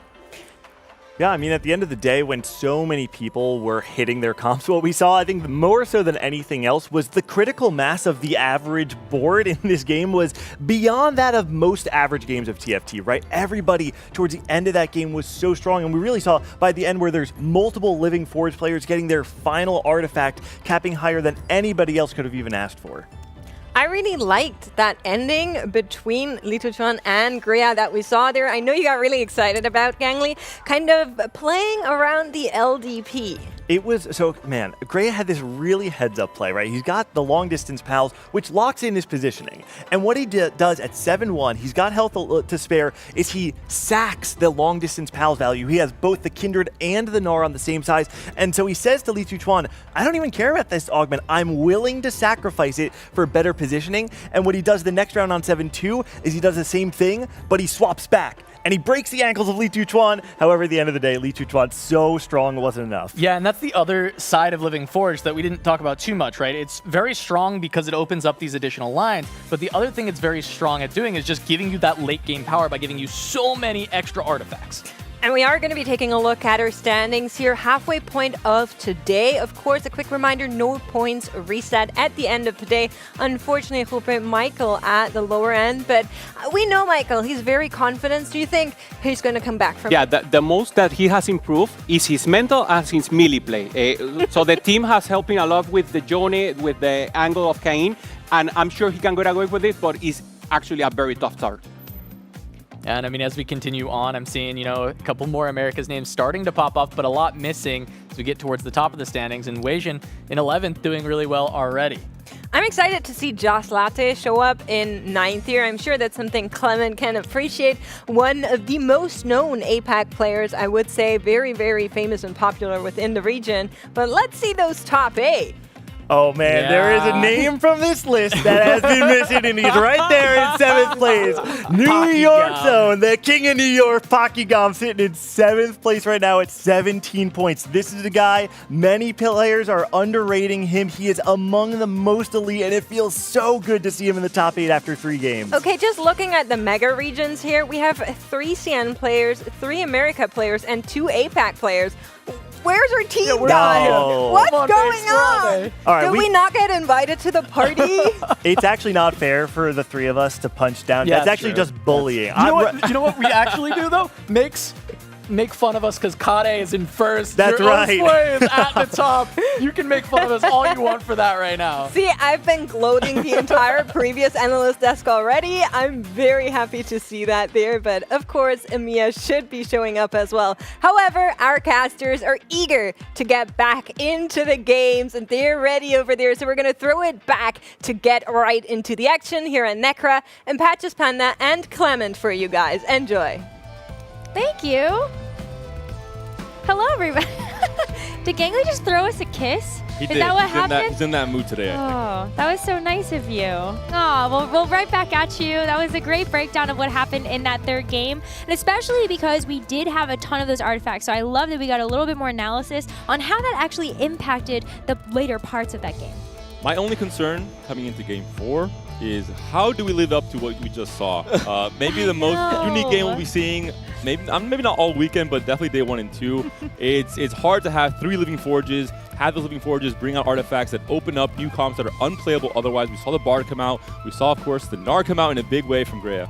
Double prismatic, that's definitely really good. What I would want to see next is a very slow Ari Kissy lobby where you have a lot of fortunes and high caps. That is how you top EMEA, high caps, Lilia, okay. I'll where buy was it the from you. EMEA? They're coming in right They're now. coming in. We have a lobby here, and we have the EMEA fan favorite, Double 61, past global champion all the way back in Galaxies, and hell, his cousin as well, Canvas, is here. Ooh.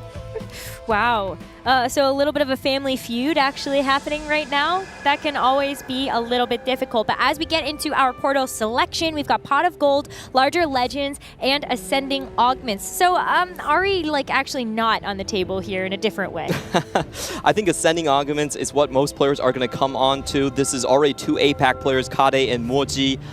Selecting that, we have to pay very close attention to the great silver augments that we're going to see. Typically, it's going to be Keeper's Silver, which gives you the most direction, but never mind, Pot of Gold it is. Lemon is trying to make sure we don't get hero augments at 2-1, but no. Gold augments are back on the menu. I'm a believer once again, maybe finally the chance to see Garen or that Kabuko hero augment come into play in this game number 4.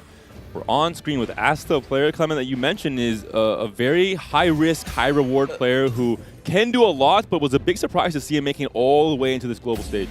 He's the only Vietnamese player here in our largest region of APAC, and he is known for being a pub stomper. On day 1, he had an 80% first place rate in one of the cups. He's known to play for ultra high cap, and the way he qualified for Worlds is he played every single 5 cost in the pool with 9 fortune to make it.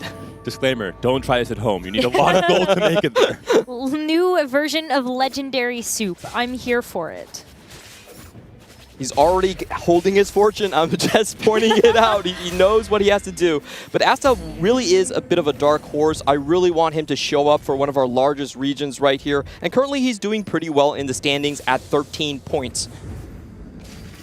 Okay, well, you're able to get this Story Weaver online first, but the hardest part of this Fortune start is being able to get one of those 3 costs. So who knows when that's going to show up, but you at least have a little bit of a chance to get that in Stage 2. He's one of those players that will go for the Arcanist emblem just to play Fortune. So I have trust. I have trust. We also have another player from SEA, from APAC in this lobby. Moji, player who you've talked to us about quite a bit, Clement, and I'm actually very excited to finally see him play in this broadcast while we're casting because he loves rerolling. He loves rerolling. 2 cost, we just saw 2 cost reroll be the dominant force in that last game, and he's, according to some analysts, wonder who, the best 2 cost reroll on the planet right now. Yeah. 11 Inkborn Fables. No joke, a lot of players actually consider him, go to him for advice, and these Exalted are great for Janna Lux reroll, as we have the Diana here, but a Story Champion did show up. It's almost an auto top 4 if you pick that one, so he's considering his options right now between 1 and 3. It's a little early to call out our storied champion. We're still day 1, but we'll allow it just for this game. Well, take a look at some of the other augments that are coming through. We have a Story Weaver. We've got a Grim Harvest. A lot of AP-oriented augments as well, with Learning to Spell, as well as the Magic Wand. And we also have a couple of econ traits and just generic good traits. Oh, I have to say, Learning to Spell, at least in my region, is considered the top tier. You get 18 AP off the bat, the same as Magic Wand, and it scales even further. Start of the set, completely different story, but now where it's all about these scaling AP carries you can have online in Stage 2, in Stage 3, it's just so strong, so consistent as well. So many different options to play for from it. See the shock treatment coming through here as well from Kade, and I think that's another one of those augments that can have a lot of power in the early game. You get that static shiv really early, so you don't have to necessarily worry about some of those big frontline items that these players might slam. Going back to Kade, a player that we haven't really delved too deep into why we're talking so much about him, why Makes is such a fan. He's one of the big players from OCE.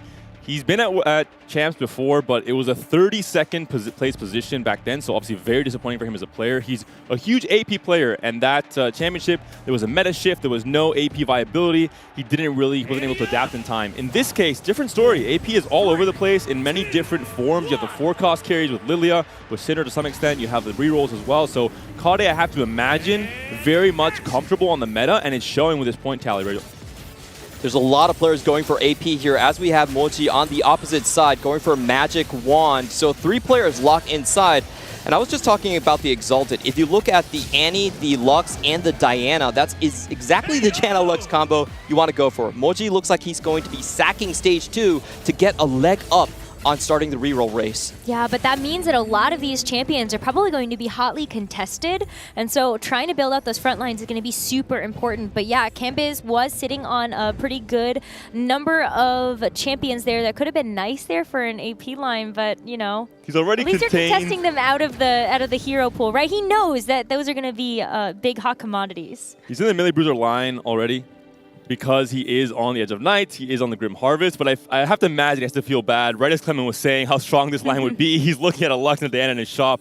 Unfortunately, can't really go down that line, can't mix and match both the AD and AP. Ooh, Kubik-san also going for a reroll line here.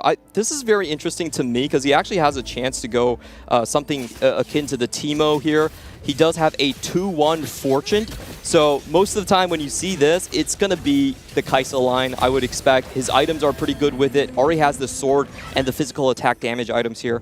Kubi was talked and called a one-trick when it comes to Kaisa specifically at the very start of the set when Kaisa was maybe a little bit too strong as a 4-cost carry, and he's just very familiar with the comp, all the different variations, especially the Exalted variation where Kaisa is Exalted here as well. We could see something wacky going on with Rek'Sai and Annie added in.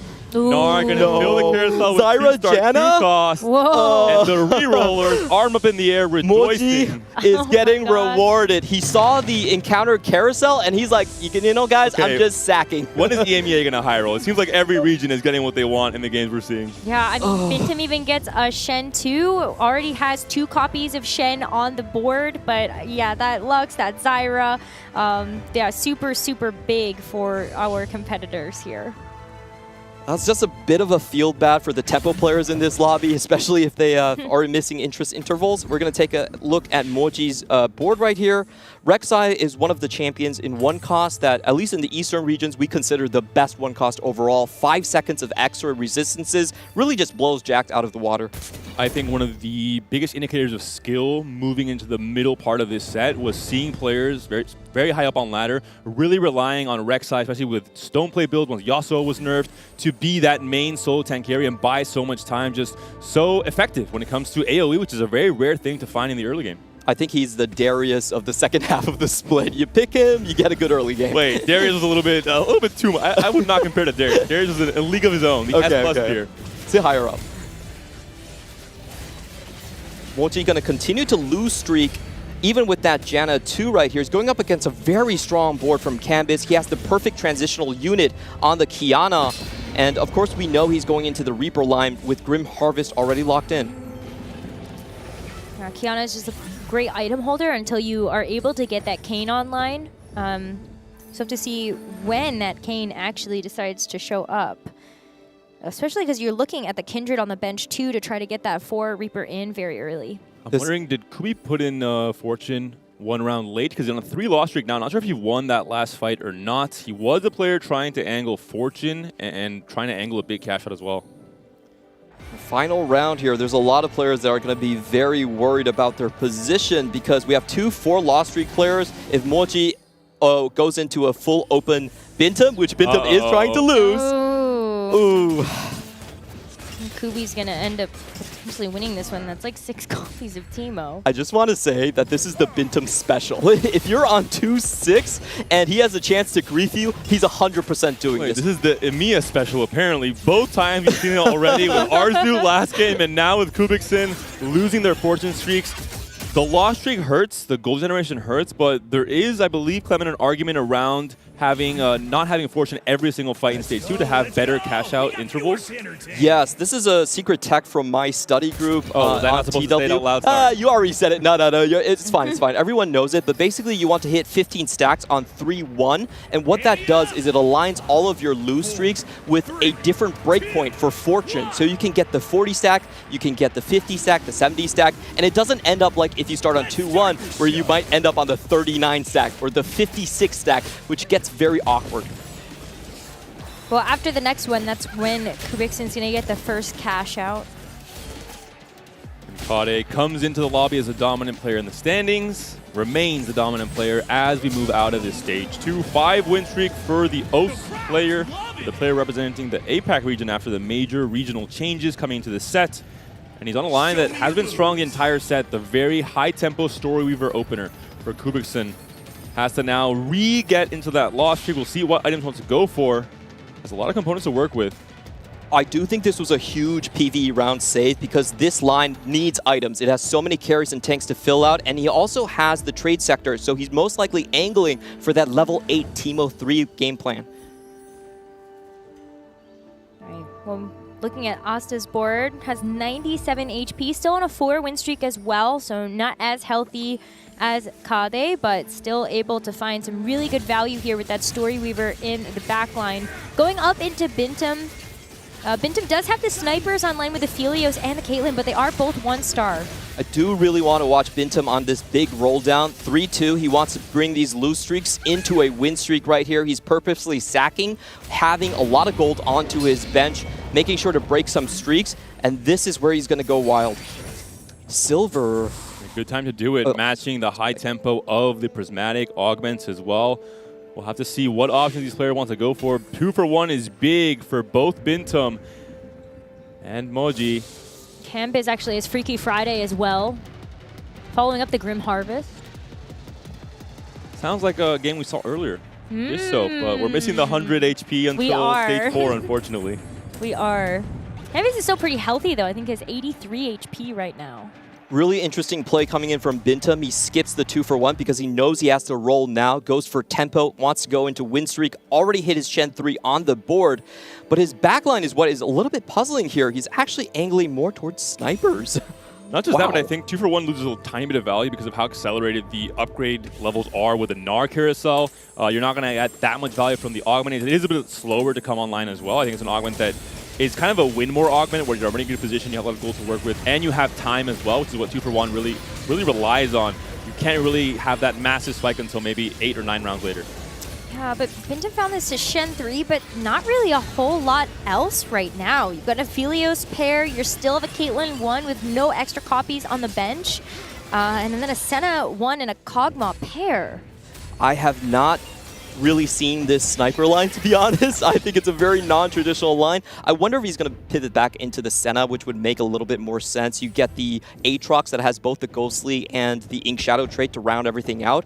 But right now, I don't really think he has the option to go for the stock standard 4-sniper, 4-warden. Maybe he just says, hey, I have so much frontline, I might as well just try and add just massive backline. I think it's very rare to make a board competition like this one, but when you have a Shen 3 at 3-2 with a Warmogs and a Stoneplate, it might be the right play. But as you mentioned, he's considering it. Buys the Aatrox, is still open to the idea of slotting an Ink Shadow. It's Vitality though, tattoo though, so I think that already is indicating why he might be trying a less standard line. If anyone could pull off a win in less standard lines, it's going to be Bintum. This is what he's known for. He's our lowest 8th rate place player in the entirety of APAC always finds a way. Nasta is back in his comfort zone as well. We saw him game 1 playing for Blue Kale, playing for 7 Story Weavers with that clump keepers line that we saw very early on today. He's once again back on what looks like a vertical Story Weaver once again. But that's going to be tough because Michael had actually locked into this call to adventure really early on with that gold augment, and now has also found that Story Weaver crest. So 2 vertical Story Weavers in this lobby, they're going to contest each other. I just want to say the big thing is if there's a Galio here, because there's 4 players that need Galio in their front line, from the Bruiser Kaisa to the Story Weavers to the Reapers. It doesn't show up, but there's a big win here coming in as we have the Moji actually taking the tier, and also a potentially bad matchup here in the Reapers away. Unfortunately for Cambiz, just 1 pick too late to pick up that Kane pair, which would have been fantastic to try and find an early Kane 2. Obviously a huge stability point as we move into maybe even stage 3. If you find a Kane 2, that would be absolutely fantastic on 6 or 7.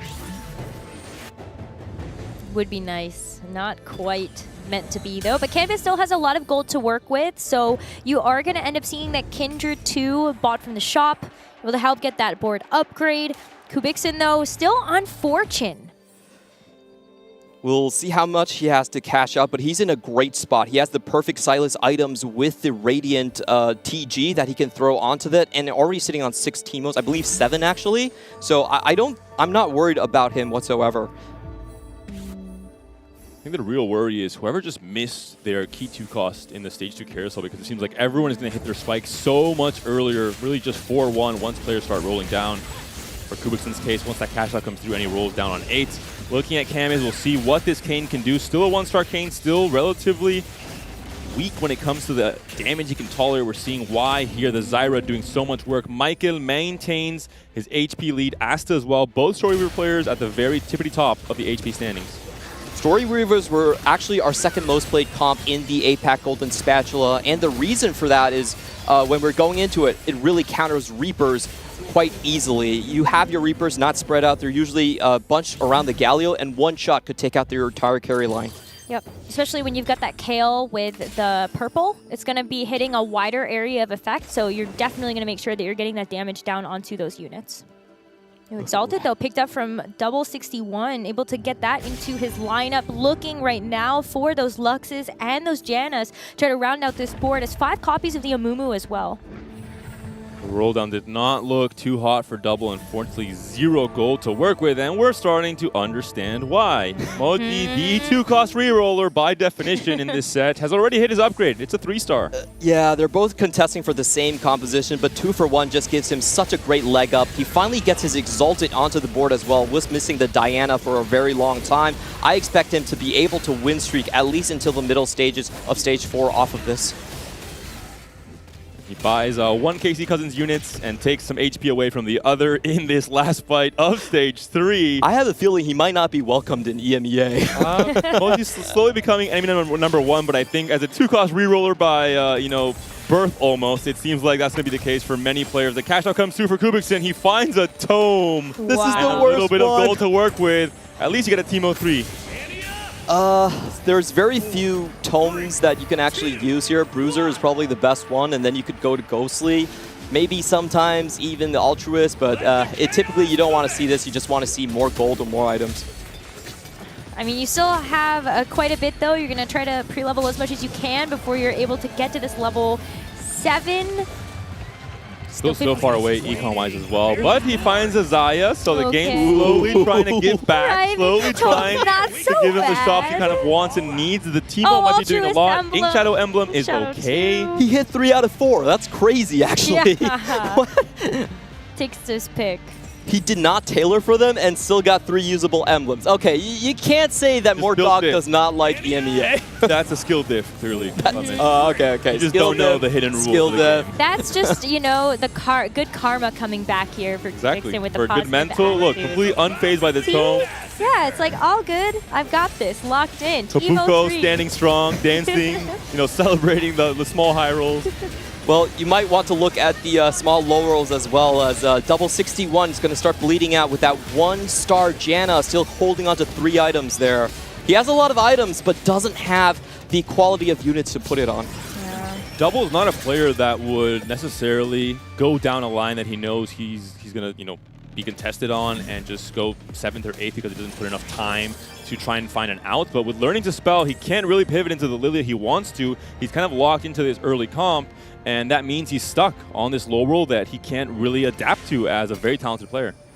Oh, this might save him a little bit. Boiling Point going to give him extra copies. On the other side, I'm looking at the contested players. Warden's Crest is something that we have seen used on the Annie to kind of buff up the front line. We'll see if he goes for it in the Hen on Moji. Those two contesting players, very close. Cambiz on Combat Caster. Great last combat augment for the Reapers, for the Kayn. It's still Kayn 1 though, so that upgrade we're now in Stage 4 needs to come through for Cambiz if he wants to stay relevant and preserve his HP down to 50 HP already. And I'm going to bring in your Galio forecast. So far, only Asta has found it, and Cambiz as well. So 2 of our 4 players able to hit a critical piece. That's going to give him 7-story Weaver to potentially stabilize this round. With the Magic Wand as well, so all of that AP is really going to start to add up for a composition like that. But if you take a look at Moji and Kade, Kade's still sitting on quite a bit of HP relative to the rest of the lobby. But that's actually going to be a huge hit that Moji just dealt to him with this Janna 3. I just really dislike it when someone gets the Zephyr off of teaming up. I'm not that good with scouting, so it's going to be a nasty surprise for some of these players, especially for someone like Bintum, who's win streaking. Excuse me, Bintum, can you please sell those Kaisas off? My friend Kubikson is trying to upgrade his board. He needs to find these trick shots. Bintum really becoming enemy number 1 in this lobby for EMEA at the very least. Breaks Kubikson's win streak and then holds his Kaisas as well. Of course, you have to. It's a free-for-all. You're trying to min-max your own chances of going for that top 4. And Bintum is a player who really pays attention to all the very small details.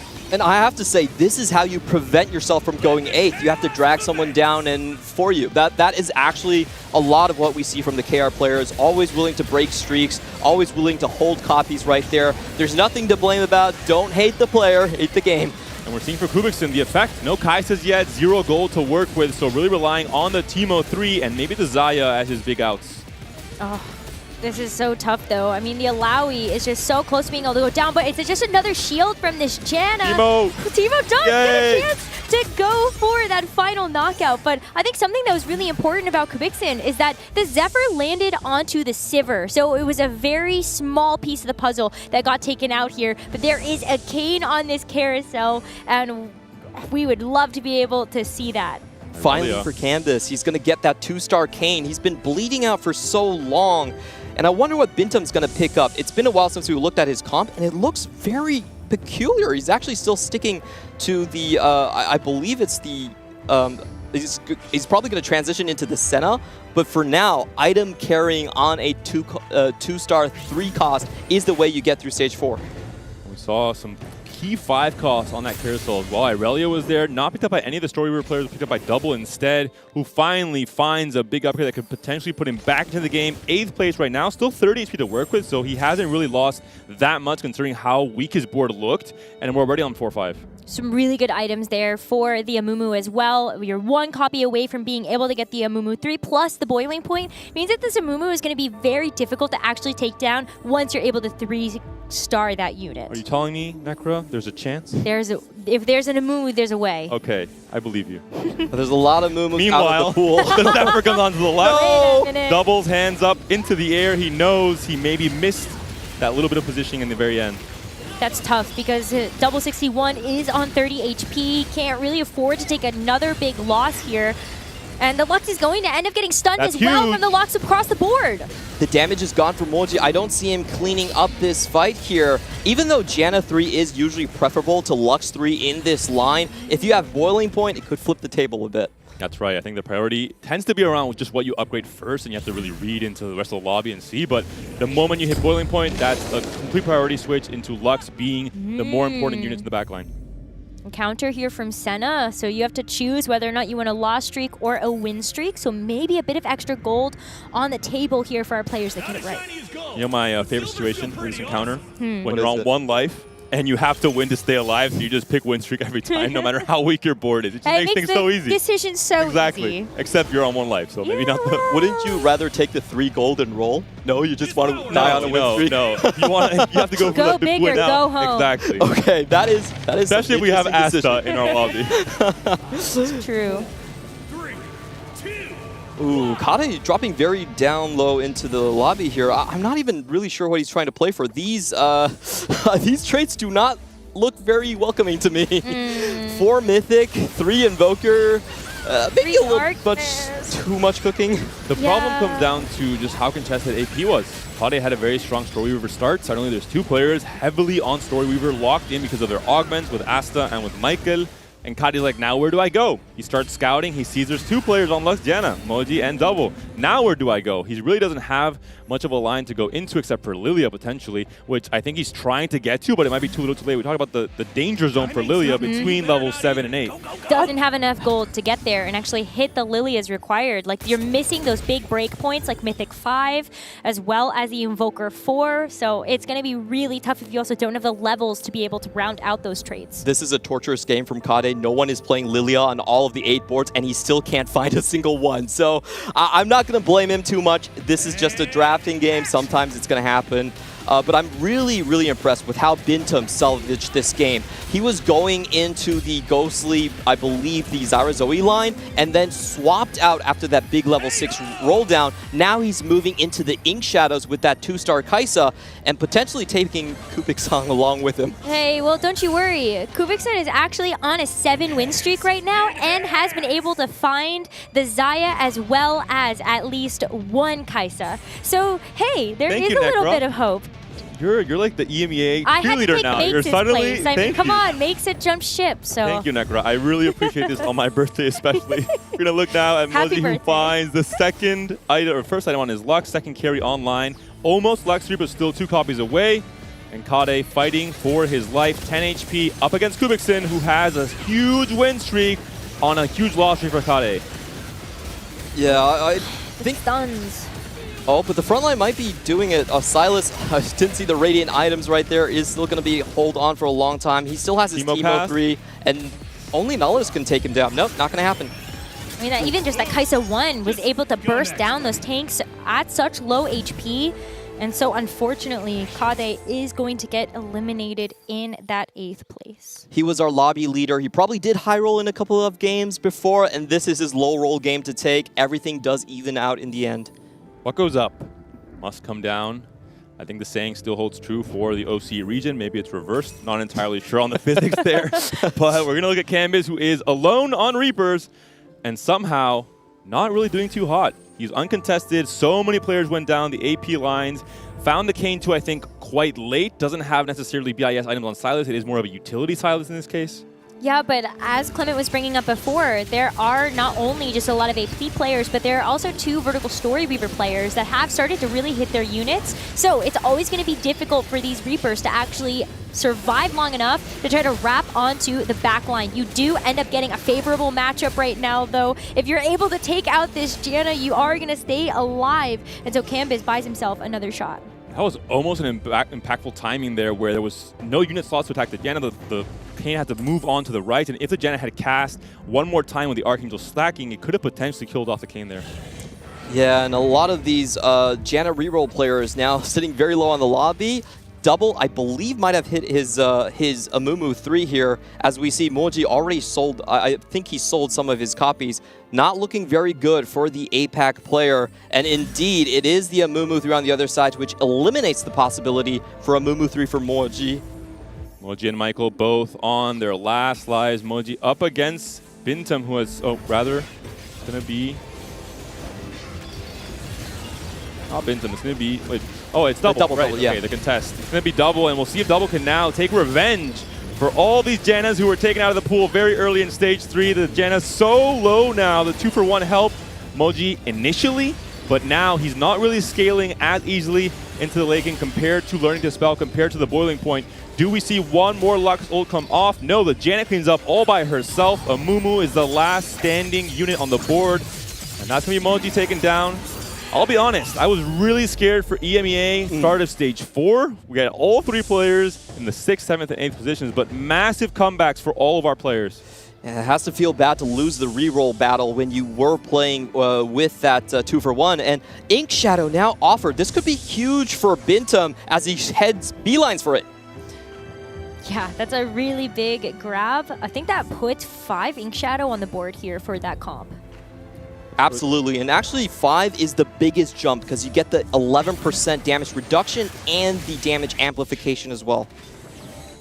There we haven't talked about too Relia much 2 just from yet. Michael. It's going to be Michael who is trying to stay alive. We're seeing the low roller and the high roller when it comes to the Story Weaver line. Asta at the very top, very healthy.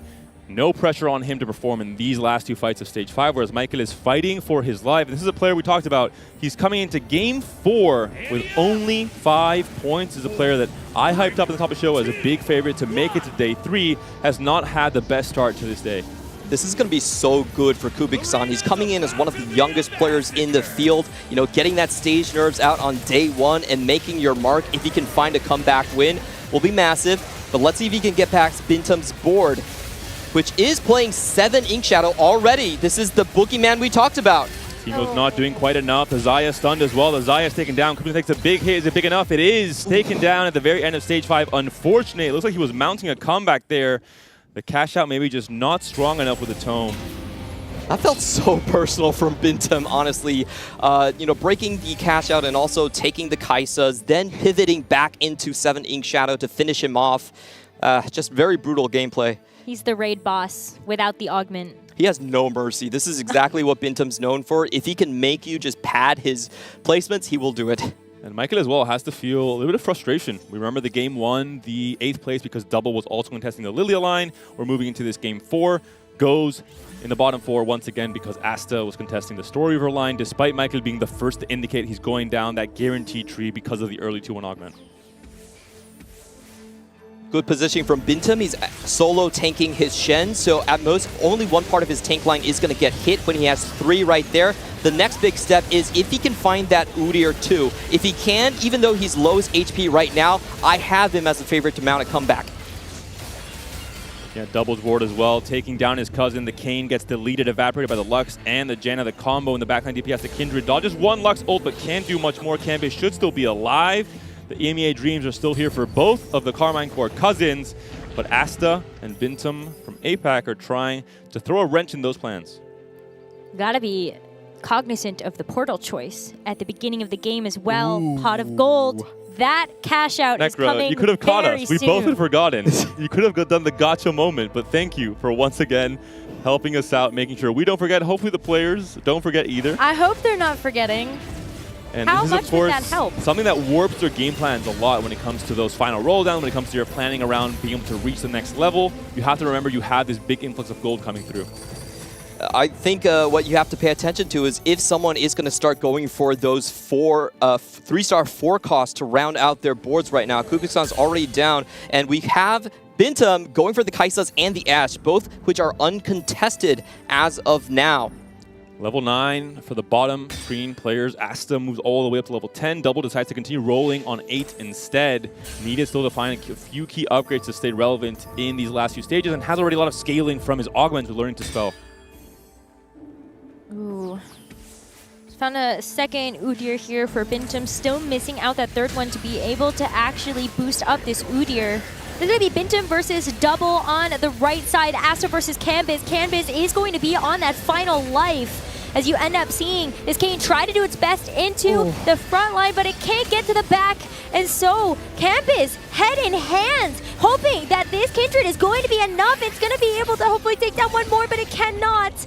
And so Canbiz is going to go out in 4th place in this lobby, but it's a pretty good 4th place knowing where he was at the beginning of this game. That was a heartbreak there for Canbiz, but very good positioning by Asta. He moved the Kale to be right in front of the Kayn, so he got the Edge of Night off very early on. Second blast, you could see Canbiz having his head in his hands as he knew that unit core carry was taken off the map. And that Kindred playing with my hope at the very least, surviving for so long, made me think maybe there's a chance he can stay alive and clutch up, but too hard to win out that fight. This could be a pivotal last fight for Asta if he's able to eliminate double, but we'll be facing Bintum instead. We'll see how the positioning works out. We'll see how this kill works out. It's just going to be the big solo frontline with the Annie holding down the fort for Bintum. Oh, and I think that Udyr actually got a stun onto the Kale. He was trying to do with the Sage Kale. Gets taken out, but it still works in the end. Oh, Bintum is going to be eliminated there. And double against trying to stay alive. It's just the Amumu and the Morgana. The Morgana definitely does not have the clutch factor. Double 61 taken down in what could be third place. Morgana and Asta back on his comfort comp. We saw in game 1, Vertical Story Weaver level 10, capped out the board and won with confidence. I am so happy for Vietnam. They only sent one player here despite being the biggest, largest region, even bigger than EMEA, to this event, and they had someone to cheer for. It wasn't YBY, it wasn't some of their household names, but now they can rally behind Asta with, I believe it's 21 points in the running for first now. And there were a lot of people that doubted whether or not Asta would be able to show up at a competition like this. And I don't know. I don't want to speak too soon because it's only been 4 games, but maybe there is something to be said about how Asta can actually show up for this tournament. Well, that is our 4th game now done and dusted. We're going to go ahead and send to a short break before we come back and break down that game.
Welcome back at the Inkborn Fables Tactician's Crown. And honestly, it feels like the day is flying past us. We're getting so many cool comps here at our championship. And personally speaking, a lot of reroll coming out there. I don't mind too much. I know some players have a little bit of a different opinion on that.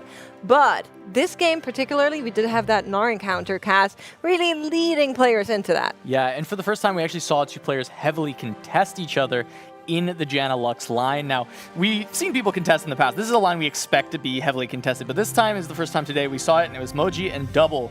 And it looked like Double had the best spot augments-wise, right? He had the Learning Dispel, he had a bunch of extra items, and eventually found Boiling Point, which was perfect. But Moji had such a big lead on the units, and then went 2 for 1 to try and get even more. However, Moji didn't hit. He didn't roll first. We saw that happen from Double. He ends up being the one who gets the hit, and because of that, Moji is going to go towards the bottom, and Double was able to rise to the top with his perfect combat odds. Yeah, and the one who recognized this was Asta. Asta saw that there were so many people going for the 2-cost reroll, so he hit Naturi a Zaira 3 that wasn't normally in this Story Weaver comp, and that's what gave him the edge to have so much damage and take away the victory. Asta is such an interesting player because, if you look at just like the data going into the event, Asta's a heavy underdog. This is not a player that dominated his region. It's not a player that really showed up at the Tacticians Crowns of Golden Spatula and put on a dominating performance. What they did do, though, is they are showing up to the Global Championship with the highest first or eighth rate, an incredibly volatile player.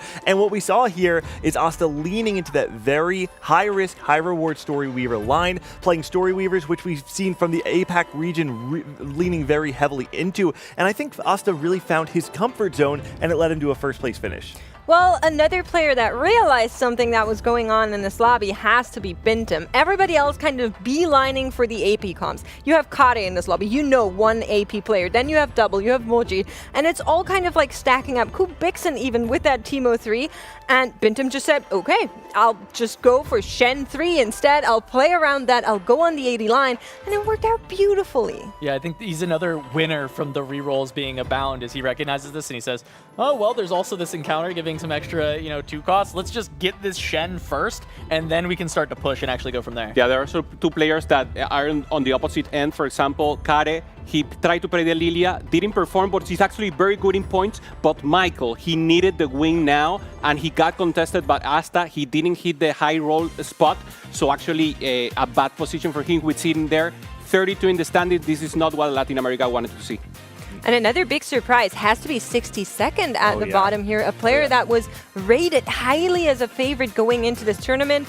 But fret not, there are still more games to go. I would even throw Wet Jungler as a huge surprise for me to be that low. Absolutely. I think I was very big on Wet Jungler coming into this tournament, and so we'll see if Amiya can make a big rise altogether, because they've definitely been lower in the standings, but we know how good they can be. One of the realities of these 12-game formats is, we take a look at these standings, and even though you have 4 games, you might be sitting in the top 16, you might be sitting in the bottom. I think the biggest test here is going to be your mental resilience. If you're at the bottom, being able to bounce back, and if you're at the top, not letting your foot off the gas. That's absolutely true, but also something that we're seeing whenever it comes to that international stage is that players will need to adapt to what everybody else is doing. Something that in very early championships we saw a lot with CN pressuring a lot of tempo, and then the rest of the players not being able to follow up well. But we are seeing America crawl their way to the top, so it seems like you guys are doing pretty good on tempo. It's not just America, it's the fact that it's Sox. Mismatch Sox back at the global stage in set 11. What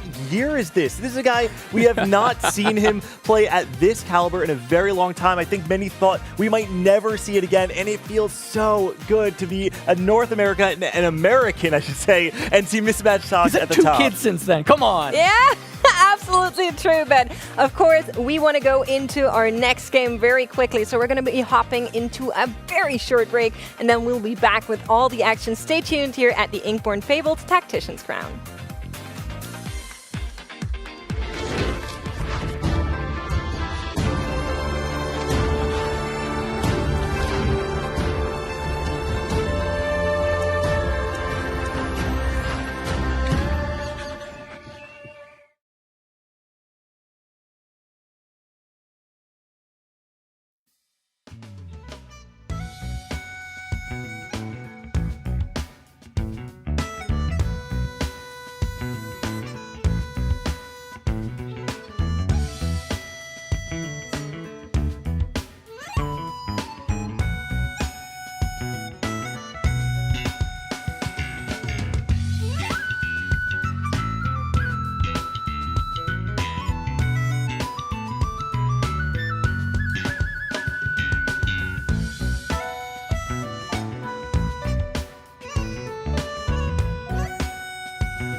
were over there, and now we're over here because we're ready to get into the action. Both of you already had a little bit of a taste.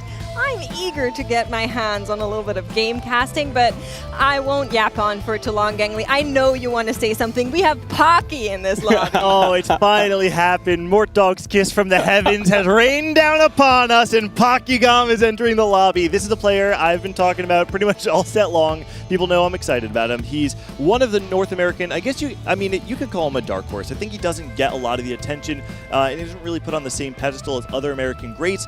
But what people do know about him is that when Pokygom is in form, when he tries his best, when he's playing, he's not only capable, he is expected to compete with the most elite in the world, and we're seeing that today. And he's also a very risky player, and we're seeing that the players that are playing more comfortable, maybe only Lily and Cain, is performing decently, but are not the best comp. Players like Asta that go for a risk, trying to get like an Aatrox 3, trying to get a side that it doesn't go in the comp. If they recognize the spots, that's where it's working, that's where they're performing, outperforming the normal play.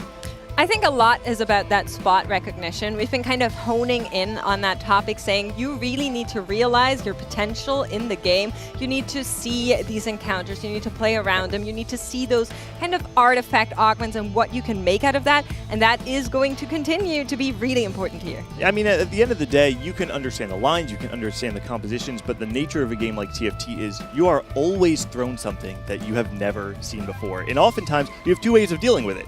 You either have an infinite number of game plans, or you rely on intuition and creativity. And I think we're going to see the breakdown of those players kind of react to these situations differently, some of which might kind of cook up something a little spicy, and other which might just kind of adapt and play something that we've seen other times before. Yeah, I really didn't thought that we will be seeing so much different places. We were talking about it. Mortdog said this is the more diverse meta that we will have, but you need the spot. But we have already seen Timo, we've seen several rerolls. The fast 8 lines has been amazing, so I really think there's still space for innovation, and the meta, even though it's stable, is not settled. Well, we are going to be hopping into a lobby that has a player I'm a little bit excited about, because I know Pocky, yes, but Clemu is in this lobby, and Clemu in our regional finals was a player that went for faded boards all of a sudden. Nothing anybody else would touch. He was like, yeah, an RE3?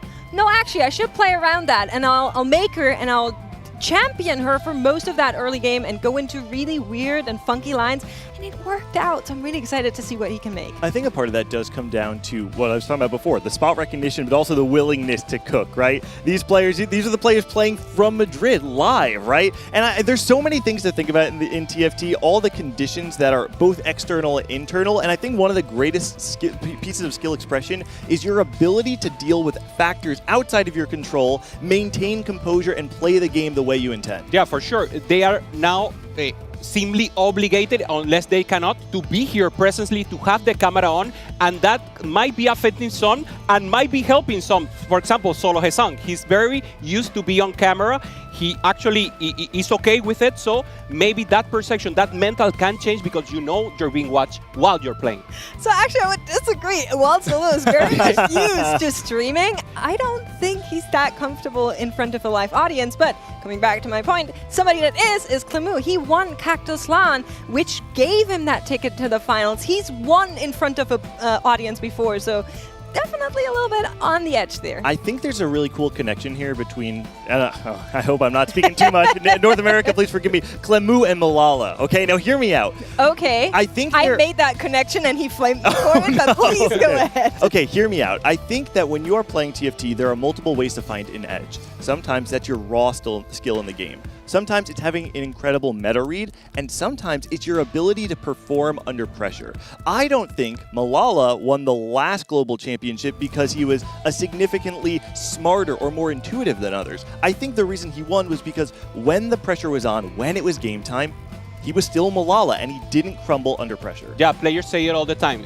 One of the most important assets is to have a cold mind, to be present, and we see it. Sometimes we're seeing expression, and it's great to see it because they are laughing sometimes, they are celebrating, they are getting mad, But constantly, when you see the 95% of the time, they're actually very cold. And that's needed because you need to maintain that pace throughout all the lobbies and all the competition.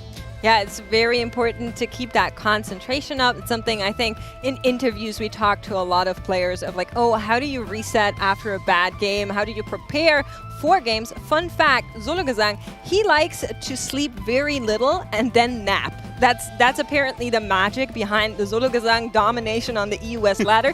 And another fun fact, he was signed by an org apparently today. Eintracht Spandau took him under their wings and he's now going to be playing for them. So I'm very excited to see how that goes. That's a great time to be signed to an org. Absolutely. I feel like to tie up a lot of what we're talking about, it comes back to something you've been championing today, Makes, which is that so many players on their second time to the world, to the global stage, oftentimes do better because they learn how to deal with the pressure. They learn how to deal with the stage with everybody's eyes on them, and I'm expecting to see that in this game. Yeah, we're starting now with the lobby. We're just seeing Just Latte. We're talking about mental. He was like meditating, taking his time just before the lobby, and now we start with the portals.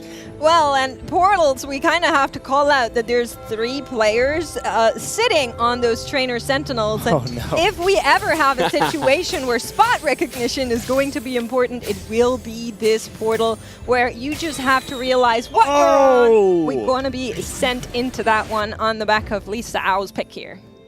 You can see right now, every board is going to have this sentinel with 3 different traits or emblems on it. It's going to be very important to see which of them have very strong early game boards, which of them need to get to a high cap in order to actually utilize them, and I think most importantly, which one of them have the fortune emblems on them. Yeah, for sure. We were seeing just now a sniper with a possibility of Godly, but that normally is going to be that Ash angle, but it could also be Senna reroll, so that's a possibility. And now we see Bruiser, Invoker, Fated. I really don't like that one. And this one was amazing in the previous term. I really like this one when we had like the Sage reroll. Now I think it's a little more difficult to play since the Fast 9 is no longer a thing. Yeah, I was going to say this feels like on Jazz Latte's board a set of emblems that can be very strong. The problem is you don't have the strength until it's very strong. So if he can find a way to go Fast 9, I could see a lot of value coming out of here, but it's not something that's going to make him too powerful on stage 2. I do agree, but maybe if you assemble a board that's strong enough to just be good on its own and then later tack into those, I could see a pretty crazy comp come out there. We're also seeing a Dragon Lord emblem, players often looking for that one on Tianlong, and a Reaper emblem coming through on Pokegum together with Heavenly. And Heavenly, yeah. We might just need to ignore the Arcanist that kind of snuck in there. That's the Pokegum buff. He said it. He does it, man. Pokegum, King of New York. This is how it's done, baby. Silver augments coming on through here, allowing players to maybe find a little bit of extra direction. You know, normally players don't have as much direction on 2-1, but with so many emblems on your board already, I'm curious to see which players actually have augments that enable the emblems that are already on their board. Yeah, Lisa, for example, is already going for keepers. He has duelist, so that's his vertical. And actually, that's what you want. If you know what's your sentinel, you want to know from now what you're playing and tell the rest so that no one gets creative and try not to use the sentinel and contest you. So actually, we already have a duelist, and let's see the other plays. For now, with Jungler, without an actual direction, but using a pretty good board actually for the early game. This is kind of a weird spot to me. I think a lot of players would have a difficult time piloting this. The switching gears on his board has the Fortune emblem as well, so obviously he's not going to be leaning into, or most likely not leaning into the Fortune. And from here, if he can optimize the switching gears and get the win, the loss, etc., he'll have a very high economy going into the late game. But it's going to take a very good player to pilot this. So I think specifically with the Fortune emblem being on that golem rather than being free movable, it loses so much value, right? Something we see with an emblem, you can toggle it whenever the fight looks like you might be winning. You just don't slam it and you're going to be having a grand old loss streak on that Fortune. On the golem, however, you cannot take it out. So saying, okay, I'm not going to be tempted. There's probably someone else that will find a better angle than me. I also didn't see the units. Goes in another direction. I like this personally. Yeah, 100%. We were seeing Just Latte with the possibility of going AP, probably a Lilia line. Lilia Sage will make sense with the Sentinel that he has. And now Clemu maybe only thinking about going for the Fated, the Fated, and he has the Bruiser. normally you want that Silas in the late game that also gives your Umbral. Now you don't need it, so you get a little more HP to the whole comp. I think the Invoker as well kind of gives you this bridge in the mid game, right? All of a sudden, playing things like this Janna, you have a more optional board that is optimized, I guess, in stages 3 and 4. Oftentimes, I think Dryad struggles when you can't play from ahead, get the Dryad stacks early. I wouldn't be surprised if Clemu says this is one of those conditions in which you can play Syndra, and it actually is quite strong. Yeah, we were quickly on the board just for a second, Hooper. You said, I don't like this, but I was like, yeah, Clemu, he's found a Faded Emblem. He played this so much, and he knows this line better than I would argue many players in the current meta. So I'm pretty happy with this. Yeah, it looks amazing. Now that we were talking about it, it makes total sense, and it will age well. Like in the beginning, maybe he will not be able to use every component, but since advancing, the ladder. Like Invoker will be great in the late game, Bruiser will make sense. So actually a great line for him. All right, now, the treasure armory is, I believe, right? Yeah, Lee Sin. Right. We have Lee Sin, so now they will be able to pick 2 components and a Radiant item, so it's very important to pay those roll down. You have a lot to roll, and you need to really pick something that helps you, because the other wills. I think specifically for the players that are already locked in their lines, it's really important. Players like Pokigum who are on that Reaper line. I'm just giving you more angles to talk about it, Gangly. Go. Listen, I feel like for whatever reason, anytime I'm on the desk, an American High rolls on the stream. So I'll take it. I mean, if it's Pokigum, put him on every game while I'm here. Pokigum finding the Radiant Bloodthirster, of course, is going to be really strong. And we actually see Li Sao, on the other hand, right? Playing this Titan's Bloodthirster and the Infinity Edge. Kind of interesting. I actually feel like we don't oftentimes see players opt into the Radiant Infinity Edge, but in the shape of the game, it makes a lot of sense. You're playing the Keepers, you have the defense as well, Bloodthirster and Titans.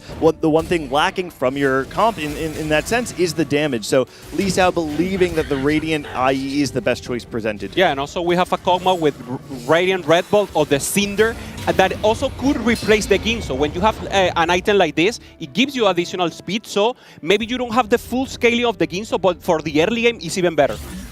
As we're going into the carousel, we are going to be able to take stock of the lobby. You're looking at all the comps right now while players are picking. And of course, Qianlong and Steppy will have a little bit of priority here, but notably, nobody really on full streaks thus far. Yes, no, exactly. That's the first thing I saw when we went into this carousel. Nobody contesting the full win streak. I believe we do have Qianlong, who's uncontested loss streak, if I saw that correctly, but that means that going into 2-6, usually the most kind of, contested round of stage 2, we're actually in a spot where players are just going to be playing strongest board, nobody sacking, nobody power leveling, and I don't think we'll expect anything too crazy as long as Qianlong can secure his loss streak.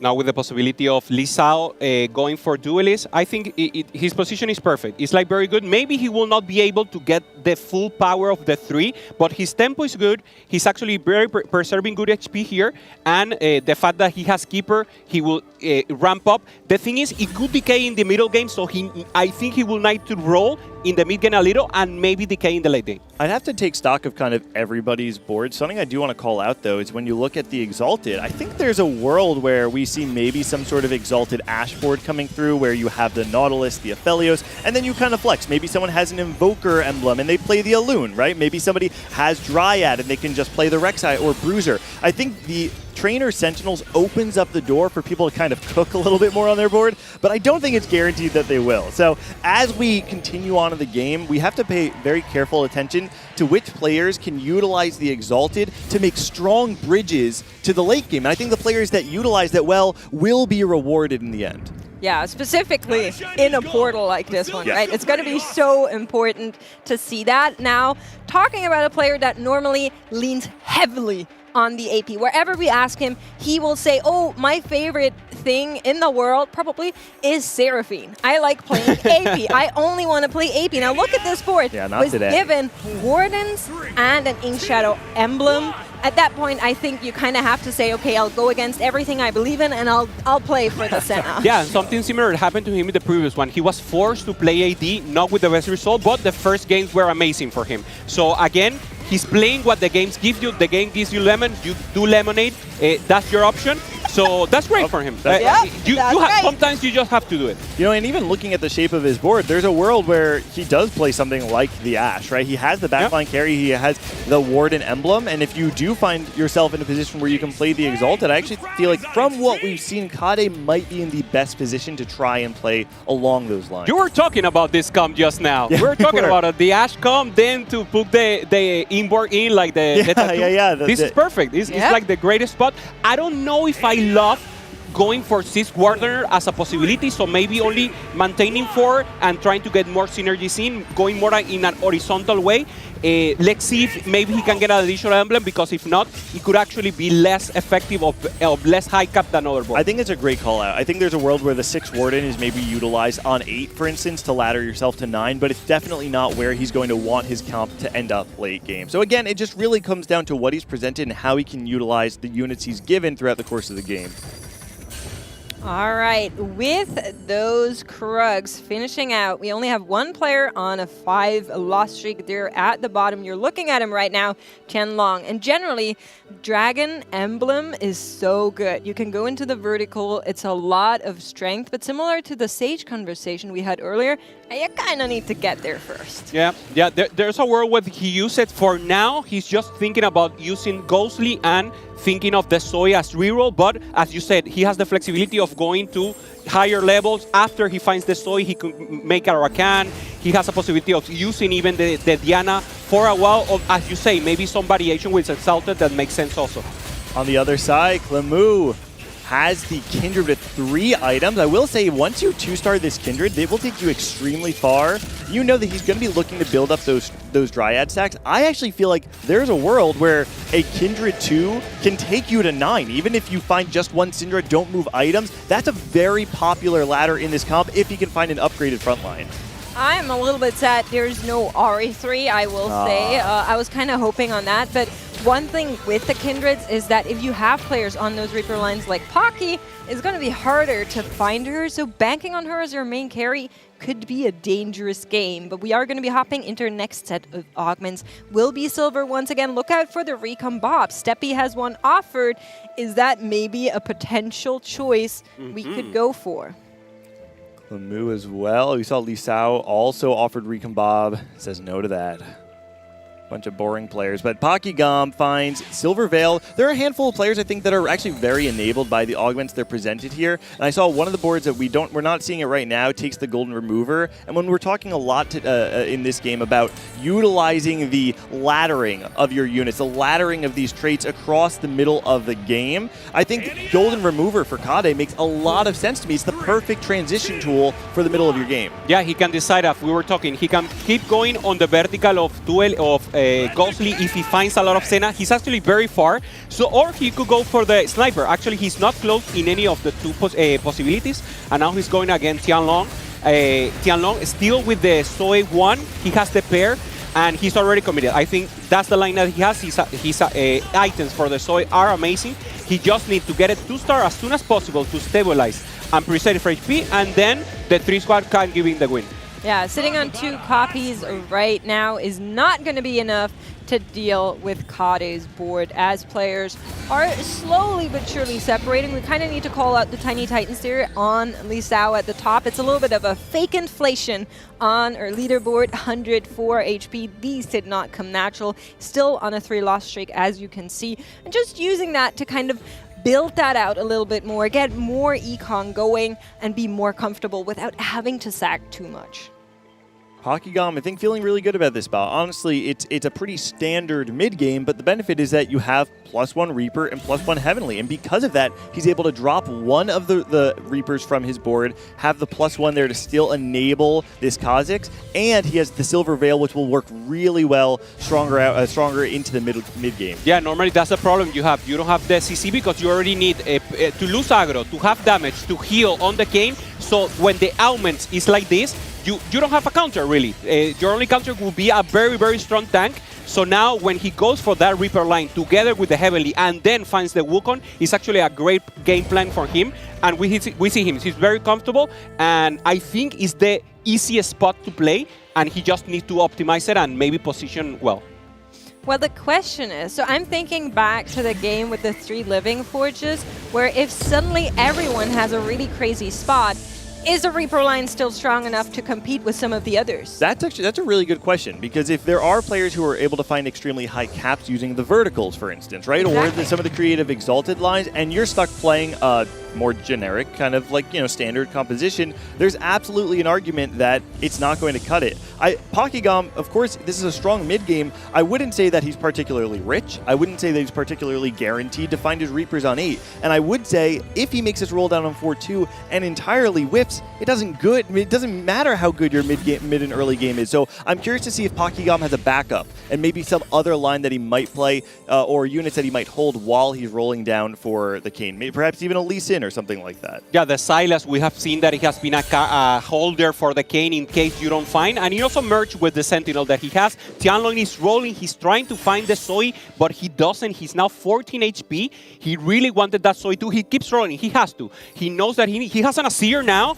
He cannot go for it because it doesn't make sense, so no, this is tough for him. His front line didn't improve. He rolled, he broke the 10 limit line, and now he has to keep rolling. He needs the upgrades and then stabilize, and then he will need to roll again, so not the best position for him. And it's not even that Zoe is that contested. Just Latte is playing a Zoe as well, but also sitting on Zoe 1. So the most he could have is Zoe 2. Kind of a weird conundrum between these 2 players, both angling for it and both just seeming to absolutely miss out. And counter coming up, though, could matter. Yeah, we'll see. For some of the players who are in need of resources, it could be an encounter where an influx of resources bails them out.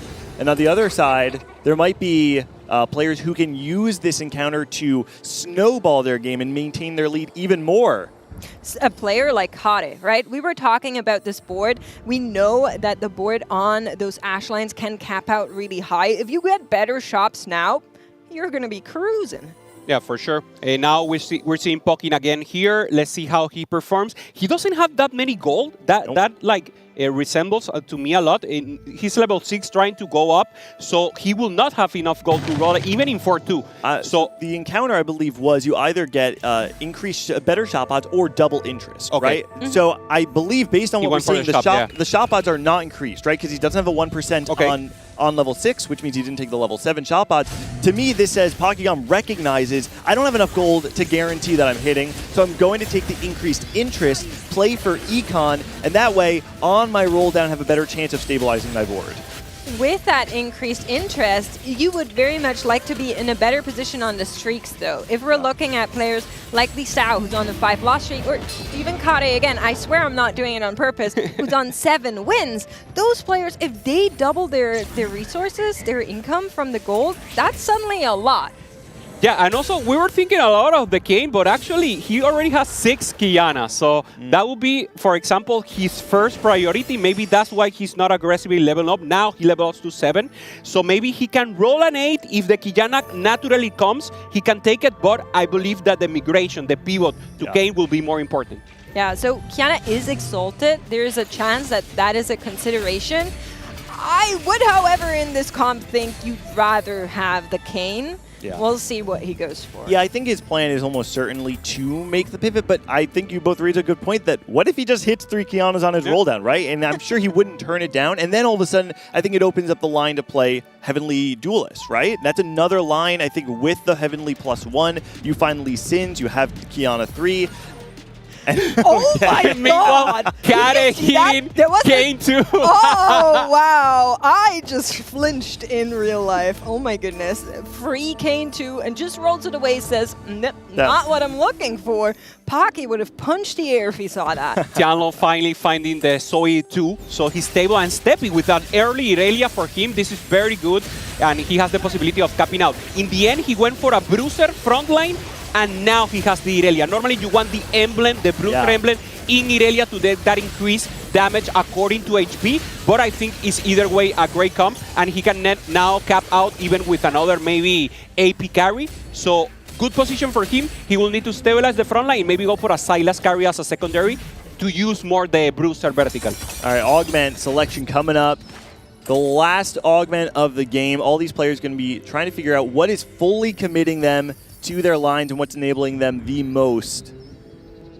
believe we have Two more to keepers picked pick. up.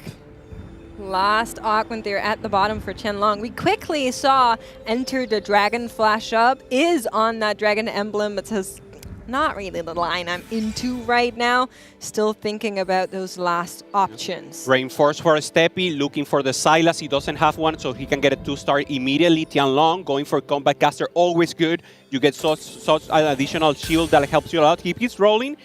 He's trying to find something else. There's the Irelia, not good for him.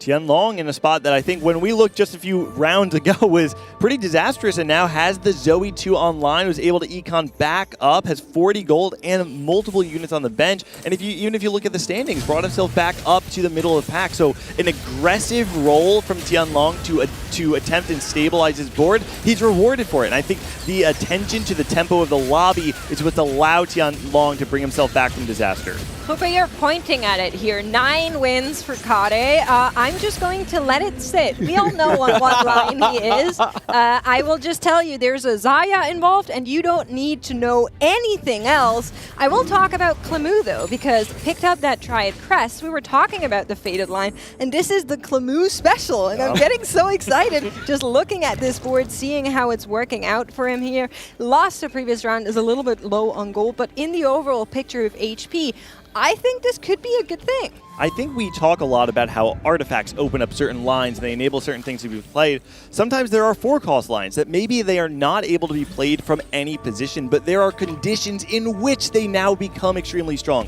Having the Faded emblem, having the Dryad emblem allows him to play 7 Faded, 4 Dryad on 4-3, and all of a sudden, this Kindred 2 is going to do an incredible amount of work. The Orin 1 is probably the only real weakness of this board right now. You really do want to have that front line, but Clemu looking to be in a very strong position to play the Dryad board. Yeah, when you see the board, it makes a lot of sense. He needs the upgrades. He needs to change the item to Syndra because he will not go for the Kindred 2. He needs the Orn 2 that you were mentioning him. So now he's totally blazed away by the Bruiser Irelia comp. So the components are there, but he needs to hit. He needs additional gold to really improve his board. So actually with that last loss, he got second pick in Carousel. So that could have been maybe a little bit predetermined in case something is here that we're looking for.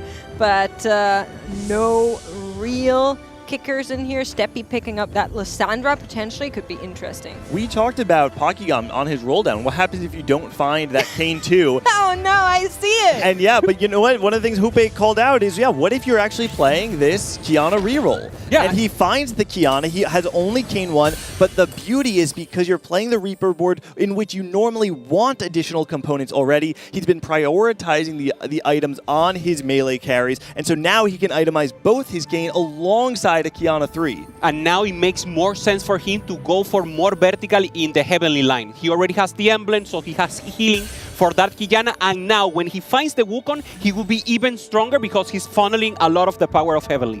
And something we're seeing there, we just hopped between the two boards, going back to it now, Joss Latte on that Altruist line around the Story Weaver, around the Zoe. Lilia now has been moved and has found the Lilia too. Is promising to be very strong as well. Opposite side though, we're seeing Wet Jungler, who's also gone into the Ashe line we were talking about earlier. Yeah, we'll have to see exactly what the makeup is. I do wonder if there's a world where he does have the Exalted in, right? Because he doesn't right now. He's 2 out of 3 Exalted, and I'm wondering if maybe there's an optimal way to play this. It's always the give and take though, right? How much unit quality do you sacrifice in order to play Exalted? And I think it's a puzzle that most TFT players really struggle with. Yeah, it's not easy. Normally 6 sniper you always wanted is actually a very great high cap for the sniper board, but as you say, only 1 alone will immediately give you. So maybe if he can level up maybe 9, or I don't know if he needs 10 to do it, he could get the Exalted in, and together with the Umbral, with the set, he would also gain additional power and shielding. Li Sao has found Irelia here. 6 duelists online. Not with the items for that Irelia just yet. You do have an open bow. Missing a lot of upgrades, you're saying it, but I'm seeing a Rakan as well, so Wukong in there. Lots of legendary units that are currently standing in to be upgraded later on, and it will be enough going against this board from everything it looks like. Yeah, that's great. I mean, honestly, a fantastic win there. I think the Keeper's doing a great job allowing even those 1-star units to ramp up. And the thing, though, is it calls back to a point you made, Hoope, where there are some boards, Clemu, I believe, was the one you were talking about. Sometimes you have the components, you don't have the upgrades, and that's not enough. In that case, it was. However, I mean, you're towards the end of Stage 4 now. It's not going to be enough for very long, and you're going to have to roll very deep to make sure you get all of those units upgraded. I need to talk about the fire that we see in the top. Mr. Kadei. Kadei. I will call him Kadei now because of the fire. He's again in a 13 win streak. Look at this. I mean, at this point, he's the boogeyman. 7 Ink Shadow Open. We mentioned at the top of show that is a comp that is very popular right now. If you get that extra emblem, 95 HP.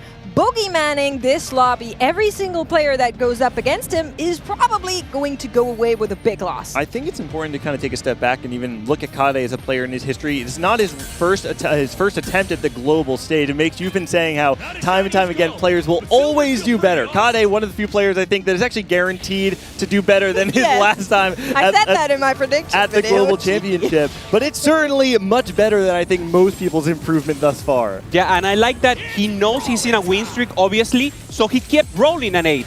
And he find the Saya, he find the Udyr. That's normally you want to go to 9 to be able to have that cap, but he recognized he has a lot of gold, he needs to protect this win streak, and he's punishing the rest of the lobby with this. Amazing play, really respect him. I'm just taking it in right now. Look at this comp go. The Zaya found so early. The Udyr now also on board. The Kaisa. You're saying yes? He did recognize and roll for it, but at the same time, they need to show up too. So I think we have to quickly mention that. I think it's interesting to mention that when you are on a streak and you're missing those early interest gold, you maintain more gold. You earn more gold by maintaining your streak than you do by making 10. And so I think the way Kadei's thinking of the game is if I actually want to go level 9, my best way is to upgrade my board on level 8 and use this streak to catapult me to a higher level. We are now getting to a level where player HPs are quickly dwindling. Wet Jungler, 12 HP, Steppy on 14. Players could get knocked out. It is stage 5. If the loss comes in, it might hurt big time. Zoe 3 found for Qianlong. Big upgrade. Going up against the Kiana 3 from Pocky. She's in the back line now. The Kiana comes through. It's not enough. Too much damage on the side of Qianlong. Pocky takes a big hit. Yeah, great recognition from Qianlong because he has the Morgana with the Thief Glove and she hit Redemption, so he put it in the back of the front line. So that additional healing actually gave him a lot of time for the Zoe to start ramping up. So very great recognition, and now with the possibility of Tefi, great items for the Irelia. He has a lot of front line, so that Ginso would actually give him so much speed and convert it to damage. Take a look at the HP spread here, right? Even 8th place all the way up to 2nd, less than 30 HP. That's just 2 fights. Everything comes down to the next couple fights, and if players need to spike, they need to spike right now because we're going to run out of time very fast. It's also going to matter who you go up against, right? The positioning, stuff like the wrap. You were just pointing out in the previous fight, it is going to be Pocky's board that comes around here once more. Pocky can take another hit, but Josh Latte cannot. He needs that Lilia to pull through, to find those units and take them out. And Lilia needs her front line to not be absolutely fraudulent so she can actually get the job done. And that's exactly what's going to happen here. Josh Latte hangs in there, but other players are getting knocked out. Yeah, and he has scaling. He had the Archangel that finished with the game, and now Wet Jungler with the... I think this is like the front-end Ashe without the scaling of the Ginso that we were talking about. So it's great to see. Great damage, and with the 6 Sniper, it's actually like a bursty comp. And not like a scaling comp. It's great to see from Wet Jungler. That's a great call. The front-loaded damage coming in through the Ashe is what allows him to win that. We do have our first player fall now in 8th place is Lisa. We still have 7 more placements to determine, though the HP is extremely close, and we can expect at least 1 more player to fall in the next round. Oh, the Bruiser emblem. You talked about it before. Yeah, I don't know if he can take it out of the Irelia. Irelia already had 3 items. She had the Ginso, he has the Guard Breaker. Remake.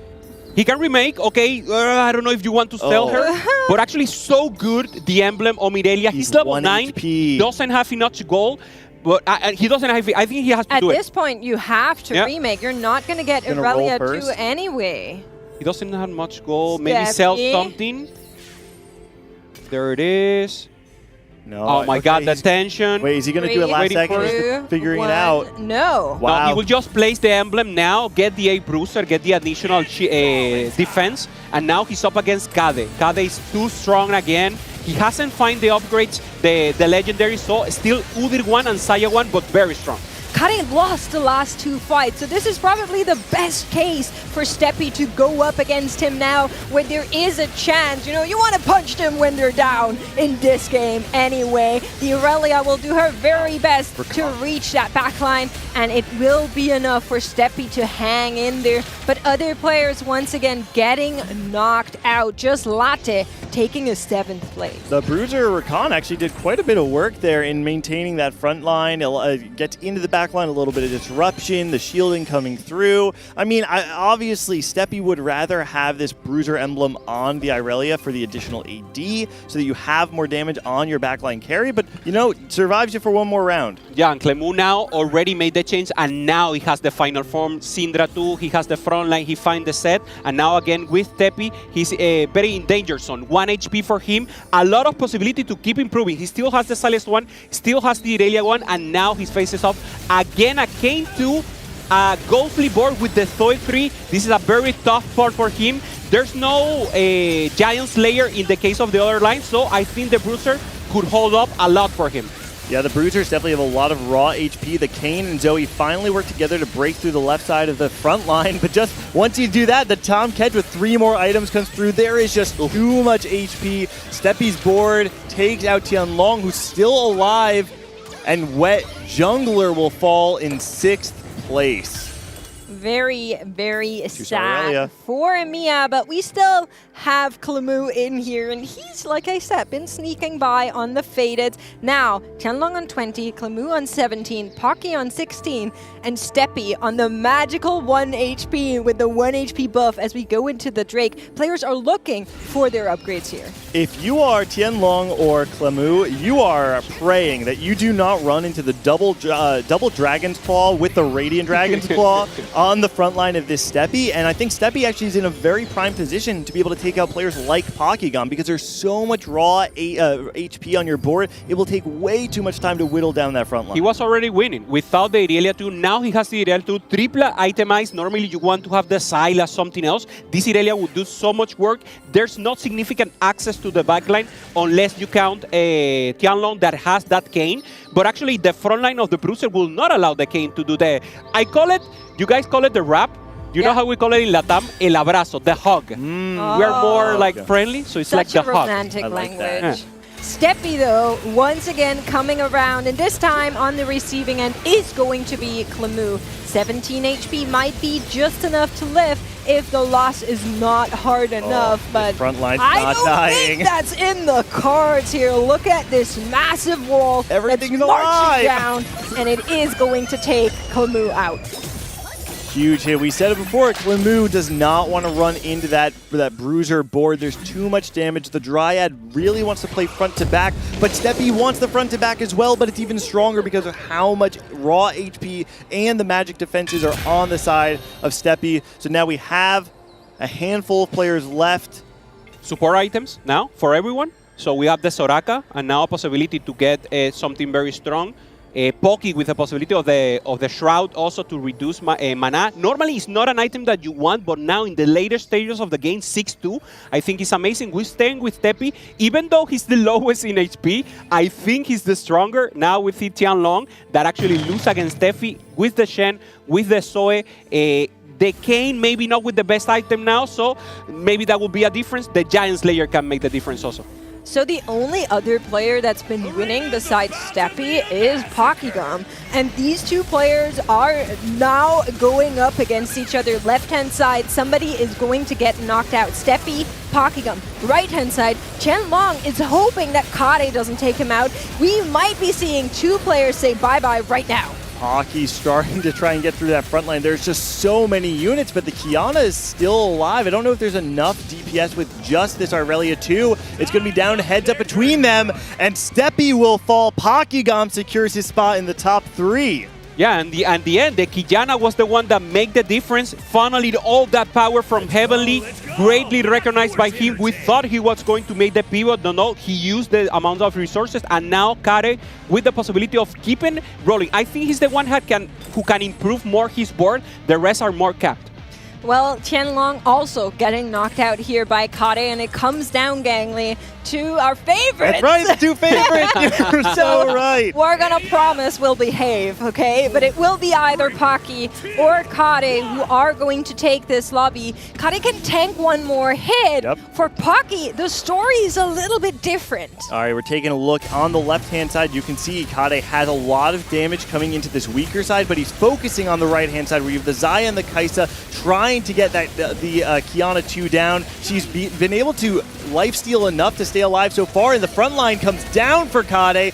The Heavenly Reaper board is still alive. They finally break into that backline fully. Kade takes one more hit, and I think we should take a moment to recognize Pakigam, when he first came up, made his name in the North American scene as the man who has an edge with melee bruisers, the assassins of the sets of old. And how poetic is it to see him in this meta, where players can find an edge with sharp positioning, with laddering your way, the optimizations of melee bruisers. Pakigam in prime position to maybe take a first place. Okay, so now we are recognizing it. We can make a bot of silence also if needed.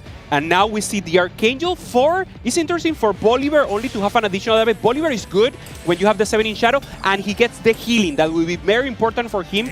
Now the Lee Sin is capable of healing, so Poki's comp is totally amazing. Last second movements on the right-hand side on Kade, remaking the itemization from the Xayah as they go up against each other for one more time. Paki a little bit behind in points, but has been crawling up. Is this the moment where he's going to take this lobby?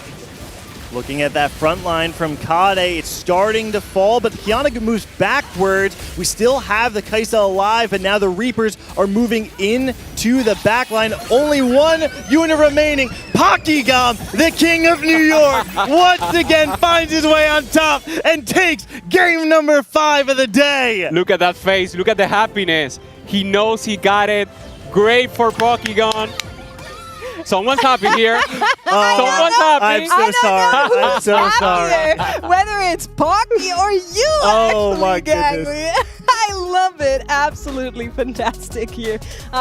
You know, everybody gets one. Yep, right? everybody gets one. I'm done now. That was yours. For Yep, this I'm demo. telling production, don't put Pakigam on for the rest of the time that I'm here. It's only going to be a curse. Listen, good way to go out, and I think we should take a second to recognize how fun that game was, primarily because of the portal that we opened with, right? We had the Trainer Sentinels. It allowed players to play these really cool, unique boards in the early mid-game. And of course, I'm happy. I know you're happy too, Kade. I'm Second happy. place. It's a good ending for everybody here. Well, I hope our analyst desk is happy as well. We are going to be going into a quick break, and then they'll tell you more about the craziness that was happening in this game. Stay tuned. We'll be right back. Paki!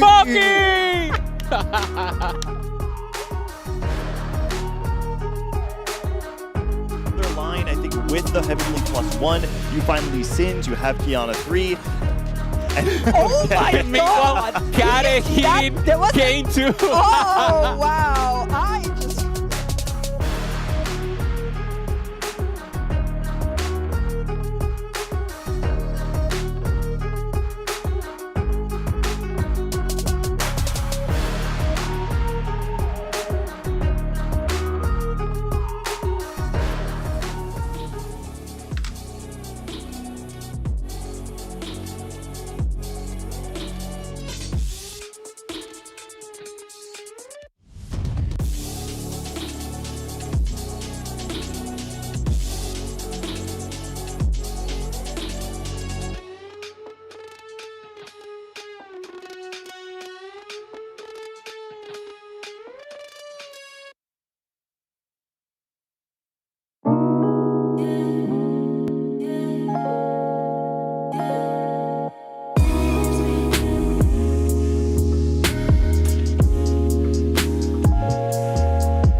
Hello, everybody, and welcome back to the Inkborn Fables Tactician's Crown. We are getting close to the end of the day, but doesn't mean we're not getting any less spicy of games. Let's talk about that portal really quickly, because who would have ever thought that in a competition that has so much on the line, players would actually want to play Wandering Sentinels? Yeah, they opt into the highest variance pretty much, just 3 random emblems, and you can end up on the top side of it, Pokygom getting full direction into a composition, Reaper's Heavenly, that's perfect. Or on the other side, you could be Jazz Latte, where you get Altruist, Warden Sage, and while they're not terrible as individual emblems, as a combination, they don't lead you to anything very powerful, and it ends up being a very tough game for him. Yeah. Whenever you're playing these Wandering Trainer Sentinels, what you want to look for is those high cap verticals with those +1s, and one of them is going to be Ink Shadow. You can reach it with just your Sentinel itself,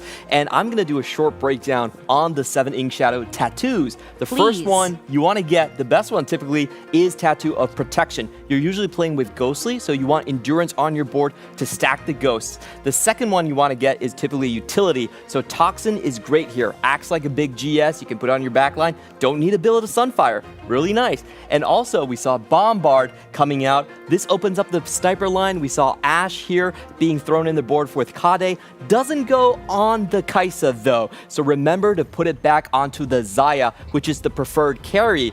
And the final one, this might be a little controversial, but because you cap your board with Udyr 2, Vitality is considered one of the best options for that late game carry to finish it off. And luckily for Kade, he actually got that exact order. And the key thing, I think, is making it that far to the Udyr 2. That's the hard thing with a lot of these verticals. The middle game is really the scary part where you're not really able to make things work. But the free +1s from Sentinels really help shore up that weakness. It's the case for Faded as well. It's a comp we don't see very often after the nerfs. It's a comp that if you suddenly have a free +1 in stage 2 and 3, you can reach that 5 and 7 Faded way earlier. Extremely impactful team-wide buffs, especially if the player receiving the Sentinel is someone who's very comfortable on the line. Clemu played a lot of games of Faded in EMEA Finals. He's been playing it all set long. It was only a 5th in the end. I think matchmaking at the end knocked him down with 17 HP all the way down to 0. But all in all, players like himself, Bapsera from Americas, Jazz Latte from APAC, are players that are comfortable on the comp. Despite it not being meta, if you have a chance to play in the best possible conditions, it can still perform at a high level.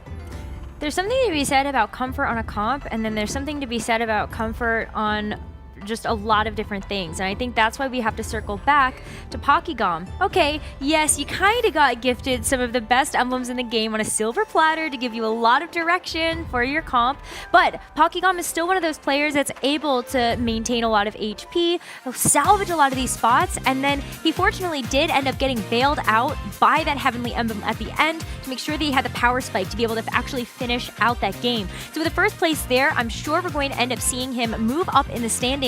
But as we start to scroll through these pages, this is where our bottom 16 lies so far. That 20-point cutoff starting to look really juicy here for these players, getting towards the halfway point of our group stage.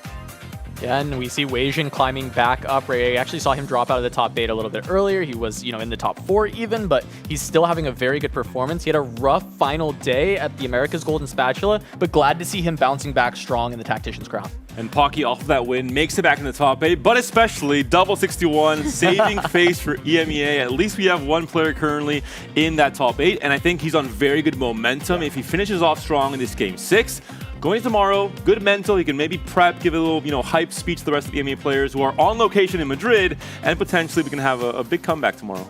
How about the Ning Li points, though?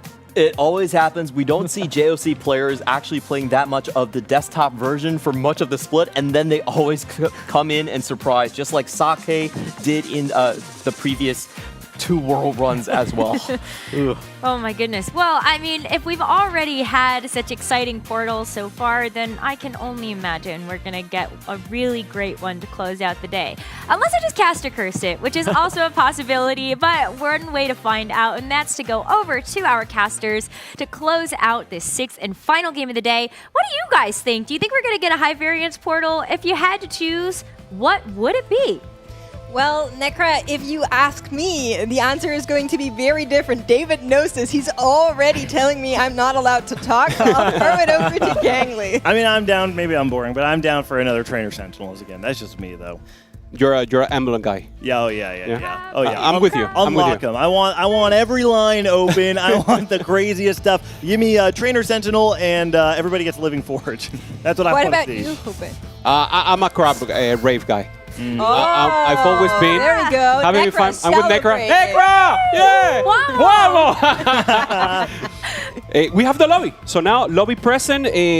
Two of the big four of NA now here, Bishop and Weishan, and two from Brazil. So actually, we have Babsera and Eusoluca fighting out here against previous world champion title.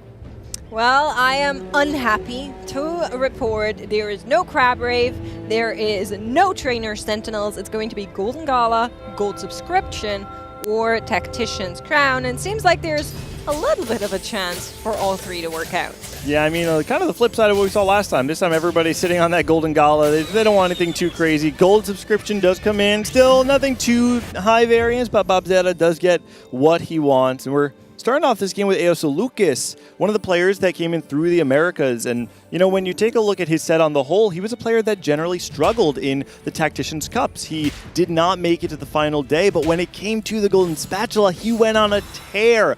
Absolute strong performance in a top 3 at the end of the day on day 3 of the Golden Spatula. And Lucas showing why he still got it after those global championship runs back in sets 5 and 6. You know, I might be outing myself as old here, but my very first global championship that I worked on was Gizmos and Gadgets, and Lucas was in there. And obviously, you know, doing your research, you reach out to all of those players to try to get some information. And Lucas was actually one of the players that was so nice, so willing to share with me, you know, some insights on his playstyle, on his persona.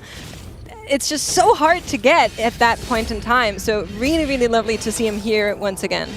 Yeah, and now we're looking at Bacera that is like the opposite, no? A long time, in case of Eusolucas, so much commitment, so much time invested in the game, and Bacera is like the young promise of Brazil, new style, highly tempo, so it's a great contrast to see Gangly. Well, especially when you see the runs, right? They're the kind of the polar opposites of Brazil in terms of the Tacticians Cups. Babzeta, throughout the entirety of set 11, was the second in qualifier points, made it to final day in every single one of the Tacticians Cups, and unfortunately, didn't have a great run at the regional finals of Golden Spatula, but he still made it here, and he has a chance once again to prove what makes him the greatest new generation of Brazil. Am I imagining things, or Bishop is a little to the left every time? Like just a little bit more? Yeah, a little. See, that's actually a secret message about how he approaches the game, because he does like to play comps that are maybe a little bit to the left, but we'll see if we get one of those as our first augments roll around. I'm seeing something straight out of the gate. Weijin picking up an Ink Shadow emblem, and as our analyst desk just told us, there are some modes of variance with which tattoos you get. We'll see what he has. Yeah, we also have Learning to Spell Phone title, and he already has the Kog'Maw and he has the Cho'Gath, so I believe this will be the Kog'Maw reroll once again. This is the second time we've seen it so far, so great to see always. I'm a little confused, and maybe this is actually just a knowledge check. Dr. O taking the Sage Crest. I feel like that's something you don't normally see on 2-1. Maybe is there some secret tech I'm missing out on here? The only one I can figure out that normally use it well is Lilia Sage. We haven't seen it because normally when people are playing so much Kayn, you need the Annie, and when you play the Sage vertical, you don't need the Annie. So I think it works, but you need to have very good tempo with it. So I was actually thinking of maybe playing a little bit more of a Sage variant of the Janna Lux reroll that we've been seeing. And we probably didn't see the shot, but Dr. O sure did, because right after that pickup, there was a Diana and a Zyra that suddenly appeared on that board. And I think in that context, maybe the Sage was just the best out of the worst that you had there. Yeah. We could see him even holding the Jannas on his bench right now alongside the Zyra. So yeah, maybe Dr. O just sees the opener and says, you know what, it gives me a Diana, it gives me direction, it lets me play this stage 2 that leads me toward the Lux Janna. So I could absolutely see that that's why he might have taken that. It's the versatile of the emblem. It's an emblem that you can go one more. You don't need 2 to get to the threshold. So that flexibility, that utility that you get will actually be amazing. Mog, he's the other way around. So you have Bishop to the left, and Moji is totally to the right now. We can barely see him, so we only see one eye out of him. He's one of the jump promises. The 2-cost reroll, and he now has a reroll Aumen with the shopping spree. And let's see if it's enough. He has the Ari. There's a world, makes, where you can... Don't get me excited. Okay, I'm only saying there is a world. It exists. There's a multiverse where Muji plays Ari 3. There's a world. I don't think we're in it. To be honest with you, I don't think we're in that world right now. But you know what? We can be hopeful. Let's see. Who am I? All right. With those first couple of games, we are going to build our streak, but that's not enough because first and foremost, we'll get an encounter here. It's just going to be Udir who says 4 rerolls. This could be important for a Kog'Maw player. I want to make the distinction here because you're right. If you're playing something like Kog'Maw, if you're playing something perhaps that wants to roll on stage 3, you're going to be able to use those right now instead of waiting, right? And be able to use the lower cost odds of level 4 to try and hit those units. On the other hand, and this is the great distinction between something like this encounter and the Caitlyn one that only allows you to use them this round, you also have players who are loss streaking that want to maintain that loss streak and want to wait until stage 3 to actually get the power spike. So they can still utilize their loss streak, get the economic advantage, and then spike when desired on stage 3, maybe 3-1 or 3-2. Yeah, not many upgrades actually with the roll. I think many of them didn't use it. As you say, Tidal was obviously using. He didn't hit the Kog'Maw 2, unfortunately, so no power spike for him. And the rest, I think they're holding up. We're seeing more comps driven to level 8, the normal fast 8, or a reroll, but not maybe some Zoe, maybe the 2-cost reroll that are more prevalent and normal. So that Udi will give the power maybe later for the most players. Yeah, and checking in with our Ink Shadow player. Of course, we did get words from the admins on the tattoos. First one is going to be Force, and then Toxin as second one. So a little bit of a different setup, but in my head, maybe we're trying to go for something like Teemo Trick Shot if we have the money. I think generally speaking, when you have like the Ink Shadow emblem, a lot of people tend to lean into the Senna, right? And like the Senna reroll, or you can play around the Kai'Sa at level 8 using the Teemo to kind of bridge the gap there. The question I have, Hoope, is like you have this tattoo of Force, right? This isn't something you can really utilize on like the Senna, for instance. Does this make you feel like you need to go more vertical, like what Makes is saying, and try and get to level 8 to utilize this and maybe get the tattoo of Toxin as well on 5 Ink Shadow? Yeah, totally. It makes sense. Other possibility that is less seen if you get maybe like an Aatrox 2 or Aatrox 3-star early like we saw before is also a possibility, but I'm totally with you. You want to give it tempo. Even Silas could be a good holder on level 8, or you could go easily with Udir. I mean, he has the emblem, right? So to me, that kind of signals, okay, we're going down that route, all aboard the Ink Shadow bus, and who am I to say no to more tattoos, personally speaking? So I'm with Weijin from everything it looks like, but we are approaching Krug. We're looking at the win and loss streaks, and a couple of players who would like to claim that right now at the top and at the bottom, currently going up against each other. Moji and Dish Soap here. Will be Dish Soap who claims it. On the back of an Ari, we're holding another Ari. This is what gets me excited. This dream is not coming to life. I'm telling you right now. But you know what? I love the hopefulness. As we're looking into 2-6, the most important thing to look right now, Weijin Iverson and Dish Soap on a 4 streak on the bottom title, and Neoso Lucas on a 4 loss streak. Moji does find an Ashen Shop. I don't think we're going to expect to see that, right? But I mean, he's not going to play it, but that is a 4 cost that is showing up here. And that allows me to kind of quickly talk about our Exalteds, because we do have a sniper unit in there. However, that's the only thing that might point towards Ashe. Looking at Sivir, looking at Lux, maybe explains why we've been seeing this Sage pick up by Dr. O as well. We're having the Lux in here, we're having a Tahm Kench or a Sivir, which both can easily fit, and then the Morgana. So maybe the idea to play the Sage around those Exalteds, perhaps? Yeah, that could be an option. And but as we say, there's more than one possibility there. So I think he's still waiting to see what the game gives him, to see if there's a reroll, there's a fast 8 to be considered. And finally, Weijin going for them. It's actually very tough to play this emblem. Ink Shadow is a great emblem, but you have to get to that level 9. You have to roll like infinite gold at 8. And I think he knows how to play. He's laughing there. So finding the Senna 2 and the Aatrox 2 on 2-7 definitely helps you get to level 8. So I think Wei Jun's happy about that.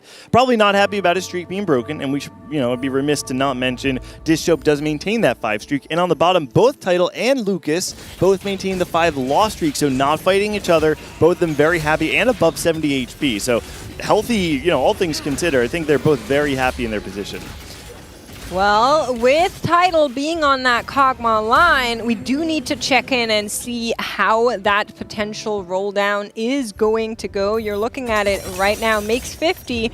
Does he go for it? The answer seems to be yes. We're finding duplicates right out of the gate. 6 copies of Kog'Maw, 6 copies of Cho'Gath. Nico being upgraded as well. A big kicker with this comp is how far are you willing to go to maybe find those upgrades, and generally anything below 30 is not where you want to be. Yeah, totally. 30 is like the threshold. If you're very close, you can go down to 20. That's not the case. It's actually 3 afar from Kog'Maw, 3 afar from Cho'Gath. So he will grade a little, and now the power spike will be delayed. We've seen time and time again, at least in the Americas, the people who did play Kog'Maw tended to struggle catching up with the tempo of the lobby. You spend a lot of money trying to find this Kog'Maw early, and if it doesn't come in a handful of rolls towards the earlier side of stage 3, you tend to have trouble coming back when everybody else is spiking their boards, because without perhaps maybe the +1 mythic or the strong power spikes coming through, it doesn't seem to outcap. It's not really a win outcome, but he has learning to spell, and I think that's something that could enable him to actually find some sort of comeback after he hits. Well, another potential help could be Augments as they're coming around the title right out of the gate. Picks up Missing Connection. That's going to give you some of that gold back and also some extra copies, so perfect pickup there. Of course, I expect that we know which orb is where, and we'll let them there before we actually hit those final units. He's going one by one. He doesn't have space to sell anything, so he has to go one by one. He gets the Caitlyn 3. That's a high, because you don't need items near her. Oh, only there the Kog'Maw. Is. And there's the Cog. I'm talking about the cadence of finding this Kog'Maw before. 3-2 is a great time to find this board. Sure. Having the upgraded backline means that later on in the game, you find a Thieves' Gloves, you find a Shojin, something, throw this on this Caitlyn. It's not insignificant. I've seen Caitlyn 3 do a lot of work later on in the game. It's just a question of how long it takes him to upgrade that front line. And now we saw Lucas also. He went for the loose streak on the early going with an augment that will give him a lot of strength, a lot of additional power, and then it will transform into health in the late. And now we're seeing a fight here, the Kog'Maw going up against Dishope. And this is important because Dishope was the boogeyman. Wow. 6 wins, 100 HP. Yep. Title with that upgrade, like you guys are saying, now having so much power, stops that streak, stops Dishope from scaling even further with that big of a win streak, and also solidifies his placement a little bit better. Do you think that there's a world where, okay, yeah, he does. I was going to say where he continues to roll, right? You snap your loss streak, you have to continue to win. He was able to beat Dishope, who was first in health, but it doesn't mean that Dishope was the strongest in the lobby. Title in the end decides, yeah, you know what, I'm not guaranteed to win, and I need to make sure I can win my matchups. Rolls for that Cho'Gath 3, really strong hit, and I think Title's in a good spot. Yeah, and now we're seeing what also Luke is going for, a lot of loose streak, so he will want to go for the Kayn.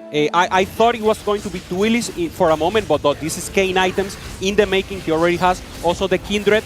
Important, he will need to look for the burn, for the Morello in the Kindred, and he's very close. He's actually going for a healing item, a third.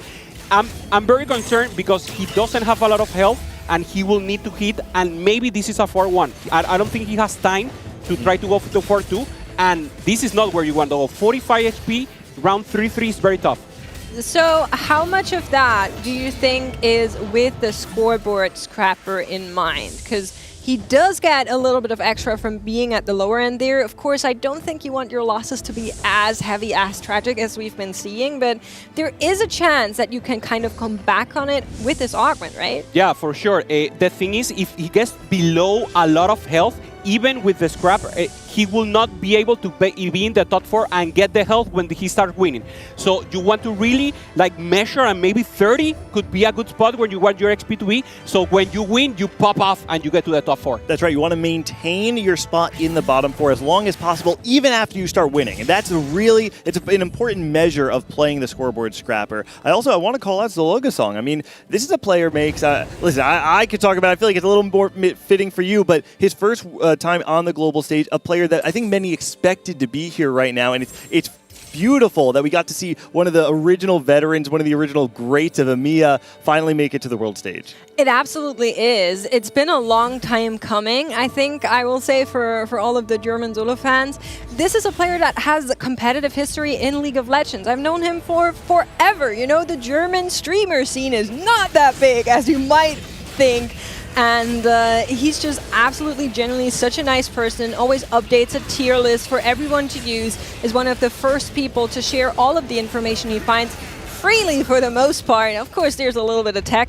And within EU West, he usually sits in those top 10, top 15 EU West ladder sports, not only with one account, but with 2 at any given moment. That's a feat that is pretty hard to match. I have a question for you, Meg. Solo Gesan, that sounds German. It is German. What does it mean? So it's actually a play on his name. His name is Sang, and Solo Gesang is a German word for singing alone.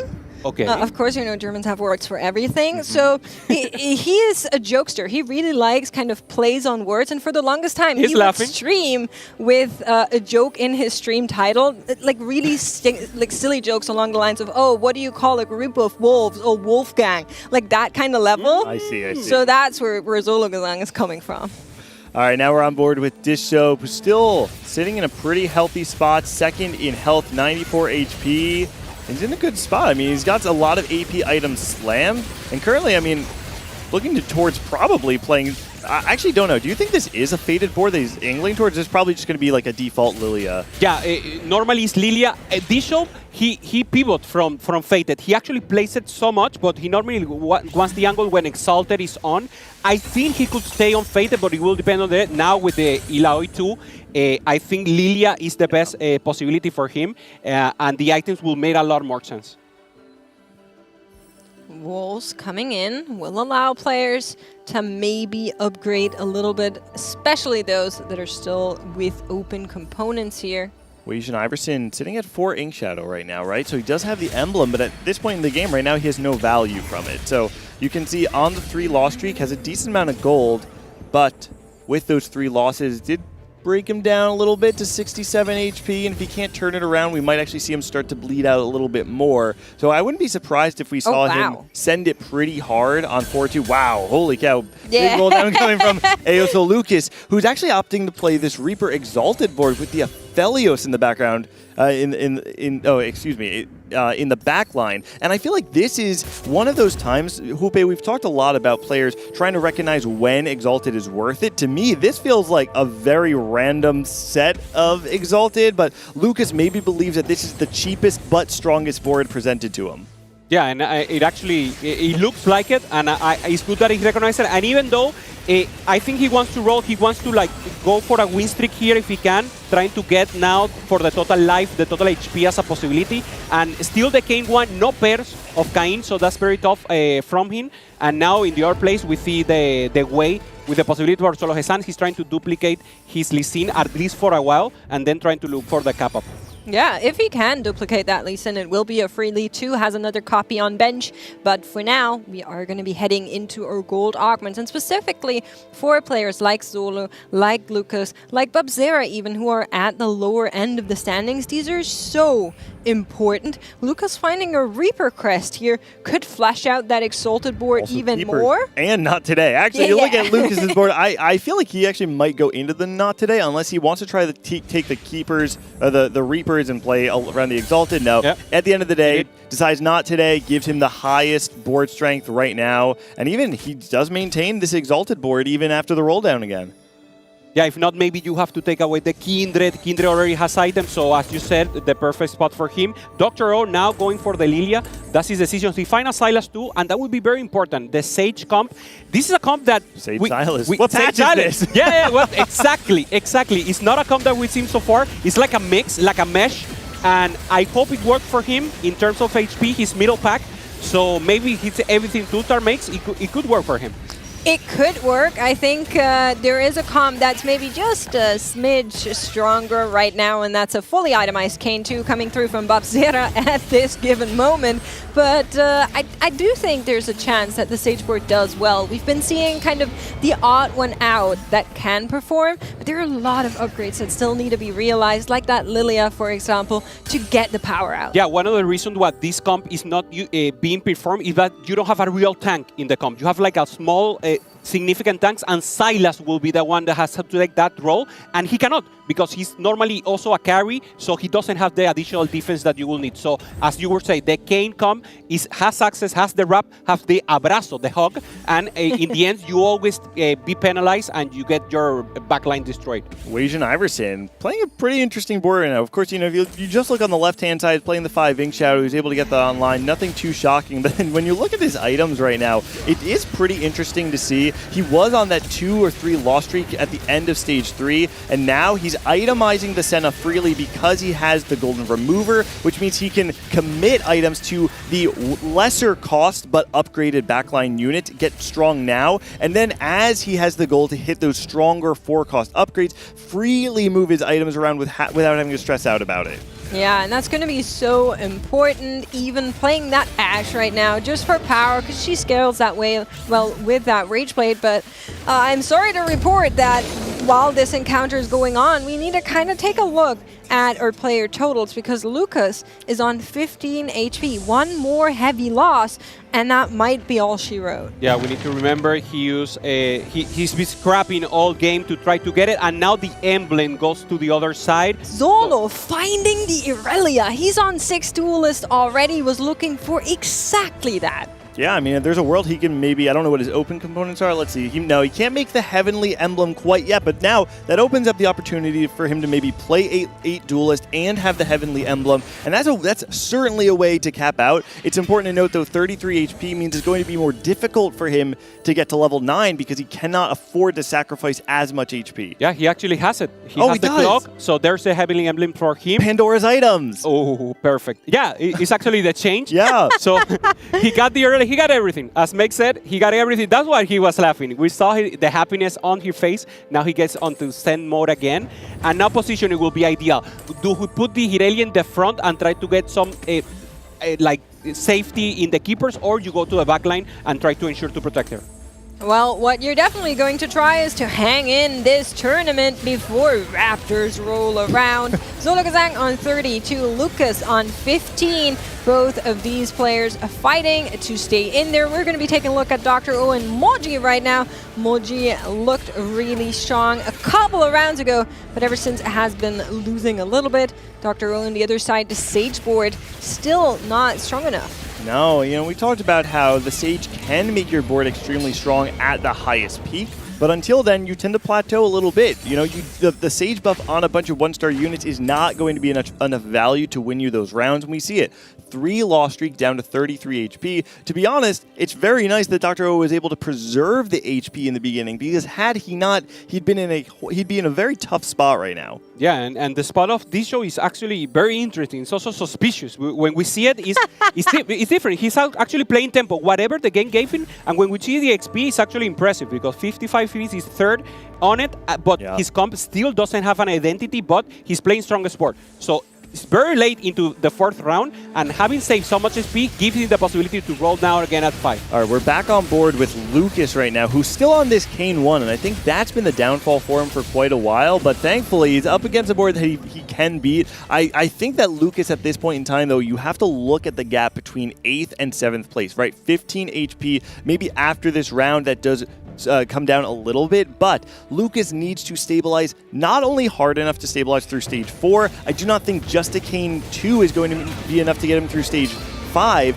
He's going to have to figure some way to cap his board. It could actually be maybe even through this angle of the Kindred 3, because he was holding a handful more on his bench. We're going to be seeing whether or not the Raptors, are maybe gracious enough to turn the shot bots into something better for at least getting that Kane online. But we will be hopping over to, I would say, one of NA's favorites. Dish Soap right now has been cooking a little bit, I will say, with the Mythics right now. Yeah, Dish Soap, you look at his set 11 on the whole, best performing AVP across all of the Americas. He is hailed as one of the big four, one of the greatest minds in North America. His edge on the field time and time again is the most prepared player in TFT. You can see him rolling. Listen, he missed a lot, never found the Lilia, finds one now, and despite that was able to build a board that preserves a decent amount of HP, and now he finds the Annie 2, the Lilia 1. The question is, do you play 5 Mythic, drop this Alloon 2 just for the sake of the traits, or do you think that you're actually getting more power from the Alloon itself? There's a lot of questions you have to answer, and I think Dish Soap's in a very pivotal point in the game. And Moji now finally the Soy 3 going for Ghostly, so now he's his power, his peak of strengths. Actually, the item I don't like, obviously, it got messed up a little. He tries to chain the Illaoi. Illaoi has the 3 items, but Shen is the one who's 3-star. So maybe trying to go for the Illaoi 2 to make the chains, and now this fight is very important against Dish Soap. It is, but both of these players are going to hang in there for sure. However, with that much gold spent on the side of Moji, you would really like to win this one. And it's seeming to be very, very rough as the Illaoi is trying to There's no get single target through damage. this board. Can she do it? Oh, the it's a no. answer is no. Take a look at Dish Soap's board too. We were talking about it before. Was trying to figure out, do I play the Alloon 2? Do I play the Lilia? Says, you know what? I think Alloon 2 is stronger right now. Clearly just enough because he barely won that round, and says, I'm going to use this way to paint my Lilia until I can find another copy. Really heads up play from Dish Soap and on figuring out his board strength. Pivotal moments right now. Just saw the Illaoi, like you said, Hoopa, being sold off to itemize that Shen 3 big unit. Same for Lucas, is still winning, but with that Kane 2, so much safer now potentially. Yeah, let's see. Now we're going again with Moji. No, let's take with Batsera now. Batsera also with the Kane 2. He has the additional Jone doing the damage there, and the front line is very good also with the Illaoi and now with the Ornn. And the fight would be against Solo Hesan. He has the cut healing with the Irelia, so the Morello is active, but he's in the back lane. But it wasn't enough, so one falls, the Kane trying to hit. Kane is down, but John is like cleaning up in the end. So I think he will take it for Barcera. Solo Hesan is not happy. I think he still have at least 2 life, but it's actually very close. So Barcera going up for it again. The 2 Brazilians in trouble. Yep. Both with low SP, but both are at least are winning. Babzera going into the Golden Spatula was leaning heavily on the Reaper composition. And in fact, it's important to know it didn't find him great success there. He was one of the Brazilians that did not lean heavily into AP. However, it seems he's holding on to the same strategy. And right now, I mean, he may be low on the HP, but his board is extremely powerful. And I actually think he has a decent chance to bring it back from here. Well, I think a big issue with that is if you're looking at currently 7 and 8, Babsera and Lucas, they're on the same comp. Yep. Both of the Brazilian players deciding to go down the route of Reapers, and we know how that works out. The answer is not very good. On the other end, though, we're having 3 players look for that Lilia, try to play around her, and one of them is coming around here. Dr. O takes him out. Lucas, unfortunately, going to be defeated here. Yeah, and normally it's a good face-off, but he has everything upgraded. Way 2, Lilia 2, Morgana 2, a lot of damage that got concentrated into that Kane. So also Lucas confirmed now with the 8th place for Brazil, and in the face-off, Wei Shan also low in HP. Support items coming through with every item on the carousel. The question is, which of these are going to fit perfectly into another comp? Which of these are just going to be generic? How many of these are actually going to enable people from a bot 4 into a top 4? If you're looking at the lower third, I was just saying that Lilia is 3-way contested, and 2 of the players have found her already. We have Dish Soap on Lilia 2, and we have Dr. O on Lilia 2. We saw that board just now. The other player is Tidal, who was doing so well early on, but now looking at those Lilia and might be saying, yep, she's not here anymore. I think if you're Tidal right now, though, and you're sitting at the top of the leaderboard, you got the Cho'Gath 3, you got the Kog'Maw 3. I think Lilia's a little bit of an afterthought, to be honest. And actually, you know what? I wanted to call out, we saw the 3 item on Caitlyn as well. And this is one of those conditions when you're playing around the Kog'Maw reroll that allows you to kind of cap out above just that top 4. Now we're seeing the Forbidden come. This is your comp, Gangly. This is the Ash Ink Shadow. It's different from what we've seen so far. Normally we see the Ash maybe with the Ghostly or with a thing. He got the Ash too. He got good items for it. And he's improving and getting the Ink Shadow. So very creative, this line for Wei Shen. And let's see if it works for him. So far, decent, but he comes again against Dr. O that has a totally capped board.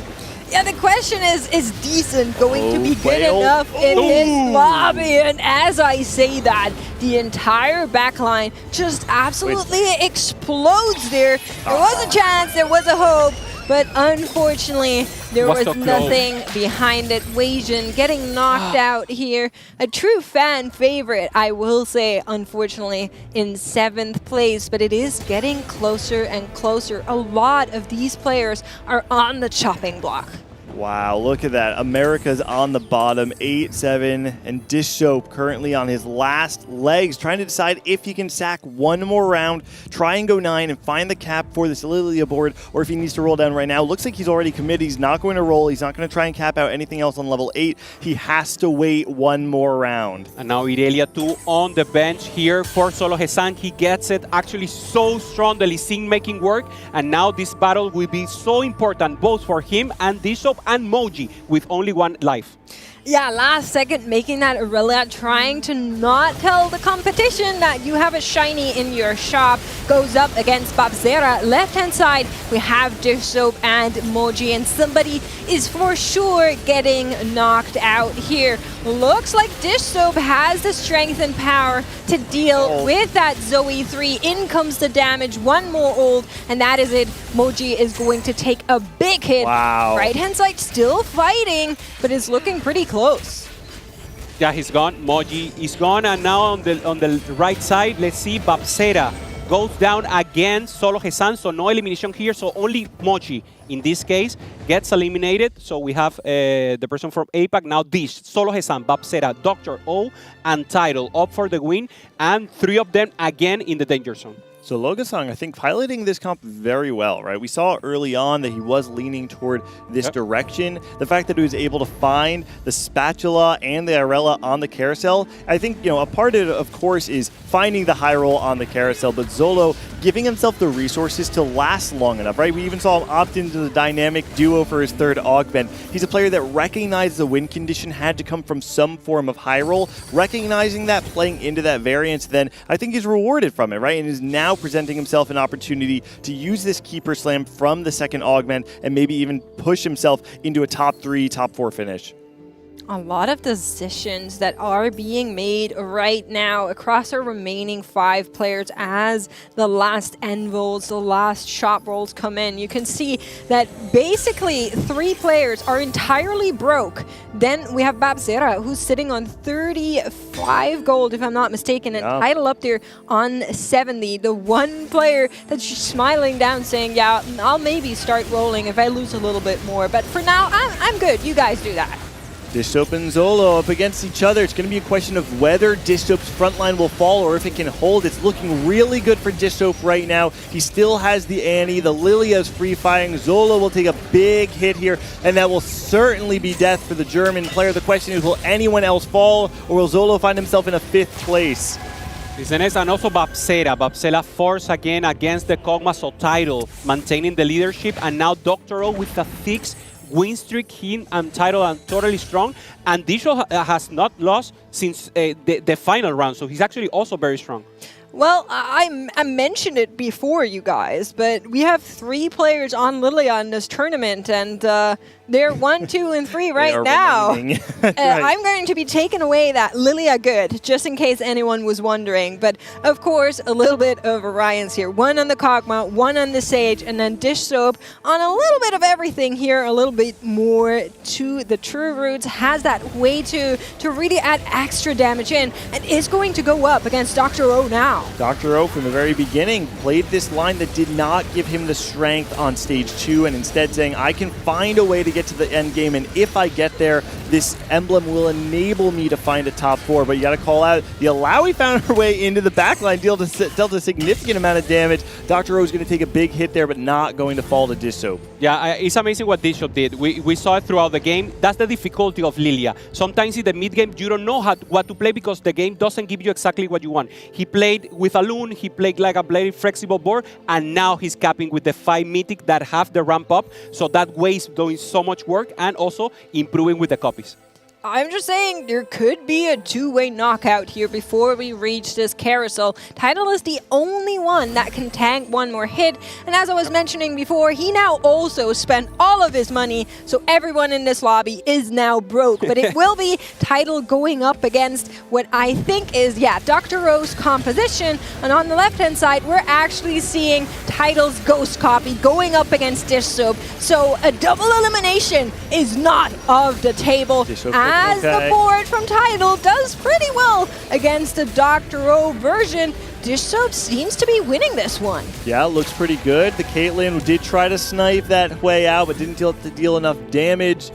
Dr. O, though, falls in 3rd place, and Tidal and Dish Soap go heads up for the final rounds. Yeah, now positioning will be very important. We need to remember the Komago is gaining a range, so he wants to be in the side of the carry. Dishop knows this, so maybe he will play for middle if he doesn't want that much variance, or ideally you want to be on the opposite side. And it's not by accident that Tidal has won a global championship before. This is a player that knows exactly how to put a lobby in check. 7 players could not stop him, and he decides to show that off one more time, hailing from APAC, the protagonist, as they call him. Can he do it again? He's a player that nearly did not even make it to the Golden Spatula, got in due to a dropout, and he said, if you give me an inch, I'm going to take a mile. Finds himself playing a line right now that many players are not finding valuable. Heads up against Dish Soap, and again, the question is, which front line's going to fall first? We're seeing the Caitlyn ult come through, the Annie and the Nautilus still alive on the side of Dish Soap. This Cho'Gath's starting to fall, but the Nautilus falls as well. The Azir ult comes in, the backline of Dish Soap moving into the back line of Tidal, and it looks like it's going to be enough. Tidal takes a hit. Does he die? He's alive. We've got one more round. Dish Soap and Tidal, each placed with a puzzle before them. Who's going to figure it out and find a way to optimize it? An Azir 2 might just be enough to seal it, though. Tidal on the other side, trying to play around this level 10, trying to put anything in. At this point, you do not need to put anything on the way duplicator. That one's not going to give you anything. I think he will leave the Kog'Maw alone and move everything to the rest because the crowd control from the Nautilus is actually what is making the difference. No, he decides to put 2 on the left and 3 on the right. And it's going to be so important whether or not that Caitlyn ult can maybe find that backline. If the positioning is good, she'll just snipe right through it, cupcake style. We'll see if that's in the cards. Nautilus eating the first one, and that is it. Falls. Absolutely annihilated anything Tidal had put up here, and North America's Dish Soap claiming this lobby. America's Dish Soap doing right. it. We're together on this one. We're integrating. That's right. Dish Soap, there's a reason that people put him in the Big Four. There's a reason that many people consider him among the greatest, right? He is having a 2nd best career finish this set ever. Fantastic performance, 3.7 AVP across the entirety of set 11. Many North Americans and American considering Dish Soap the favorite from our region to make a deep run, and we're seeing it here before our eyes. Absolutely. Well, we're seeing more things before our eyes, but we're going to be going into a quick break, and then our analyst desk is going to be back to tell you all about how this day played out. Stay tuned here at the Tactician's Crown. Wow!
is just day number 1 of the Inkborn Fables Tactician's crown, and unfortunately, we're at the end of that day. 6 games down, and what a start we have to this final championship. Yeah, it was insane. I mean, this game was beautiful out of Dish Up, especially coming in, playing around the 2 different Thieves' Gloves augments, starting with Sleight of Hand and then finding Band of Thieves, and just utilizing that to play strongest board for most of the game and play kind of low eco, and from there being able to take it and move towards that Lilia board, and it was sweet. Yeah, and it's so exciting to see that because, as you said, going towards that Lilia, it's kind of unique that we ended up getting a chance to see such a strong position into a Lilia board rather than what we normally see from a Lilia board, which is Mythics into that spot. Absolutely, and I think it's time for the Americas and APAC to teach EMEA how to play this Mythic board. I'm just kidding. But I'm here to break down a little bit. Dr. O is our resident Mythic player as well, and the big reason why the Mythic Invoker board has taken over the Sage Lilia board is because of how much better the front line can be. You can have that extra 4 cost in the Annie in the front line, especially if you have a Mythic emblem on her. Very tanky, able to hold down on those Reapers, stun them up, and for your backline, you also have more firepower. Really having that blue buff on that Lilia, you cut your auto attacks down from 3 all the way to 2, which really helps the DPS. And you have a chance to transition from a low roll Kog'Maw into just playing for Lilia instead with very similar units, coming to stage 2 and 3 into stage 4, or a high roll Kog'Maw. Like Fido had this game, learning to spell the 3rd best gold augment for the comp. You get some flat AP, and then you get AP on takedowns. What does Kog'Maw do very well with his ultimate, and very rapidly as well? It's takedowns. So we saw there at the end, just blowing up units one by one. It gets hard in the late game when there are so much more units to blow up, including Azir soldiers and so many different other, distractions on the board. But all in all, really happy to see Kog'Maw finding success. It was a 4th earlier today. It's a 2nd now. Hopefully we see a 1st place tomorrow. It's coming. It's gonna get there. Yeah, the 1st will come for sure. But I do think that it helped out a little bit that those 3 stars came online so quickly when it came down to Title's Kog'Maw comp. Yeah, I think that is big, right? With the Kog'Maw, usually on 3-1, you're rolling down, you need to hit some amount of the 3 stars, and we saw most of them come through by like 3-2, 3-3. You already had most of the comp online, and from there being able to push the levels is so incredibly important. The only downside, we didn't see a Hui until level 10, a singular Hui copy. We saw there was the projection of a Malphite 3 if you had the Hui to get a few copies at the end there, had to sell the Malphites in the end, so the highest absolute cap was not reached, unfortunately. Yeah, and that's so tough to do, but I think when it comes down to a lot of just these late games, it can be difficult to keep up the power, especially when you do have those players that have preserved a lot of HP through these more unique lines to get to that end game of the Lilia, and then the Lilia is kind of just going off. Yeah, absolutely crushed a lot of these players in the lobbies. We saw 3 or 4 players going for the Duelists and the Reapers. That was basically the bottom half of the standings. And one thing is just the burst damage that people are itemizing now on the Lilia. They know they have to go through certain damage thresholds. A lot of people are going for the Jeweled Gauntlet and making sure those Reapers don't survive. Yeah, and one of the other big things is we saw Wei Jin actually get his comp together, the Ink Shadow with the snipers, and this is something that, we talked about a little bit that it could creep up, and he actually got the entire comp online, but because of all these Lilias and Huis dealing damage to the entire board, it's a very fragile backline, even though it does so much damage, and so they just evaporated. Yeah, it was super surprising to see that the 7 Ink Shadow comp wasn't able to result in a top 4. And going back to what we spoke about with the Reapers and the Duelists, I think there was an interesting thing to note is that these 3 players came into this game very low points. Both Brazilian players in solo had to climb back up. I think psychologically they're leaning on, hey, I'm not going to do anything crazy. I need to catch up in points. I'm going to play the strongest meta comp and hope it goes well. And all of a sudden they're all contesting each other and it just turns into another low roll moment for all 3 of them. So really tough to see where this game I think matters so much for the momentum of tomorrow. Yeah, it really does. But there is one player that is still sitting towards the top of the standings, and I don't think there's too much of a secret why, and that is Bintum. We have a tactical breakdown presented by HyperX, where we get a chance to see a little bit more about Bintum's play. If you guys are getting dizzy on your roll downs and are not sure about directions, let me give you a masterclass coming from Bintum himself, the lowest 8th place player coming in at APAC. He actually did not have a lot of high rolls this time around, but let me take you through his spots. So early on, he's actually going for 2 healthy, great transition board here, but he finishes his roll down on 3-1 with a massive 6 loss streak. He was angry typically for the Ghostly Zyra line because that one has 4 costs in your composition to work with. He looks at the items, doesn't really work out, and has to go for the snipers instead, which typically your traditional Warden snipers is only carrying 1-2 cost. Not a very good spot, and he actually rolled down all the way to sub 10 gold. Any of the players looking at this, you're pretty much saying goodbye to Bintum already, but he manages to climb back and make this a second place finish overall. We're going to go a little bit further and see how he actually does it. He actually holds on to the Aphelios, an unlikely hero. Almost no one is carrying this. And he runs this little Aphelios with 4 snipers to get the 18% damage bonus, and he actually runs the 2-star Aphelios all the way to the end of 4-7. It's absolutely insane to see someone carry like this. He didn't hit the Kaisa 2, didn't itemize it, and was still able to roll on. Later, he goes into the board that we saw very similar to Wajan Iverson, where he goes for the Ash 2 because it was open, it was contested on the Kaisa, and with a stroke of luck actually finds the Ink Shadow on 5-4 to then play the 7 Ink Shadow line. Now remember, no 4 cost carries on stage 4. He didn't hit the intentional comp that he was going for on stage 2, but still manages to claw himself all the way back. I really think this is a great showcase of how players can find threads through a dizzying array of potential compositions and finally be able to find those points and climb higher. Thank you so much, Clement, for giving us that breakdown. I know that Bintum is one of those players that is coming into this championship as a 4-time appearance. That is incredible. We talked to there are only a couple of those players that are within this field, but I think it's also amazing that we actually have a handful. Yeah, and he always finds that consistency from his ability to turn these low roll spots into more placements. This is an extreme example of potentially an 8 into a second. That's an understatement. Even finding just an extra placement here and there is a big reason on why Bintum has been here 4 times and why he continues to have solid placements in the championship. Yeah, well, let's go ahead and take a look at those standings because we are now 6 games done with this group stage. We still have 6 more to go tomorrow, but at the very bottom, unfortunately, we do have Michael and Lucas and EMEA. A lot of Americas, a lot of EMEA, not doing so hot when it comes to this bottom part of the standings. Quite the different story on this next page.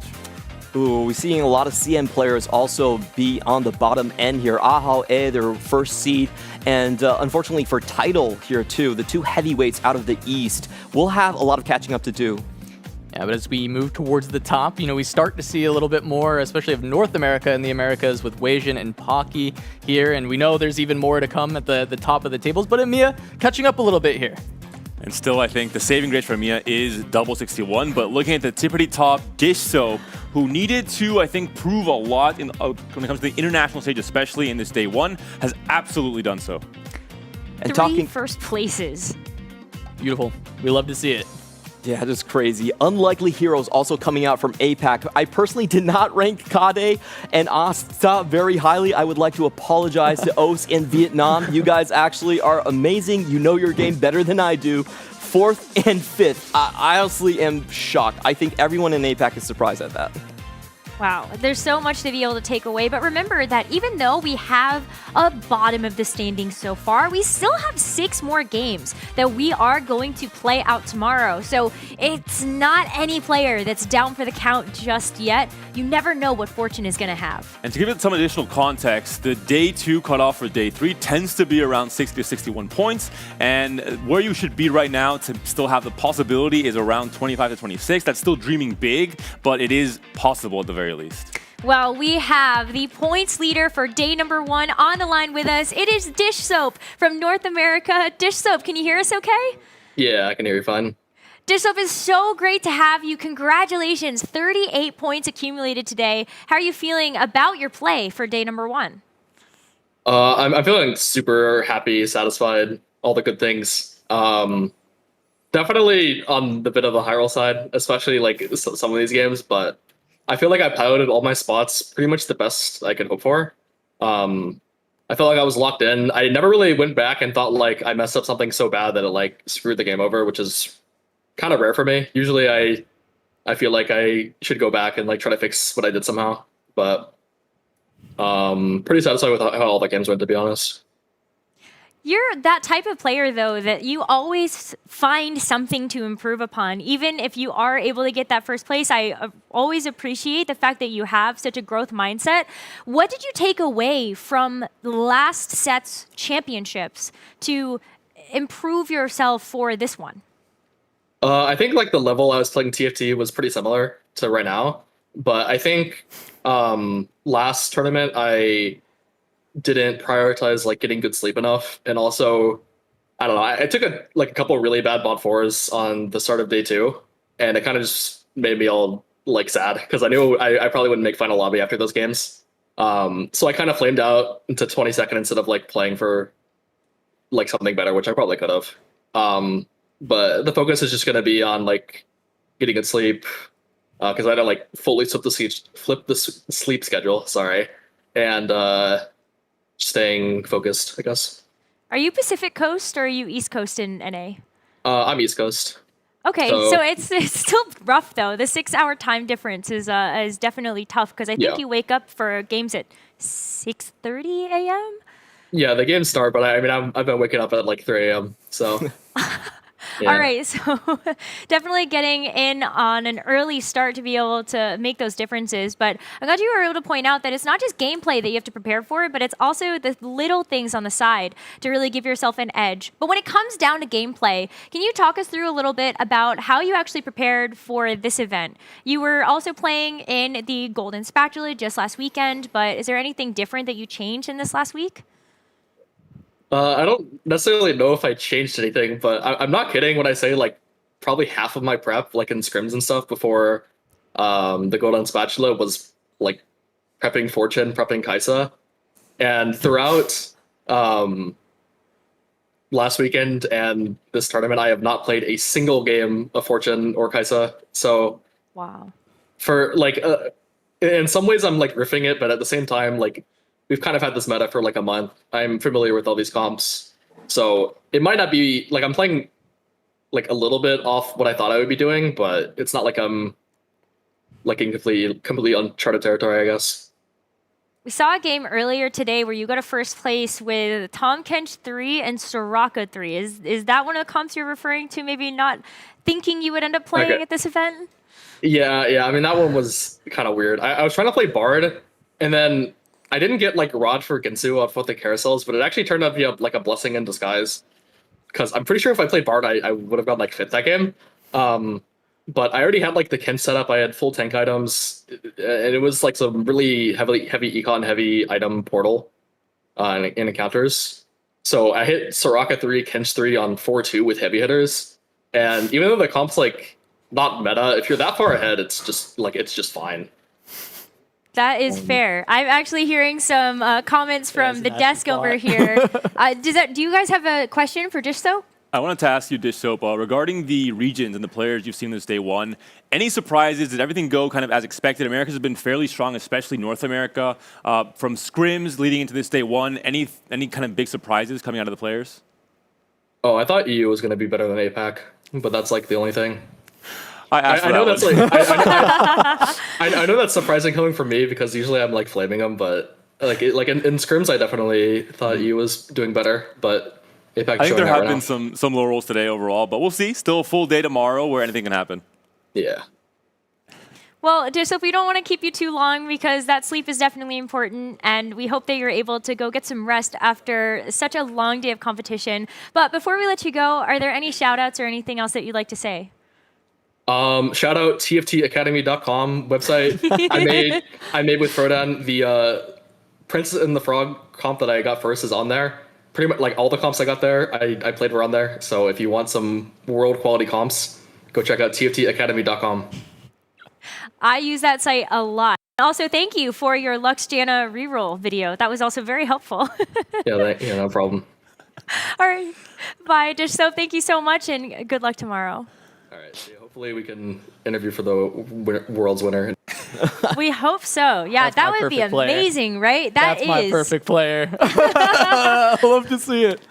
Oh my gosh. It really is amazing because I think he speaks on something that we've been touching on the entirety of today, which is the fact that he's able to play such strong boards and then find a great way to be able to end the game. Yeah, something that's always stuck with me that Dish Soap said just a while back. I mean, this is multiple sets ago, but he said that coming in, he always has the most plans. He feels like in the most spots, the most specific spots, he just has the most plans, and then he plays from those plans. And this can be augments, this can be compositions, this can be so many different things. And I think you see this with the Soraka Ken showing up, even though he didn't necessarily want to go there. He saw the parameters arrive, and he said, okay, well, I know that I can play Soraka Kenshin, it can turn out well. And I think that's a difference maker. I think a lot of players, it's fairly easy to play the meta comps that you've played thousands of times, maybe not thousands, hundreds of times on ladder. Comps you're very comfortable on when everything just works in your favor, like that game 1 for Dish Soap, where you have the perfect augments, the perfect units, the early copies. But finding those outs, like you mentioned with the Soraka game, where you're trying to play Bard, you don't find the item for Bard, you have to pivot into something else. I think that's the true skill display in TFT, and the players who can do that most often, Bintum was a good example as well with Telestrator. Yeah. I think that really, separates you from the rest. It really speaks to the championship meta that we have here. It's been a long time since we've been in a very similar environment, and also the conditions can be very narrow for each individual composition. So it's really about branching out, getting to know all the specific compositions, and also, most importantly, knowing how to transition between it. The Princess and the Frog comp, usually that's a Zoe reroll comp, but if you hit Soraka on 4-2, you can make it work. Yeah.